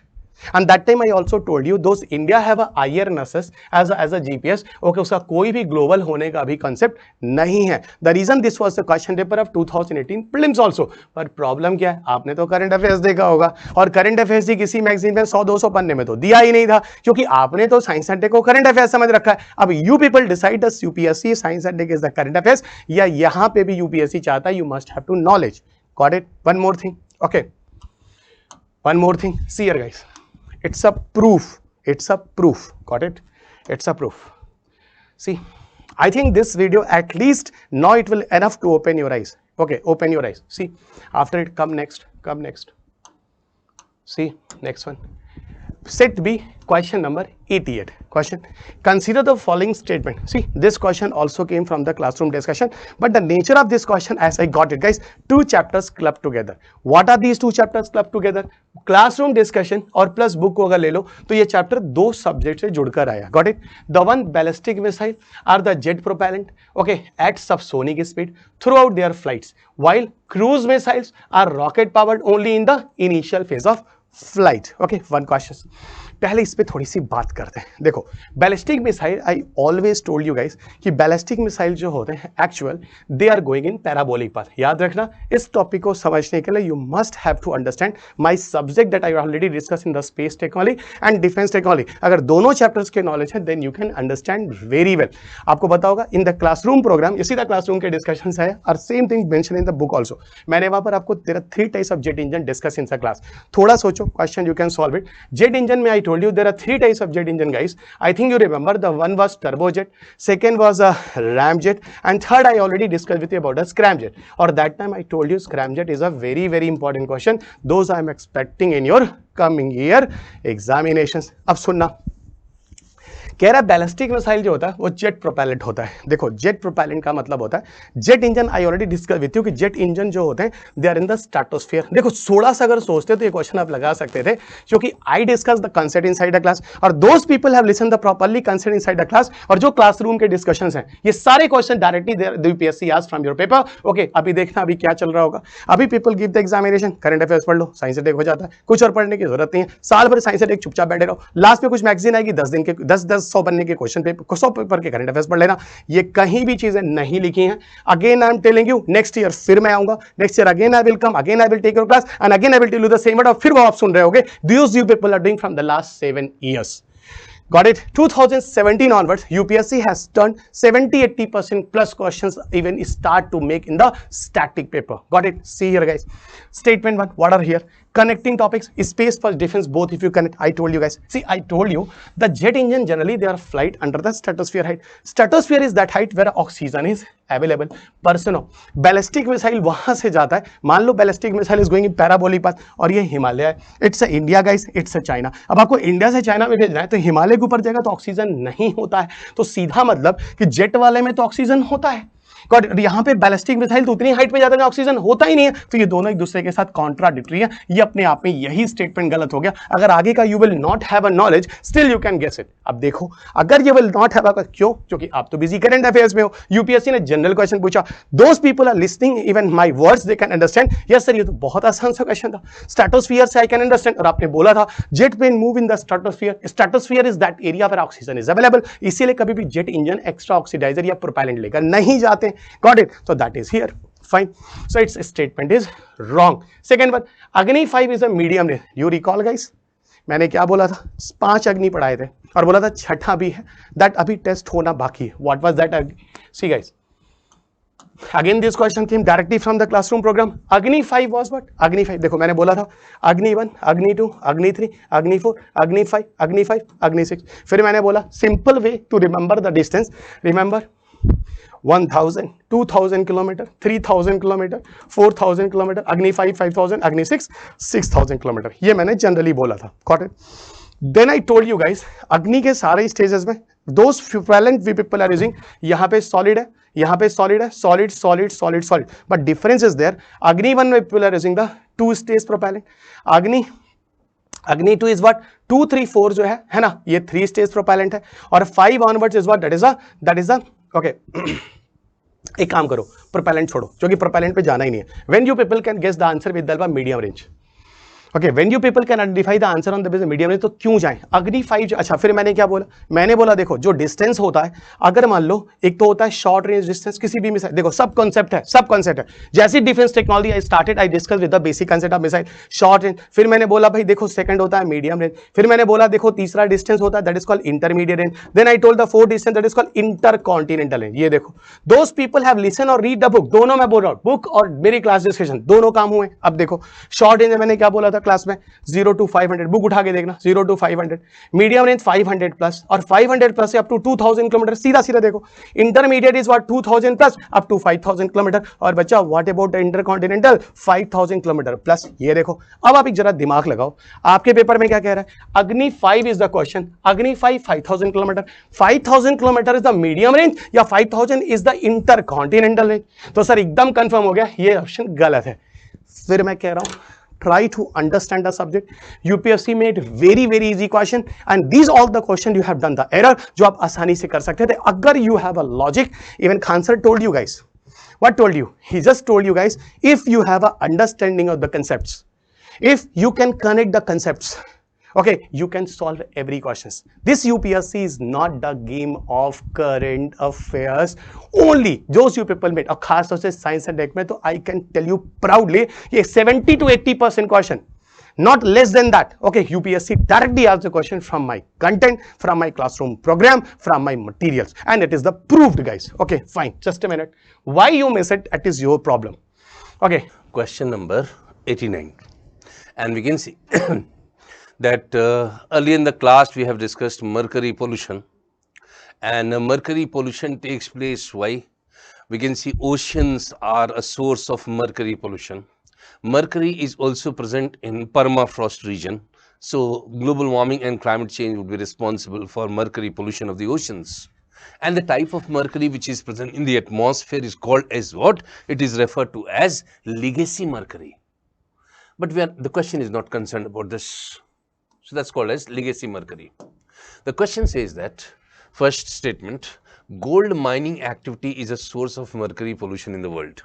Now see, for gold mining, what we are responsible for doing, we are responsible for mixing mercury with gold to prepare an amalgam. And when we prepare an amalgam, then we are responsible for heating it, vaporizing it. So vaporization of mercury takes place in order to extract the gold. So first of all, what we are doing is we are mingling mercury with the gold to prepare an amalgam, and then we are responsible for vaporizing mercury to extract gold.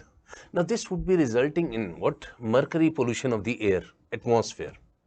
Coal-based thermal plants cause mercury pollution. Definitely, that's responsible for causing mercury pollution. When we talk about coal-based thermal plants, they are responsible because the waste product of these plants are rich in,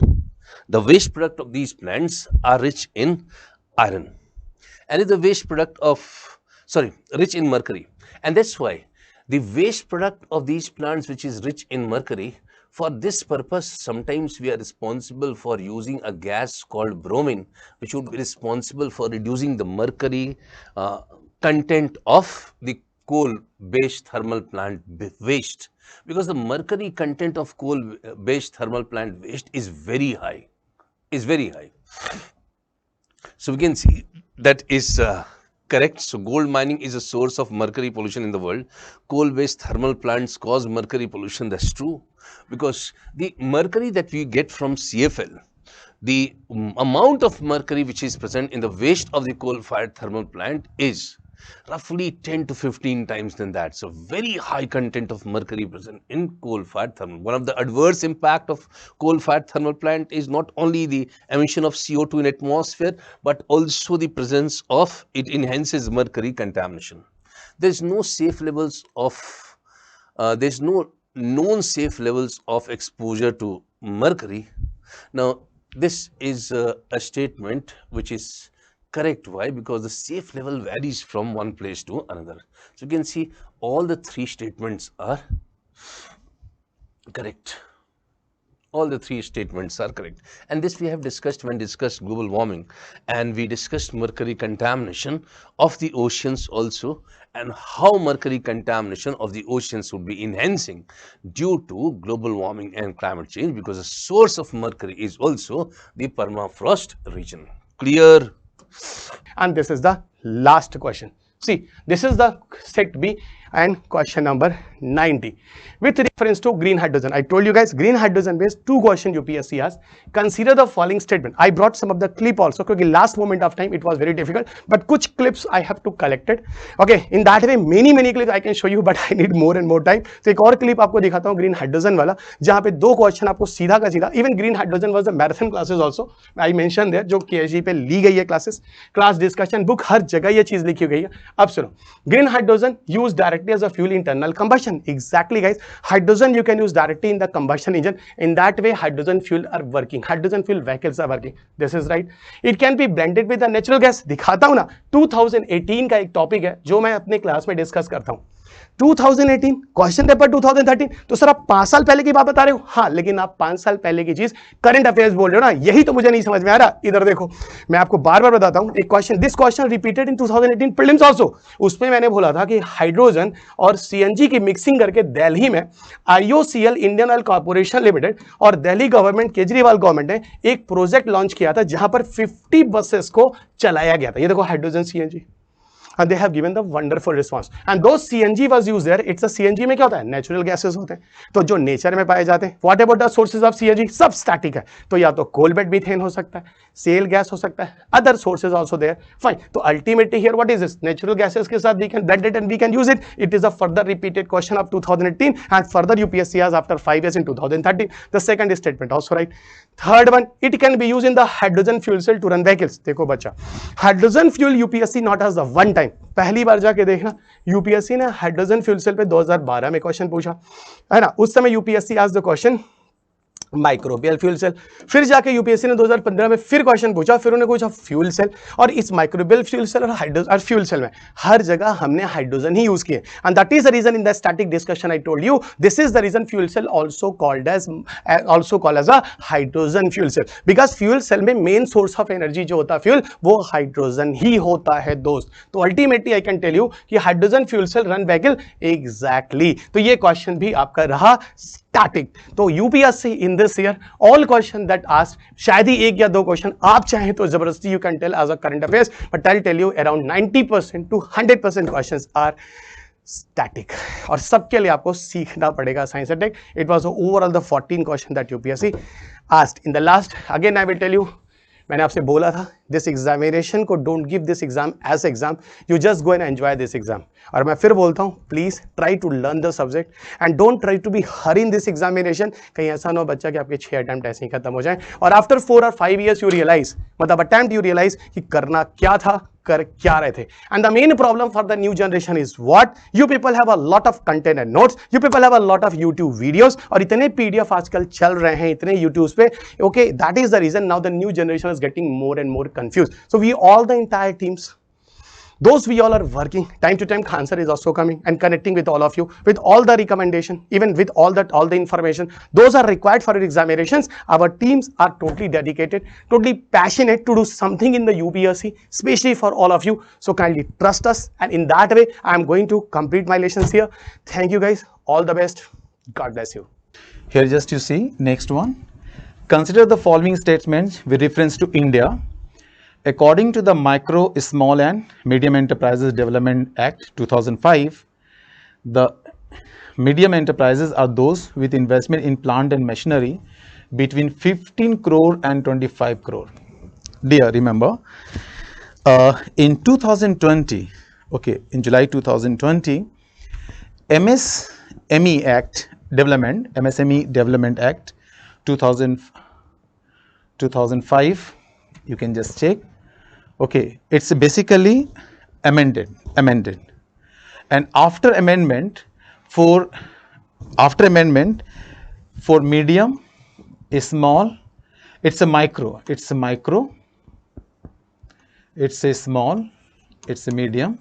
After amendment here, after amendment, medium, micro is defined if any unit, producing unit, maybe service, maybe your manufacturing, they're investing in plant and machineries, excluding land area, excluding land, plant and machinery. If they are investing around 1 crore, then it's come under, up to 1 crore, it's a micro, and up to 10 crore is small, and 50 crores,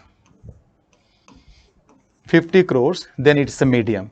On the basis of investment, on the basis of investment, up to 1 crore micro, okay, more than 1 crore up to 10 crores is small, more than 10 crores up to 50 crores is the medium one.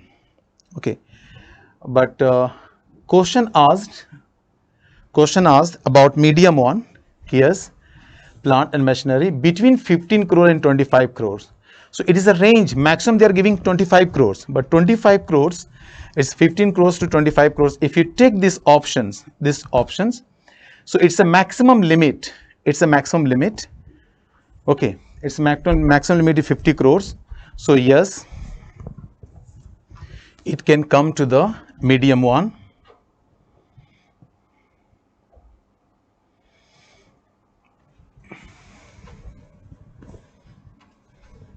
Yes, so answer will be here, both 1 and 2 is right. Change it, it's not B, it's C will be both 1 and 2. Why? Because if you cross 10 crores, okay, then category will change, and up to 50 crores is the medium one. So more than 10 crores means 15 crores and 25 crores, okay, and 25 crores. But even after that, it's a machine between, they are saying no, it's going up to 50 crores. If you take this, then here it's a little bit confusing. If they are saying 15 crores and above up to 50 crores, then it's fine, but they have put the maximum limit 25 crores. So on the basis of that, yes, on the basis of that,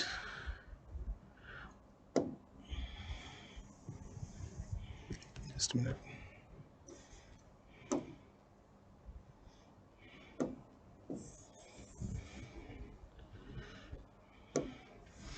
Yes, on the basis of just that, then one is wrong, and second is, it's a all banks loan to the micro, yeah, it's under the priority sector, This is 2 is right, so B is right answer, you can say. But confusing is only here because they are saying that 15 crores and 25s. So if 15 crores, if you take the normal definitions on the basic investment, yes, it will come under the medium, because more than 10 hectares, again I'm repeating, more than 10 hectares, it's not now a small one, it's come under the category of medium. But since the upper limit this put and 25 crores, between these two only they restricted, but not only 25 crores, it can go to the 50 crores, up to 50 crores is the medium one. So if you take this definitions, current definition, then it's only wrong. Okay, if you take the 25 is the maximum limit between these two, clear. But if normal you take 15 and 25 crores also, then it's right. So on the considering this part, we are saying this is wrong and 2 is right.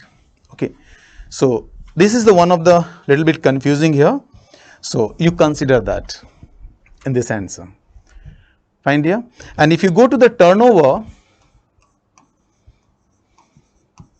yeah, second definition we accepted in, okay, turnover, if up to 5 crores, yes, it will come under the category of micro, and up to 50 crores, it's come under the category of small, and up to 250 crores, it's come under the medium. This is the definitions which amended later on in 2020 by the government. This is the things.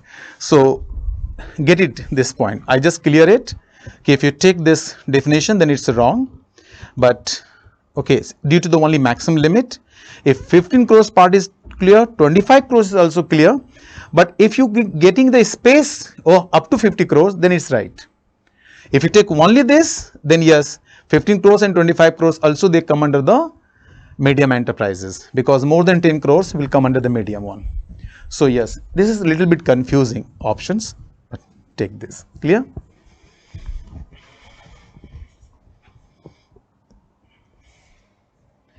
Now, next question is, with reference to central bank digital currencies, consider the following statements. First, they are saying, yes, it is possible to make payments in a digital currency without using US dollar or SWIFT. Yeah, it's true. First one is true. Even it's applicable in most of the central banks, digital currency, even including India. But digital currency be distributed with condition or program into such as a time frame for spending it. Since it is not given as the RBI idea, it's just a central bank. When you are just writing central bank, it may be any central bank of the world, any bank of the world. If specifically you are talking about RBI, then this option is wrong. If you are talking about specifically for RBI's digital currency, this option is wrong, because here saying time frame for spending it. There is no time, just like the normal currency, RBI is doing the digital currency, just like the normal currency. But yes, it is a digital form, other are the physical form. Clear? But if you take the China, their yuan, they are using the digital currency. Yes, they are following the time frame for spending it. So if other nation like China you consider, yes, it is also right. So on the basis of these two, you can say both are right, this and this, then C is the right options. Again, I am repeating dear. If you take RBI digital currency, then this part is wrong. This part, I mean, yeah, this part is wrong. A digital currency be distributed with this one. But if you take the other nation, since it is written as a central bank digital currencies, it's not specify the RBI, then you also consider the other countries central bank, say China. Yes, China is doing this time bound manner. So C is the right option. Both 1 and C, dear. Clear? Now, next is this. It's a beta. If you just go and see the SEBI website, then there is a glossary form is there. So these all are defined, basically small, and always they are putting some small words. So just asking in the context of finance, the term beta refers to, it is a D is the right options. Yeah, D is the right options. Yeah, it's a numerical value basically you are calculating, and basically it deviates. Okay, that's just like your Sensex, you take the whole index of Sensex 1, so they are fluctuating. So given in that, what is the fluctuation of a particular stock, particular equity, okay, that is measured by this, that is a beta is refer that. So just like a numeric value that measures the fluctuation of a stock to changes in the overall stock market. Overall stock market may be fluctuating, but in respect to that one particular stock, how they are fluctuating, that's you can measure by the beta. So beta refers to that. So D is the right answer. And next one,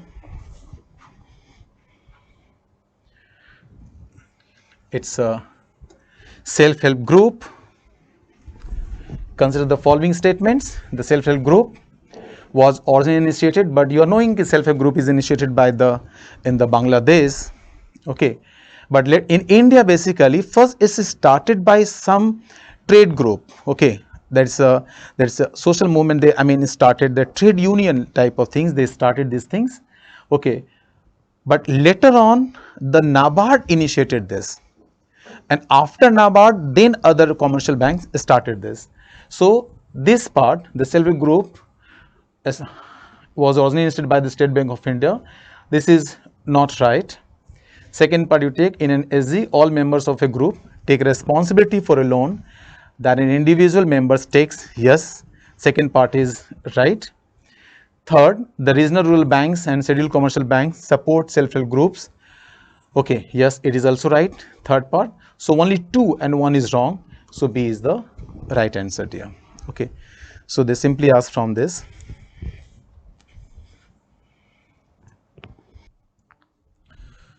This is the 100th question in terms of our discussion. Numbers wise, तो ये set B में, which we had seen, let's say set A is 75, B 95, 25, 5. Now in this context, you know that segment, it was not in continuation this year. Generally continuation होता है, but this time बहुत patch में different segments were covered. That's the reason we are going like this. We covered different segments at different intervals. Now, if you see this question, इसमें भी आपको multiple answers मिल सकते हैं इसमें. I'll tell you why. Now, this question is, consider the following statement. India's public sector healthcare system largely focuses on curative care with limited preventive, promotive and rehabilitative care.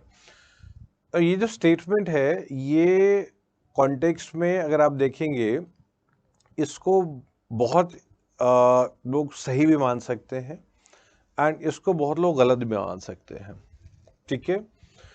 Now अगर इसको basically the point is we are not into preventive care. हम लोग ज़्यादा preventive care पे नहीं है and we are largely into curative care. Preventive is much better, पहले ही प्रिवेंट कर ले. However the government of India in the last few years have come up with different schemes. उस कॉन्टेक्स्ट की वजह से lot of people are of the view that नहीं ये क्यूरेटिव केयर के कॉन्टेक्स्ट में एंड हम लोग थोड़ा सा नहीं, ये statement means largely focuses on the curative aspect. ये स्टेटमेंट सही नहीं है. There is a view in that context. That's the reason we are also talking about means 2 answers could be a possibility. Now if we consider it to be right, so let's look at the second statement. Under India's decentralized approach to healthcare delivery, the states are primarily responsible for organizing health services. ठीक है, ये तो इसमें कोई दिक्कत नहीं है. So the point, if we look into this second statement में कोई issue नहीं आ रहा है. When we look into the first statement, अगर इसको सही मानते हैं, so this is not the reason. So the answer could be B. However, if we consider this statement as wrong, then the answer could be D. So B, D में if you are there, then there's a possibility. ठीक है कि ये जा सकते हैं. ज़्यादातर view इस कॉन्टेक्स्ट में आता है कि नहीं, because of lot of schemes by the government of India, so माना जाता है कि चलो ये इसको गलत माना जा सकता है. तो D also could be a possibility. So B D के कॉन्टेक्स्ट में आ रहे हैं. ठीक है. Consider the following. Explanation has been given here. Consider the following statements. According to United Nations World Water Development Report 2022, India extracts more than a quarter of the world's groundwater withdrawal each year. And the first statement is correct. But the second statement is incorrect. India needs to extract more than quarter of the world's groundwater each year to satisfy the drinking water and sanitation needs. It's wrong, because drinking water and sanitation requires less of water. Water would be mainly used for what purpose? Water would be mainly used for agriculture purpose. Water would be mainly used for industries. So the consumption of water for industrial use is more. The consumption of water for irrigation happens to be more. So that is the reason why more and more groundwater needs to be extracted, and that's why we say that statement 1 is correct, but statement 2 is incorrect. These things we have discussed in the PT diagnostics test of KSG. So this question, roughly the same question, was given in the PT diagnostic test of KSG, which we have discussed in the class itself. And Question number 97. According to the Constitution of India, the central government has duty to protect states from internal disturbances. Absolutely correct. Article 355 of the Constitution, which is a part of the emergency provisions. Article 355 of the Constitution, which is a part of the emergency provisions, is very clearly stating that it is a duty of the central government to protect states from internal disturbances. Directly given in the Constitution is a correct answer. Statement number 2, the Constitution of India exempts the state from providing legal counsel to a person being held for preventive detention? No. The place in which the law for preventive detention is made in India is given under Article 22.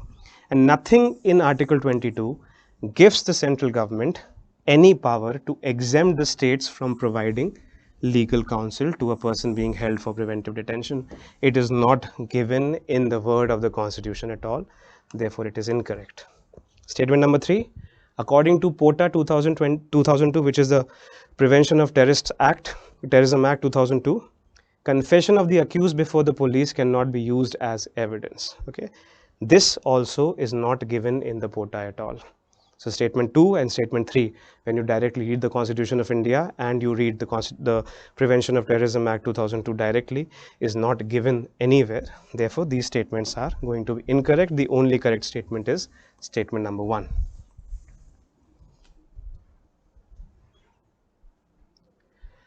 Take a look at Article 355, duty of the Union to protect states against external aggression and internal disturbances. It shall be the duty of the Union to protect every state against external aggression and internal disturbances, and to ensure that the government of every state is carried on in accordance with the provisions of this Constitution. Right? Very clearly, it is correct. This is a question which was again in news recently. I'll just answer this question very simply. Which one of the following countries has been suffering from decades of civil strife and food shortages and was in news in the recent past for its very severe famine? Okay. Now, Angola, Costa Rica and Ecuador, it is true that there is some kind of an internal strife within these countries, and it is also true that there are serious food security issues within these countries. But when we talk about a severe famine, the correct answer within these options is Somalia. That's the one which has been marked as the correct answer over here, Somalia. So A, B and C are incorrect. Option number D is correct. And the severe famine category, which has been caused by decades of civil strife and food shortages, which has culminated into a famine, is present in Somalia. And this question is pertaining to what? It pertains to biodiversity management committees are key to realization of objectives of Nagoya Protocol. Now, if we talk about Nagoya Protocol was what? It was the COP 10 to the CBD. That is Conference of Party 10 to the Convention on Biodiversity. And it was responsible for setting 20 targets, and these targets were called as what? These targets were called as Aichi targets.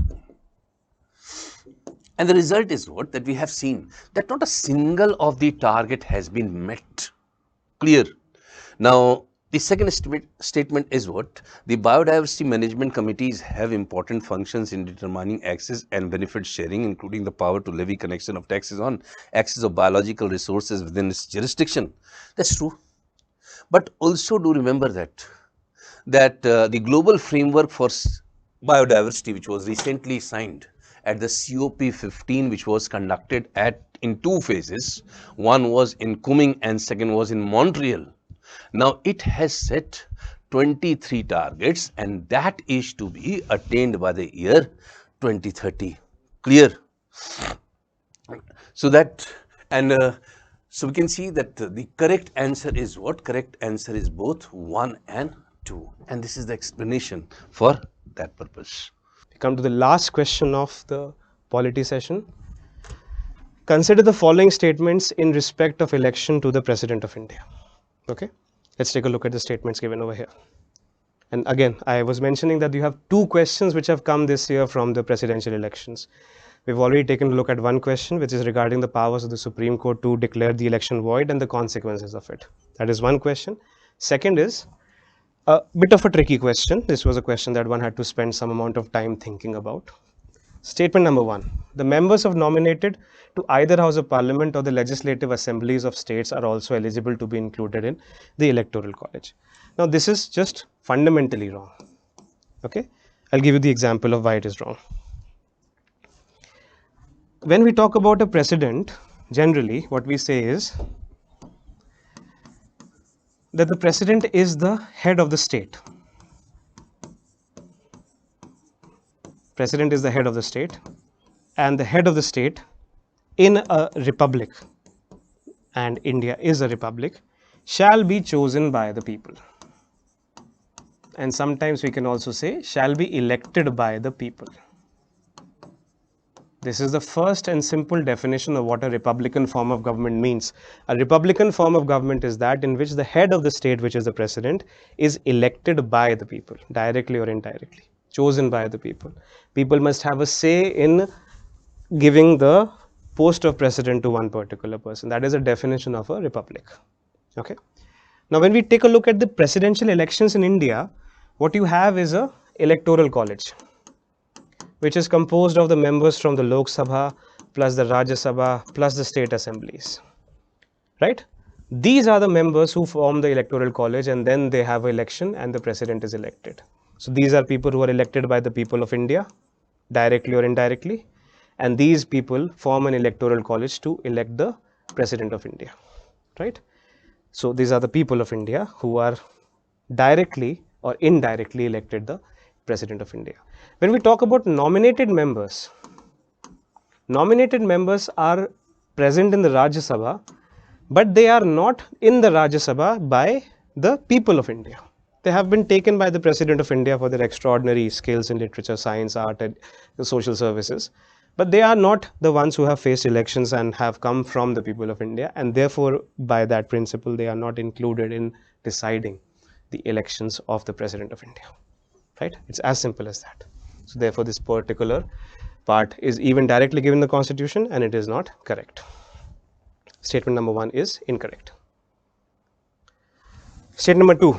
The higher the number of legislative assembly seats, higher is the value of vote of each MLA. Now, this is a bit of a kind of a thing that you have to a little bit think about. Generally, what we see is that the legislative assemblies in the country are given their constituencies according to the proportion of their population.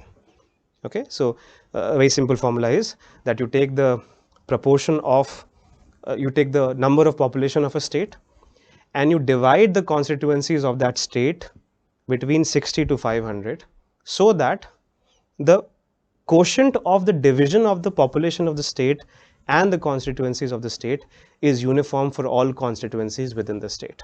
I know that this is getting a little technical, but I'm presuming that you've already read about this, the way that legislative assembly seats have been crafted. Okay, so overall, population does play a part, but the population plays a part within a state.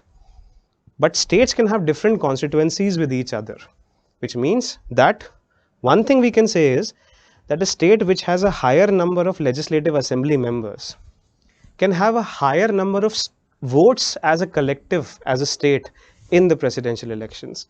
But we cannot say that each of those members will have a higher value vote as compared to other state members. Okay, that's as much as I can tell in this kind of a brief format, but this particular part is incorrect. Okay, higher the number of elective assembly seats, higher is the value of the vote of each MLA. This may be correct in some senses, but it also may be incorrect, and therefore this kind of a statement is, on the face value of it, is incorrect. The value of vote of each MLA of Madhya Pradesh is greater than that of Kerala, and this is exactly the demonstration of it. It is quite the otherwise. Okay, I've attached a set of list of the recent presidential elections. Now you see, for example, in the recent elections of the president, you have 140 members from Kerala who had a total individual value of 152 votes. You have 230 members from Madhya Pradesh who had an individual value of 131 votes, which basically means that an MLA from Kerala has more number of votes than an MLA from MP, despite the fact that Kerala may have a lesser population than Madhya Pradesh. This is where the UPSC has played a very clear trick upon this, and this is why I would classify one of these questions as one of the most difficult questions in the examination. The last question in set B. It's not a very easy question to attempt. Okay, but this is a chart that you can take a look at. Kerala has higher number of votes given to one member of Legislative Assembly as compared to Madhya Pradesh. 152 is to 131, and therefore it is incorrect, this part which has been given as the option over here.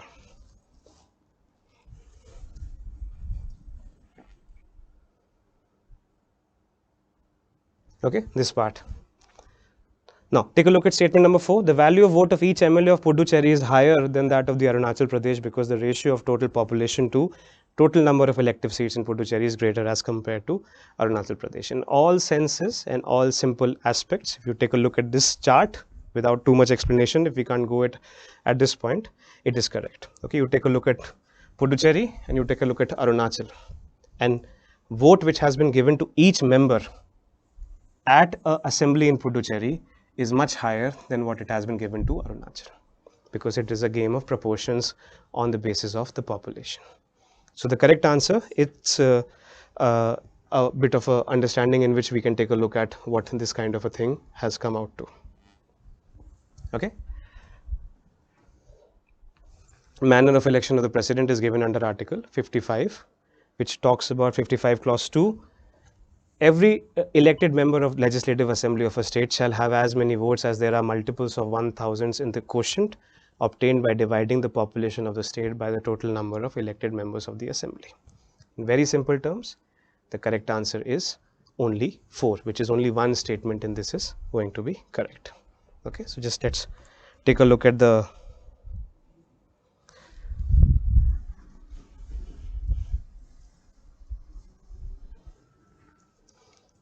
last two questions.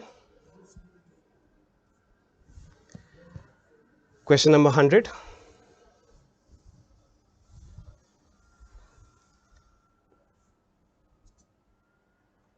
This is incorrect. This is incorrect. This is incorrect.